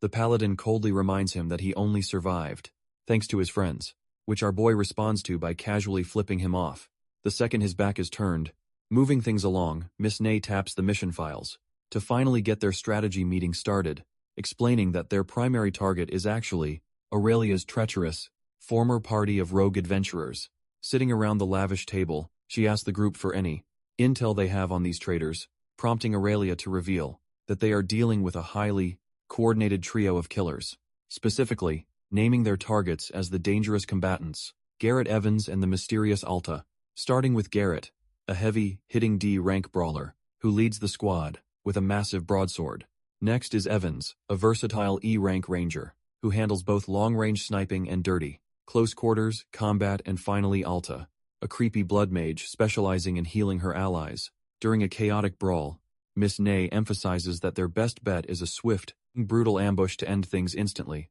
prompting Aurelia to volunteer for Garrett, confident her berserker mode can match his heavy-hitting style, while West nods along as she assigns him to counter the poison, using Ranger Evans, leaving Noah to deal with the crafty blood mage. Despite Aurelia warning him about her tricks, the matchup set. Miss Ney slams her hands on the desk to finalize the strategy, revealing she pulled some major favors to secure a massive, flying wyvern for their rapid transit, ordering the trio to rest up and prepare for a departure before tomorrow's first light, before casually kicking them out of her office, so she can finally tackle her endless paperwork. Stepping into a cozy workshop, Aurelia is warmly welcomed back by a familiar voice. As the cheerful craftsman, Josiah proudly presents a brand new pair of custom-made gauntlets, revealing the epic-grade Pyroclash gauntlets, forged from volcanic steel and infused with pure flame essence. She slides them on the heavy metal, fitting her hands with absolute perfection, and with a sudden grin, she winds up a devastating practice punch, unleashing a massive swirl of blazing fire that lights up the entire workshop. Staring in absolute awe at the incredible, destructive power humming at her fingertips, before turning back to Josiah with a massive grin, and to praise his legendary craftsmanship, this charming merchant simply bows, claiming he only crafts the absolute best for his favorite customer. Though she immediately worries about the price, only for him to joke it cost way less than Noah's spear. Speaking of Noah, Josiah steps closer and asks what on earth happened to his eye, but our boy just laughs nervously and claims it is a totally normal injury, though the skeptical craftsman warns him to get that creepy red eye checked out immediately. Meanwhile, Aurelia steps up to collect a pouch of glowing mana stones from the counter, thanking the friendly merchant, who warmly wishes her the absolute best on her upcoming journey. Heading out, the duo walks down the quiet, stone steps of the city streets, where Aurelia nudges Noah to ask why he suddenly went completely silent, back there bluntly asking if he has a death wish, though he claims he was just thinking, prompting her to warn him about reckless rookies who gain power fast but die faster, constantly jumping into danger, under the delusion that they are completely invincible. She recalls the painful memory of her previous teammates suddenly vanishing in the middle of a quest, leaving her with a deep fear of forming attachments, only to lose them all over again. Turning back to Noah to point out they have been traveling together for nearly a month, admitting that despite all the chaos, she is actually starting to enjoy having a reliable partner, before bluntly offering to help him end his life now, if he is truly that suicidal. With that heavy threat delivered, she casually walks ahead, leaving our boy standing in complete silence, pointing out that While he claims to be running from his past, he is still running from reality. Catching up to him, she asks if he was actually reflecting on her harsh but necessary warning, her expression softening, as she realizes he might actually be taking her words to heart. She quickly warns him not to get completely, to snap his own head as they move forward. Aurelia gently pats his shoulder, admitting she really doesn't like him being this quiet, teasingly asking where her loud, annoying partner who loves hearing himself talk has gone, but Noah just flashes a cheeky grin, claiming he occasionally enjoys a little peace, prompting her to laughingly dismiss his moodiness, while promising a quick cure for his blues, which instantly piques our boy's curiosity, as he wonders what she has in mind. Pointing out their brand new gear, she eagerly suggests there is only one logical way to test them, though Noah nervously reminds her that his toxic spear might actually rot her to pieces, so he quickly dumps 25 attribute points into his agility and constitution to survive her onslaught before they face off in a massive stone arena to establish some basic ground rules. This warrior woman, raising her blazing gauntlets with a wild grin, demanding they go absolutely all out. Noah summons Tony, his loyal spear spirit, who eagerly answers the call to arms as dark,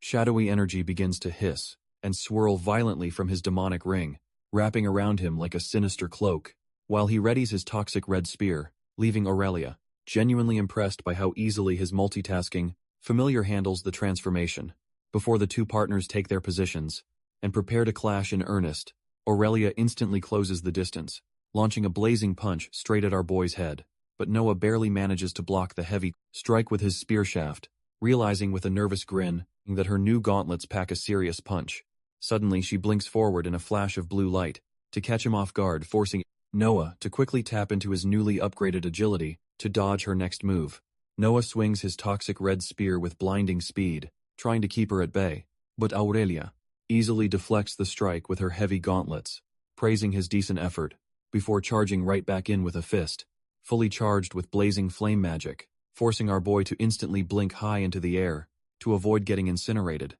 He spins his spear midair and launches a rapid, downward thrust to catch her off guard, but the warrior woman casually grabs the weapon's shaft with her bare hand, violently yanking Noah down from the sky, like a helpless kite on a string, leaving him gritting his teeth in frustration, as he desperately tries to trigger his escape skill, only for a massive red warning screen to pop up, revealing his blink has failed, as Aurelia smugly explains that her new gauntlets have a handy little aura suppression effect. Aurelia delivers a brutal gut punch, sending our boy coughing up spit and folding like a lawn chair, before he rockets backward across the arena, crashing into the stone floor with a massive explosion, standing tall amidst the smoke. The warrior woman smugly admires her smoking new, volcanic gauntlets while a shadowy silhouette slowly begins to rise from the massive dust cloud. Noah wipes the blood from his chin, glaring up with a wild, vengeful look in his eyes, but Aurelia just ignites her fists again, completely unfazed by his sudden, dramatic spike in anger, gripping his toxic red spear. Our boy pushes himself back onto his feet to retaliate, facing a wicked smirk, as he prepares to launch a devastating counterattack of his own, violently hurling his weapon forward, with enough raw force to tear through the air, sending the deadly spear rocketing straight down at his partner, to see if she can actually handle it. Just as the spear is about to impale her, glowing magic circle suddenly manifests, warping the deadly weapon away, in a sudden flash of bright, blue light, leaving Aurelia scanning the empty arena in complete confusion, as a ripple forms beneath her, only for the toxic spear to instantly materialize. Right next to her face, she barely reacts, in time to deflect the surprise strike with her heavy gauntlet, but the razor-sharp tip still manages to slice a clean cut across her cheek, prompting her to swing a wild counterattack that only hits empty air, as our boy uses his spatial magic to instantly close the distance, once more keeping high into the air, while summoning a massive wave of dark,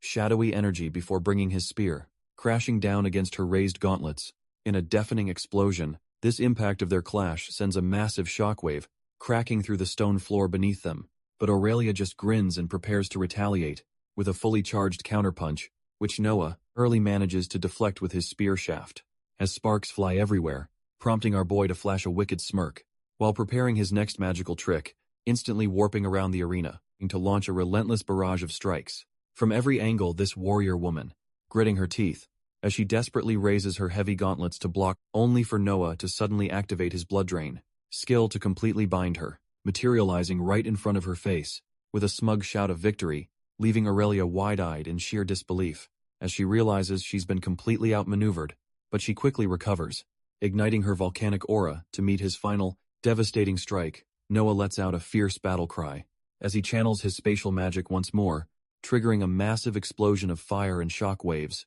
that completely engulfs the stone arena. But our boy quickly realizes he might have severely underestimated her raw, destructive power, as Aurelia suddenly lunges through the smoke to grab his wrist with iron-tight grip, shutting down his desperate attempt to blink away. Before delivering a heavy, punishing blow, she effortlessly deflects his spear with her volcanic gauntlets, completely dominating the close-quarters exchange, sending Noah skidding backward across the cracked, stone floor as he struggles to regain his balance. With a wild, bloodthirsty grin, the warrior woman ignites her fists for another round, unleashing a relentless barrage of blazing punches that leaves him desperately defending from every direction, barely managing to block her overwhelming strikes. As the sheer force rattles his entire body, Aurelia winds up another explosive punch, forcing Noah to desperately brace himself with his spear, but our boy quickly swings his weapon around to regain some momentum, only for the warrior woman to casually grab the spear shaft mid-swing, triggering a sudden, spatial blink that warps both of them into the air. As they materialize high above the ground, in a crackle of blue energy, suddenly a flashing red system warning alerts Noah that his mana is completely depleted, leaving him completely helpless. As Aurelia locks him in a tight mid-air grapple, realizing way too late that gravity is about to do the rest of the work. Before they crash violently into the stone floor, shattering the arena beneath them, Noah lets out a painful scream. As the brutal impact leaves him coughing up blood, Aurelia lands a devastating final punch, straight to Noah's face, sending him crashing down. She clenches her fist with a satisfied look, enjoying the thrill of their intense spar, while our boy lies flat on his back, completely exhausted but surprisingly peaceful, taking a moment to catch his breath on the cold, cracked arena floor until he suddenly blinks, his eyes open in confusion as a shadow looms over him. This warrior woman stands over him with a warm smile, praising his incredible strength. Grabbing her offered hand, Noah dryly points out that the actual winner is talking, but Aurelia admits his performance was ridiculous, considering she is 40 levels above him, though Noah explains his ultimate skills are high-risk gambles that leave him completely paralyzed, leaving Aurelia to complain about his annoying teleportation skills. While he proudly embraces his irritating playstyle, stretching his arms, Noah admits the intense spar felt a bit silly, but was definitely worth it, flashing a genuine smile as he thanks her for helping him clear his head, which prompts Aurelia to offer a surprisingly warm, gentle smile in return before she pats his shoulder and reminds him that teammates always look out for each other, suggesting they find someone to purify her crimson rot before resting up for tomorrow's quest. Suddenly our boy's heart violently thumps as a dark, ominous sensation washes over him, as a flashing red system notification warns him that his pain tolerance skill has officially ended, sending him collapsing to the floor in absolute agony, while Aurelia watches in sheer panic, his vision blurring as the delayed damage from their brutal spar hits him all at once. This warrior woman desperately shakes him, screaming for her partner to get himself together. Aurelia screams in absolute panic, begging her unconscious partner to snap out of it, when Noah's eyes suddenly snap open, as he jolts back to reality, leaving him panting heavily, while the warrior woman keeps a firm grip on his shoulders. He rubs his aching head in confusion, wondering what on earth just happened, while Aurelia anxiously asks if he is all right. After his sudden painful episode, later that night our boy looks up at the sky and gasps at a massive creature, revealing a giant beige wyvern, happily munching on meat next to their waiting allies. Although Aurelia is completely amazed, the blonde knight just scoffs at their dramatic arrival, prompting Noah to check the system screen, only to realize this beast is just a juvenile. As the silver-haired girl dryly points out, they are not exactly heading into a full-scale war. Before they head out, Aurelia asks if there is anything else they need to know, as the silver-haired girl presents a glowing golden tracker designed to locate their targets. Aurelia carefully takes the delicate device, thanking her for the sleepless night of crafting, while Noah and the blonde knight easily scramble onto the back of their massive wyvern, standing below. The young crafter bids them farewell with a confident, slightly menacing grin, shouting for them to absolutely demolish the enemies waiting for them in the abyss. This giant beast flaps its wings, soaring high into the clouds with our crew aboard, prompting Noah to check his status screen, feeling fully prepared for whatever danger lies ahead. But Aurelia is mostly surprised by how incredibly calm he is during his first high-altitude flight, until our boy nervously asks how often people actually fall off these giant, flying lizards. Aurelia assures him that falling is impossible, as long as he holds on tight, but her reassurance is cut short when the golden tracking device suddenly starts ringing, prompting the blonde knight to warn them that they need to land immediately before the giant beast folds its wings and dives straight toward the forest below, sending our boy into a screaming panic, while his companions remain completely unfazed as the massive, flying lizard barrels through the canopy at breakneck speeds, kicking up a massive cloud of dust and debris as it finally touches down, sliding across the grassy clearing, before coming to a sudden, violent halt. This abrupt stop sends Noah face-planting directly into Aurelia's back, with a loud thud, leaving our boy to finally step onto solid ground. With a massive sigh of relief, kissing the grass, Noah dramatically celebrates his survival, while Aurelia mocks his complete lack of flight readiness, while the blonde knight hops down to explain the concept of basic safety to their clueless companion, tying up their massive flying mount, because they absolutely have zero time to waste on small talk, urging the group to move out immediately and hunt down the heathens hiding in the woods. Pointing toward the dense tree line, Aurelia confidently directs the team toward their target's last known location, revealing a hidden cavern nestled deep within the rocky cliffs, just ahead of them, prompting our boy to flash a confident smirk as he prepares to crush their unsuspecting enemies, leaving their giant lizard behind as they quietly slip into the shadow of the dense forest, eventually arriving at the mouth of a dark, eerie cave where only birds dare to chirp, before stepping inside to find the cavern walls completely covered in glowing, magical blue crystals. Noah spots a cluster of glowing water, mana stones, shining brightly along the damp cavern path, leading the blonde knight to cautiously scan their surroundings, while reporting no immediate signs of danger, but Aurelia quickly takes charge, directing the group to follow the left path, deeper into the cave, as their footsteps echo softly against the damp, stone walls, while they navigate the crystalline tunnels, keeping their guards up as the eerie, blue glow of the muststones illuminates their path, until the blonde knight suddenly brings his heavy, armored boot to a sharp, decisive halt, ordering the others to wait behind him, while he slowly reaches for his sword hilt, before suddenly launching himself forward into a full sprint, leaving his surprised companions shouting after him, drawing his blade with a sharp, metallic ring, as he charges headfirst into the darkness, unleashing a devastating slash that cuts clean through the cavern air, with blinding speed. Noah and Aurelia watch in absolute bewilderment, as their overzealous knight charges ahead, while a clueless, cloaked man inside the cave turns around just in time, only to get brutally skewered through the neck by the knight's lightning, fast blade, leaving the poor guy choking on his own blood, in sheer agony, before he face plants onto the cold stone floor, completely neutralized in seconds. Splattered with blood, the knight calmly turns back to call his teammates over, prompting Aurelia and our boy to quickly jog over to inspect the damage, finding their over-eager companion standing over the freshly defeated enemy, like a proud hunter, revealing a sinister tattoo on the dead man's neck that confirms cultist activity, as the knight points deeper into the cavern, warning them that more targets await. Noah confidently steps up to handle the remaining guards, gripping his spear with absolute focus,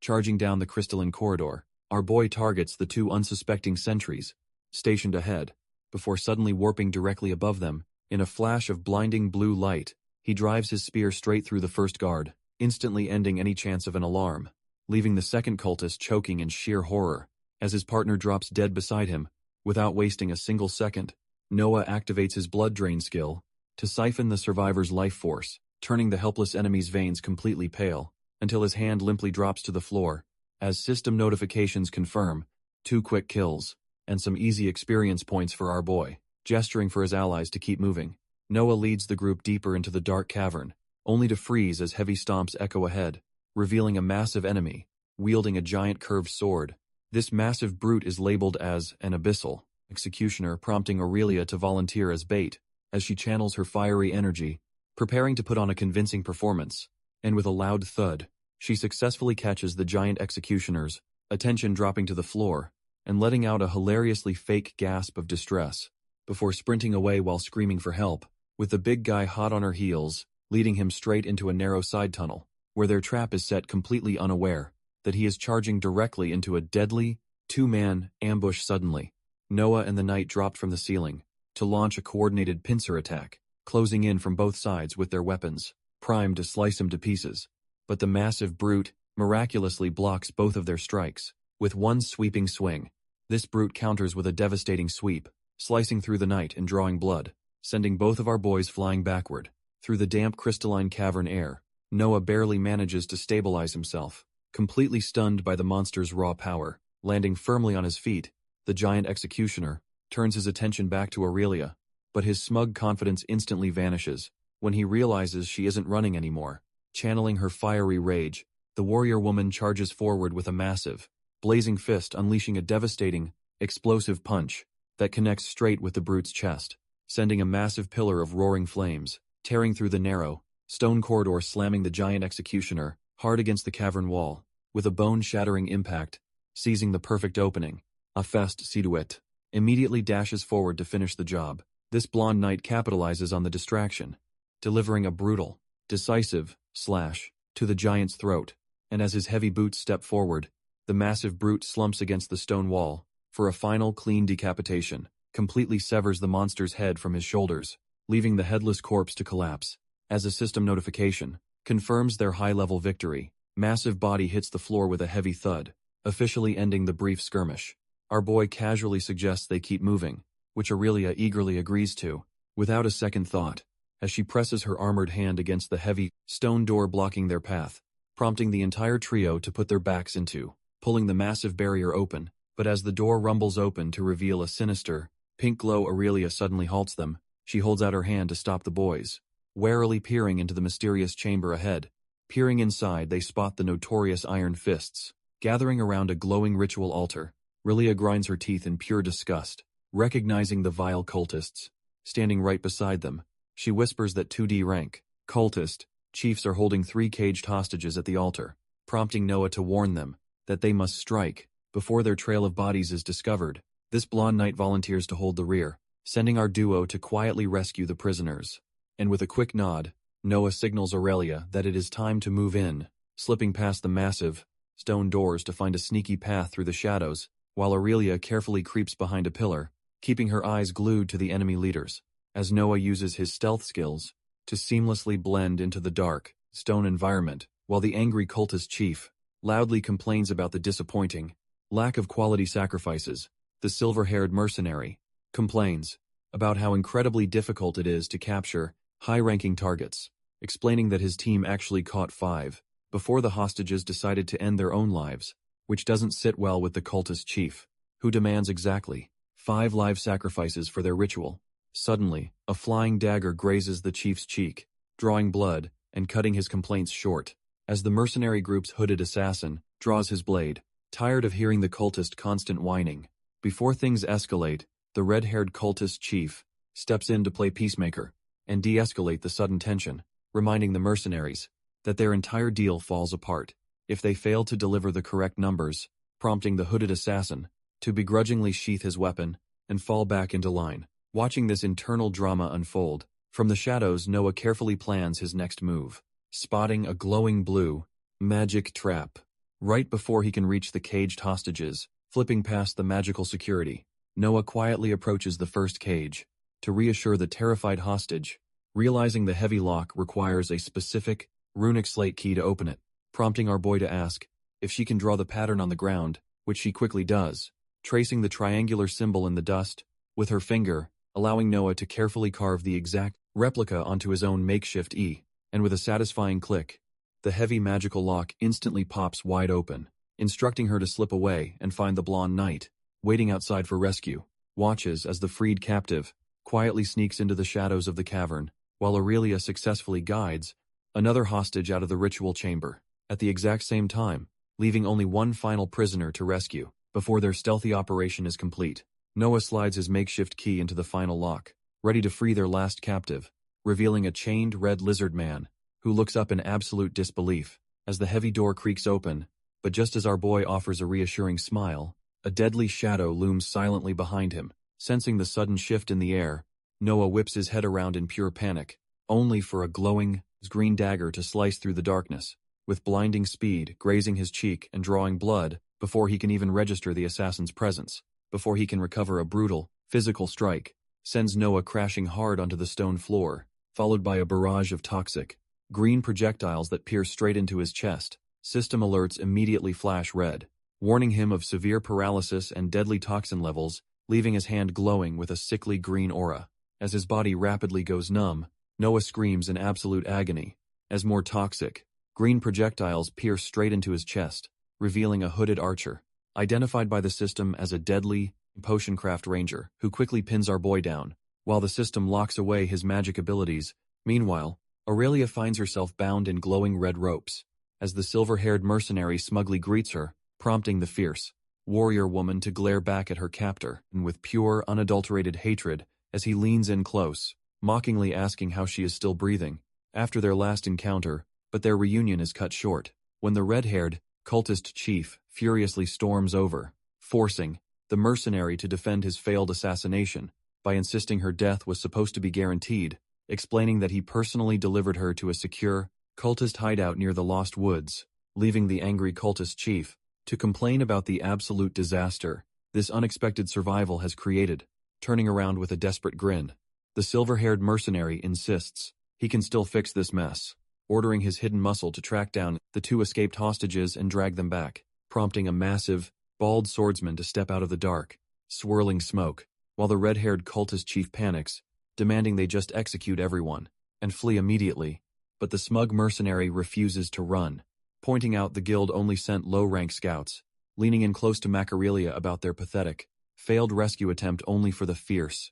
warrior woman to spit directly in his face, to shut him up fiercely, warning him that the guild will hunt down every last one of them, but he calmly wipes his cheek, completely unfazed by her desperate, empty threats before delivering a brutal, lightning-fast strike that leaves her gasping in absolute pain. Aurelia crashes onto the hard stone floor, leaving the smug mercenary to mock her eternal defiance, as he casually pats his chest, reminding the cultist they finally have their 5 required sacrifices. However, the red-haired priestess complains that Noah's low rank means his life force is completely useless, but her partner points toward our paralyzed boy, insisting his energy is actually overflowing. Suddenly Noah is violently dragged across the floor, coughing up blood as his body completely fails him, while a heavy leather boot steps right beside his head, sealing his grim fate. Kneeling beside him, the male cultist chief mockingly inspects our boy's horribly mutated, blood-soaked body, only to gasp in pure shock upon realizing Noah willingly hosted a deadly, abyssal parasite. He grips Noah's jaw in disbelief, utterly baffled that this absolute madman is still breathing, but the impatient priestess barks at him to stop staring, and immediately begin the ritual. This silver-haired mercenary casually hoists a struggling Aurelia over his shoulder, like a sack of potatoes. He kicks and screams for him to let her go, but her protests do absolutely nothing. Meanwhile, another hooded grunt carries a battered Noah right toward the glowing ritual altar, where a flashing red system notification warns our boy that his astral script remains completely locked, refusing to give up. Noah desperately commands his system to force open his abilities menu, biting his teeth through the agonizing pain as his interface violently glitches out, but his stubbornness pays off when he successfully bypasses the lock and accesses his inventory, secretly catching a powerful, purple attribute gem in his mouth to save for later. Suddenly Aurelia and the red lizard man are violently tossed onto the hard, stone floor,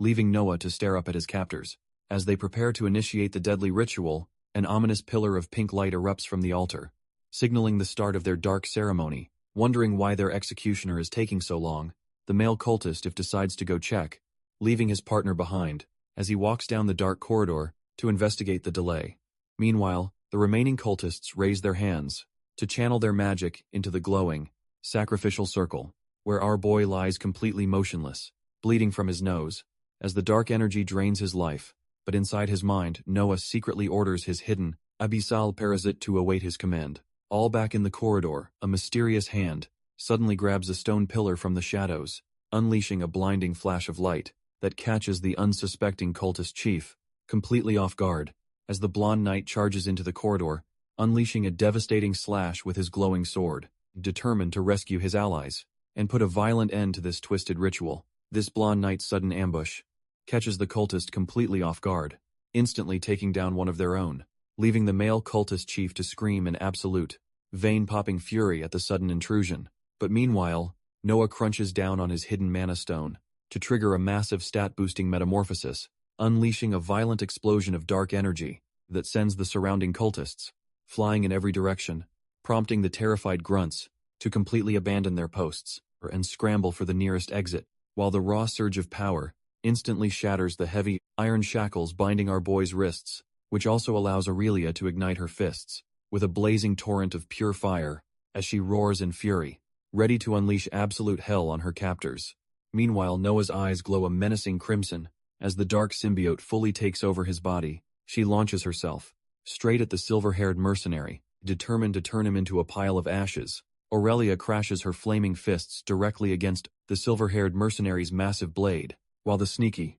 hooded archer draws his bow to snipe her from afar, unleashing a toxic, green arrow that streaks across the cavern toward our boy. But Noah casually shatters the deadly projectile with his bare, dark, infused hand, flashing a terrifying fanged grin as he mockingly shuts down their cheap tricks. Keeping high into the air, our boy dives straight toward the panicked sniper, prompting the desperate ranger to throw a barrage of daggers to stop him, which Noah easily swats away like annoying flies, while closing the distance before unleashing a massive, circular spear slash that completely overwhelms his opponent. With the sniper dealt with, his glowing red eyes lock onto his next target. Noah leaps through the air, unleashing a devastating blood-red slash that tears through the cavern, before throwing his spear with pinpoint accuracy to lock down the female cultist. Chief screams in absolute agony as the brutal projectile pierces straight through her chest, utilizing his blink ability to close the remaining distance. In a single fraction of a second,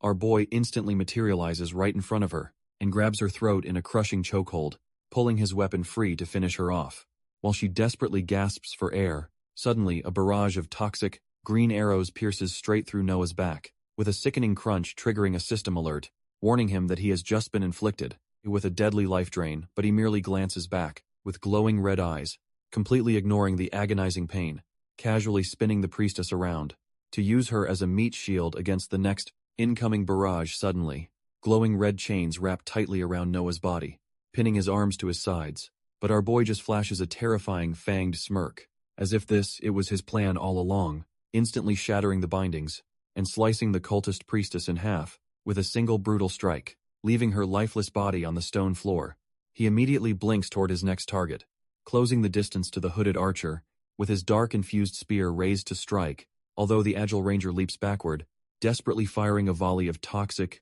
green arrows to defend himself, prompting Noah to laugh maniacally as he easily bats the projectiles out of the air, which leaves the masked assassin staring in absolute horror at our boy's monstrous, unstoppable speed. This desperate ranger barely ducks under a devastating, horizontal sweep of Noah's dark infused spear, only for our boy to instantly spin around and snatch the arrows right out of his quiver. Noah drives his dark, infused spear straight into the archer's shoulder, drawing a massive spray of blood. This spear pierces completely through the assassin, leaving him to gasp in absolute disbelief as he falls, landing gracefully on the stone wall. Noah looks down at his defeated foes with cold, calculating eyes, while the dying ranger curses his luck as the deadly abyssal poison rapidly spreads through his veins. With his enemies finally neutralized, Noah stands amidst the carnage as his dark aura slowly begins to fade, panting heavily as the extreme, physical toll of his sudden metamorphosis finally catches up to him. But he still flashes a smug grin,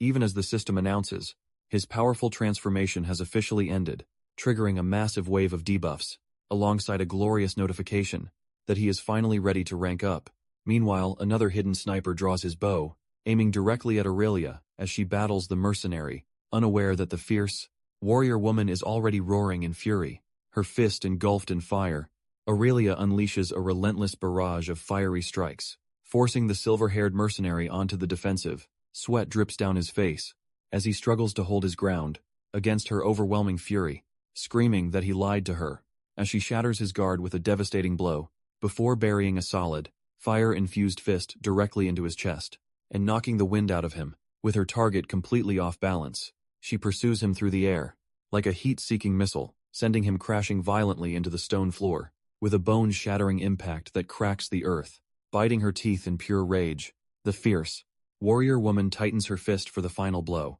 unleashing a relentless torrent of fiery punches and that completely pulverizes the helpless mercenary below. Her memories of her fallen comrades flash through her mind, fueling her desire for absolute vengeance. She screams in agonizing grief, for all the innocent lives lost to their twisted schemes. This silver-haired mercenary takes a brutal beating, his face exploding with sparks from Aurelia's relentless, fiery punches, but a sudden, massive shockwave forces the fierce, warrior woman to halt her assault and brace herself as the mercenary retaliates with a blinding, circular sword slash that forces her to leap backward, leaving the battered sellsword clutching his bleeding chest and coughing up blood on one knee, while Aurelia demands to know why he betrayed her, a golden healing light mending her wounds, prompting the mercenary to flash a bloody, sinister grin as he slowly begins to chuckle, before standing tall and declaring with absolute, cold-blooded malice that it was simply a job, as he unleashes a flurry of heavy, red glowing slashes that send Aurelia flying backward,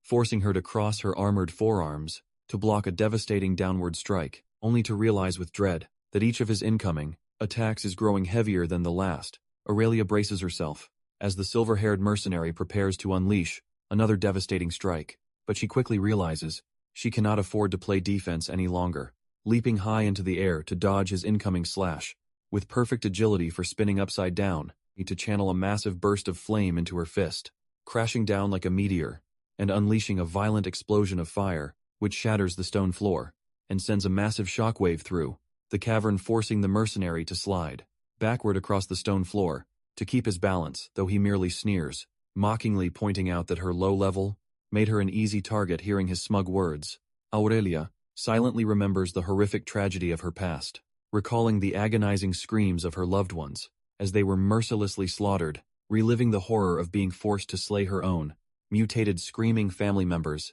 She boils with absolute rage as her fists ignite with a fresh wave of fire, while the mercenary just sneers, claiming his greed easily outweighs her annoying self-righteousness. Disgusted by his complete lack of remorse, she prepares to end him once and for all, prompting the smug sellsword to eagerly welcome the fight as she charges up her mana, slamming her burning gauntlets together to channel every ounce of her remaining strength, before launching herself forward like a blazing rocket, straight toward her target. A violent, fire-infused punch buries itself directly into his gut, with a massive explosion, though the mercenary barely manages to block, sliding backward while gritting his teeth, only to immediately counterattack with a savage roar. As he swings his heavy blade, this mercenary unleashes a massive, red, glowing slash that tears across the stone floor. Aurelia leaps high into the air, easily dodging the deadly energy wave, before throwing a blazing, fire-infused chain that stabs directly into his chest. With a powerful yank, she pulls the chain to hoist him into the air, slamming him back down with a violent, explosive impact that shatters the ground. This battered mercenary barely slides to his feet, grunting in pain as he recovers, only to drop to one knee, as crackling blue lightning begins to surge around him, unleashing a massive shockwave that blows the fierce warrior woman completely off her feet, sending her crashing violently into the stone wall, with a bone-shattering impact, leaving Aurelia to grit her teeth in agony. As she struggles to catch her breath, Gret dashes across the stone floor, closing the distance to the vulnerable warrior woman, slamming directly into Aurelia, while mockingly asking if this is her true wild side, before delivering a brutal blow that completely paralyzes her. As her fiery aura fades, standing triumphantly over his helpless victim, the twisted mercenary demands she show him more rage, cackling like a total psychopath, as he eagerly prepares to end her life, prompting the paralyzed warrior to call him mad, as he searches for a better reaction, wondering aloud if he should slaughter the blonde paladin, fighting in the background, or perhaps take out our exhausted boy Noah, who is currently lying defenseless on the floor. Aurelia screams in absolute terror for him to stop, instantly giving away her biggest weakness, which only causes Garrett to burst into a fit of maniacal, bloodthirsty laughter desperate to turn the tide. Aurelia quickly swallows a glowing mana stone, while Garrett charges determined to save our boy, as a surge of fiery power erupts around her, with the system boosting her stats to double her capacity, for one final stand. While Noah barely keeps his eyes open, watching her desperate struggle from the floor, she remembers the brief but precious bond they shared during their short time together, realizing that traveling with him was the first time she actually felt happy. But the ruthless mercenary mercilessly drives his massive blade downward, to finish the job, plunging the cold steel deep into her shoulder, with a mocking apology, which only ignites her absolute fury, triggering a massive system buff that doubles her strength, as she officially ranks up to rank E, ready to unleash absolute hell on her tormentor. A cascade of golden system notifications confirms her massive stat boost, as she fully embraces her new path, before two blazing spears of pure fire impale Garrett, straight through his back, with a sickening crunch, but the crazy mercenary just laughs, completely ignoring the burning weapon, currently sticking out of his spine. This only fuels Aurelia's rage, as she dives back into the fray, her fists crackling with absolute fury, colliding with his lightning-charged defense, in a massive elemental explosion that shakes the entire cavern floor. And while Garrett smugly grins, a system alert reveals she has just gained a handy resistance to lightning. Seizing the moment, the fierce warrior woman drives a brutal, fire-infused fist right into his chest, following up with a devastating uppercut that launches the heavy mercenary high into the air, shattering his ribs with a sickening crunch that echoes loudly through the dark cavern. This final, explosive strike sends Garrett flying backward, his heavy sword clattering uselessly to the stone floor. Garrett spits out a mouthful of blood, as Aurelia's relentless flames completely engulf him, and she keeps throwing fiery punches, being determined to make him pay for every single betrayal, screaming in absolute agony and rage, as she pours her entire soul into the beatdown. But suddenly, a firm hand grabs her blood-soaked fist midair, to stop the onslaught, as the blonde paladin holds her back, quietly telling her that the mercenary is already dead. Dropping to her knees in exhaustion, she watches the system confirm her massive level up, this rewards panting heavily, as the adrenaline finally fades, and the sheer weight of her grief returns, till a sudden realization hits her, forcing her to look up in absolute panic, as she desperately asks the paladin about Noah, fearing the worst for our defenseless boy, before sprinting across the shattered cavern floor to check on her fallen friend. Aurelia rushes over only to find our boy Noah, completely unresponsive on the cold stone floor, tears streaming down her face, as she blames herself for dragging him into this deadly mess,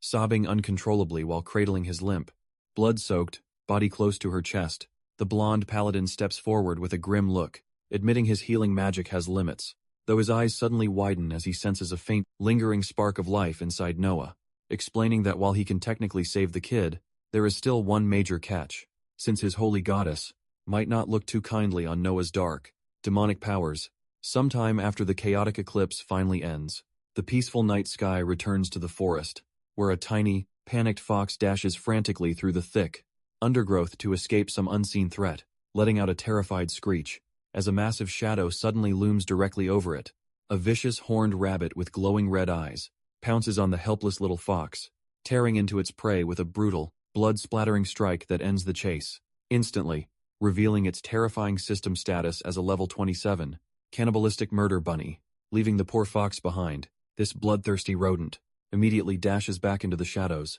hopping effortlessly from branch to branch, as it searches for its next target, sniffing the air for a mysterious red drink it can suddenly smell nearby, leaping through the dark forest canopy with absolute speed to locate the source, only to freeze in sheer terror, as a sudden, chilling sensation paralyzes its body, realizing a massive, terrifying predator with glowing red eyes is currently stalking it from behind, forcing the panic murder bunny to scramble away, before it becomes the next meal. Instead of running away, this crazy horned rabbit flashes a creepy toothy grin, reminding itself that it is a top-tier predator that doesn't back down from anyone, as its madness skill completely negates the terrifying aura, and sends it hopping forward, boldly stepping right into the dark cavern, known as the Worm Offspring's lair, its tiny paws pattering rapidly across the cold stone floor as it searches, until it suddenly halts in its tracks, spotting a massive nest just ahead, where a glowing blue serpent is coiled up, hissing softly in the dim light. This rabbit's red eyes lock onto the beast, sensing an incredibly rich life force, which only fuels its hunger, as the blue serpent rears back to strike, but the rabbit leaps high and crashes down, slamming its prey into the dirt, pushing off the cavern wall. This bloodthirsty bunny launches itself straight toward its prey, channeling a surge of crimson energy, as it prepares to deliver a lethal strike, before plunging its sharp horn directly into the blue serpent's neck, with pinpoint accuracy tearing through its scales, as a fountain of dark blood sprays across the cavern floor, though the thrashing serpent quickly wraps its coils around the rabbit, in a desperate counterattack, but the crazy rodent violently throws the beast off, and slams it down with ease, unleashing a flurry of crimson slashes that completely shred the serpent to pieces, leaving the legendary monster to flop lifelessly in a massive pool of its own blood. A glowing system notification confirms the kill of a legendary, newborn lifeworm, emptying the victorious rabbit to sniff the carcass. Eager to absorb its lingering power,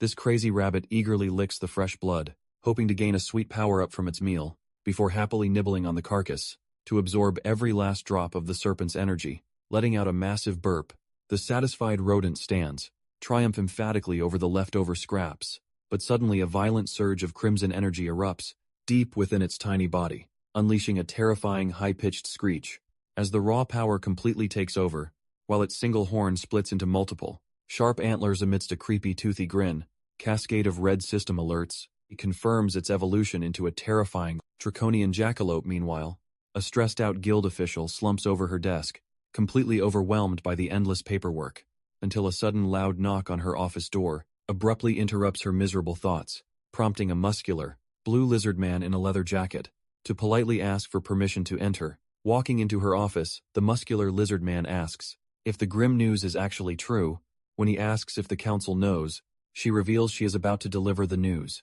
Razor immediately offers to accompany her, but she politely declines to save his precious time, offering a reassuring smile, while promising her worried lizardman companion that she will be perfectly fine. Though he trusts her strength, Razor still can't shake a lingering sense of deep, impending dread. Shortly before Celestine stands in the grand hall, introducing herself to the powerful council, lords waste absolutely no time, and coldly command her to present the official documents. Immediately, these high-ranking officials watch her with stern, unreadable expressions, as she prepares to share the truth, sliding the critical paperwork across the polished table, to let the grim reality speak for itself, leaving the powerful lords trembling in absolute terror, as they realize how doomed they really are. One bald council lord waves the report in disbelief, screaming that this simply cannot be real, while another slams his fist onto the table, furiously, shouting that the whole thing is absolute madness. But Celestine calmly confirms the worst, revealing their enemies are actively trying to open a new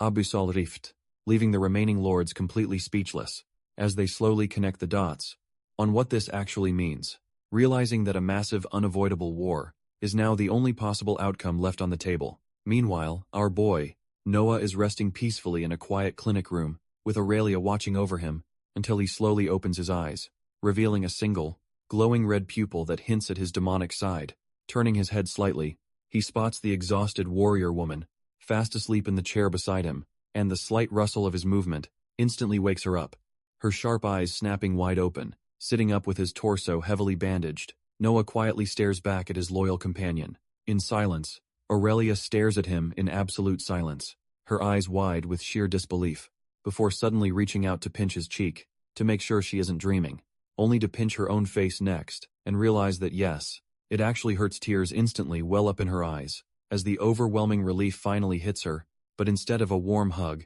she violently slams a heavy book onto his head, leaving our boy rubbing his sore head, and yelling at her in utter confusion, while the tough warrior quickly spins her chair around, to hide her crying face. Seeing right through a tough act, No just smiles softly and lets out a sigh, gently telling his loyal companion that he is officially back from the brink of death, as she quietly wipes away her tears of joy. In the warm morning light, Aurelia turns around with a warm smile, welcoming our boy back to the land of the living. Noah immediately asks how long he was out, only to find out he slept for 10 whole days. She explains that the healers did everything they could, but Noah jokingly promises he won't die that easily. Noticing her massive power spike, Noah asks if she ranked up, which she reluctantly admits is true. When he asks about West, she tells him to thank the grumpy paladin for saving his life later. Our boy then shifts his focus to the cultists, his single demonic eye glowing with intense curiosity. Turns out, they actually captured one of the cultists alive, and managed to extract some vital information.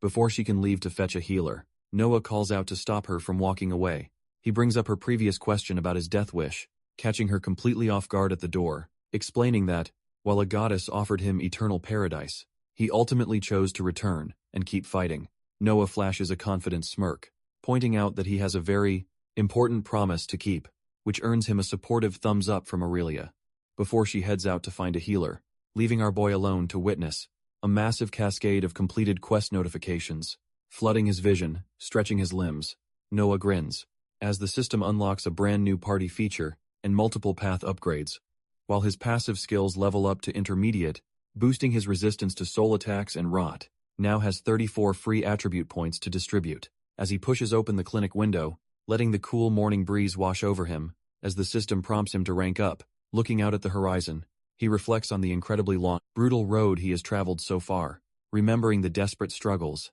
the terrifying beasts, and the near-death encounters that forged his strength, ready to unleash his true, demonic power, and show this world exactly what he is made of. Noah strides forward with his trusty spear, fully aware that his wild journey is just getting started.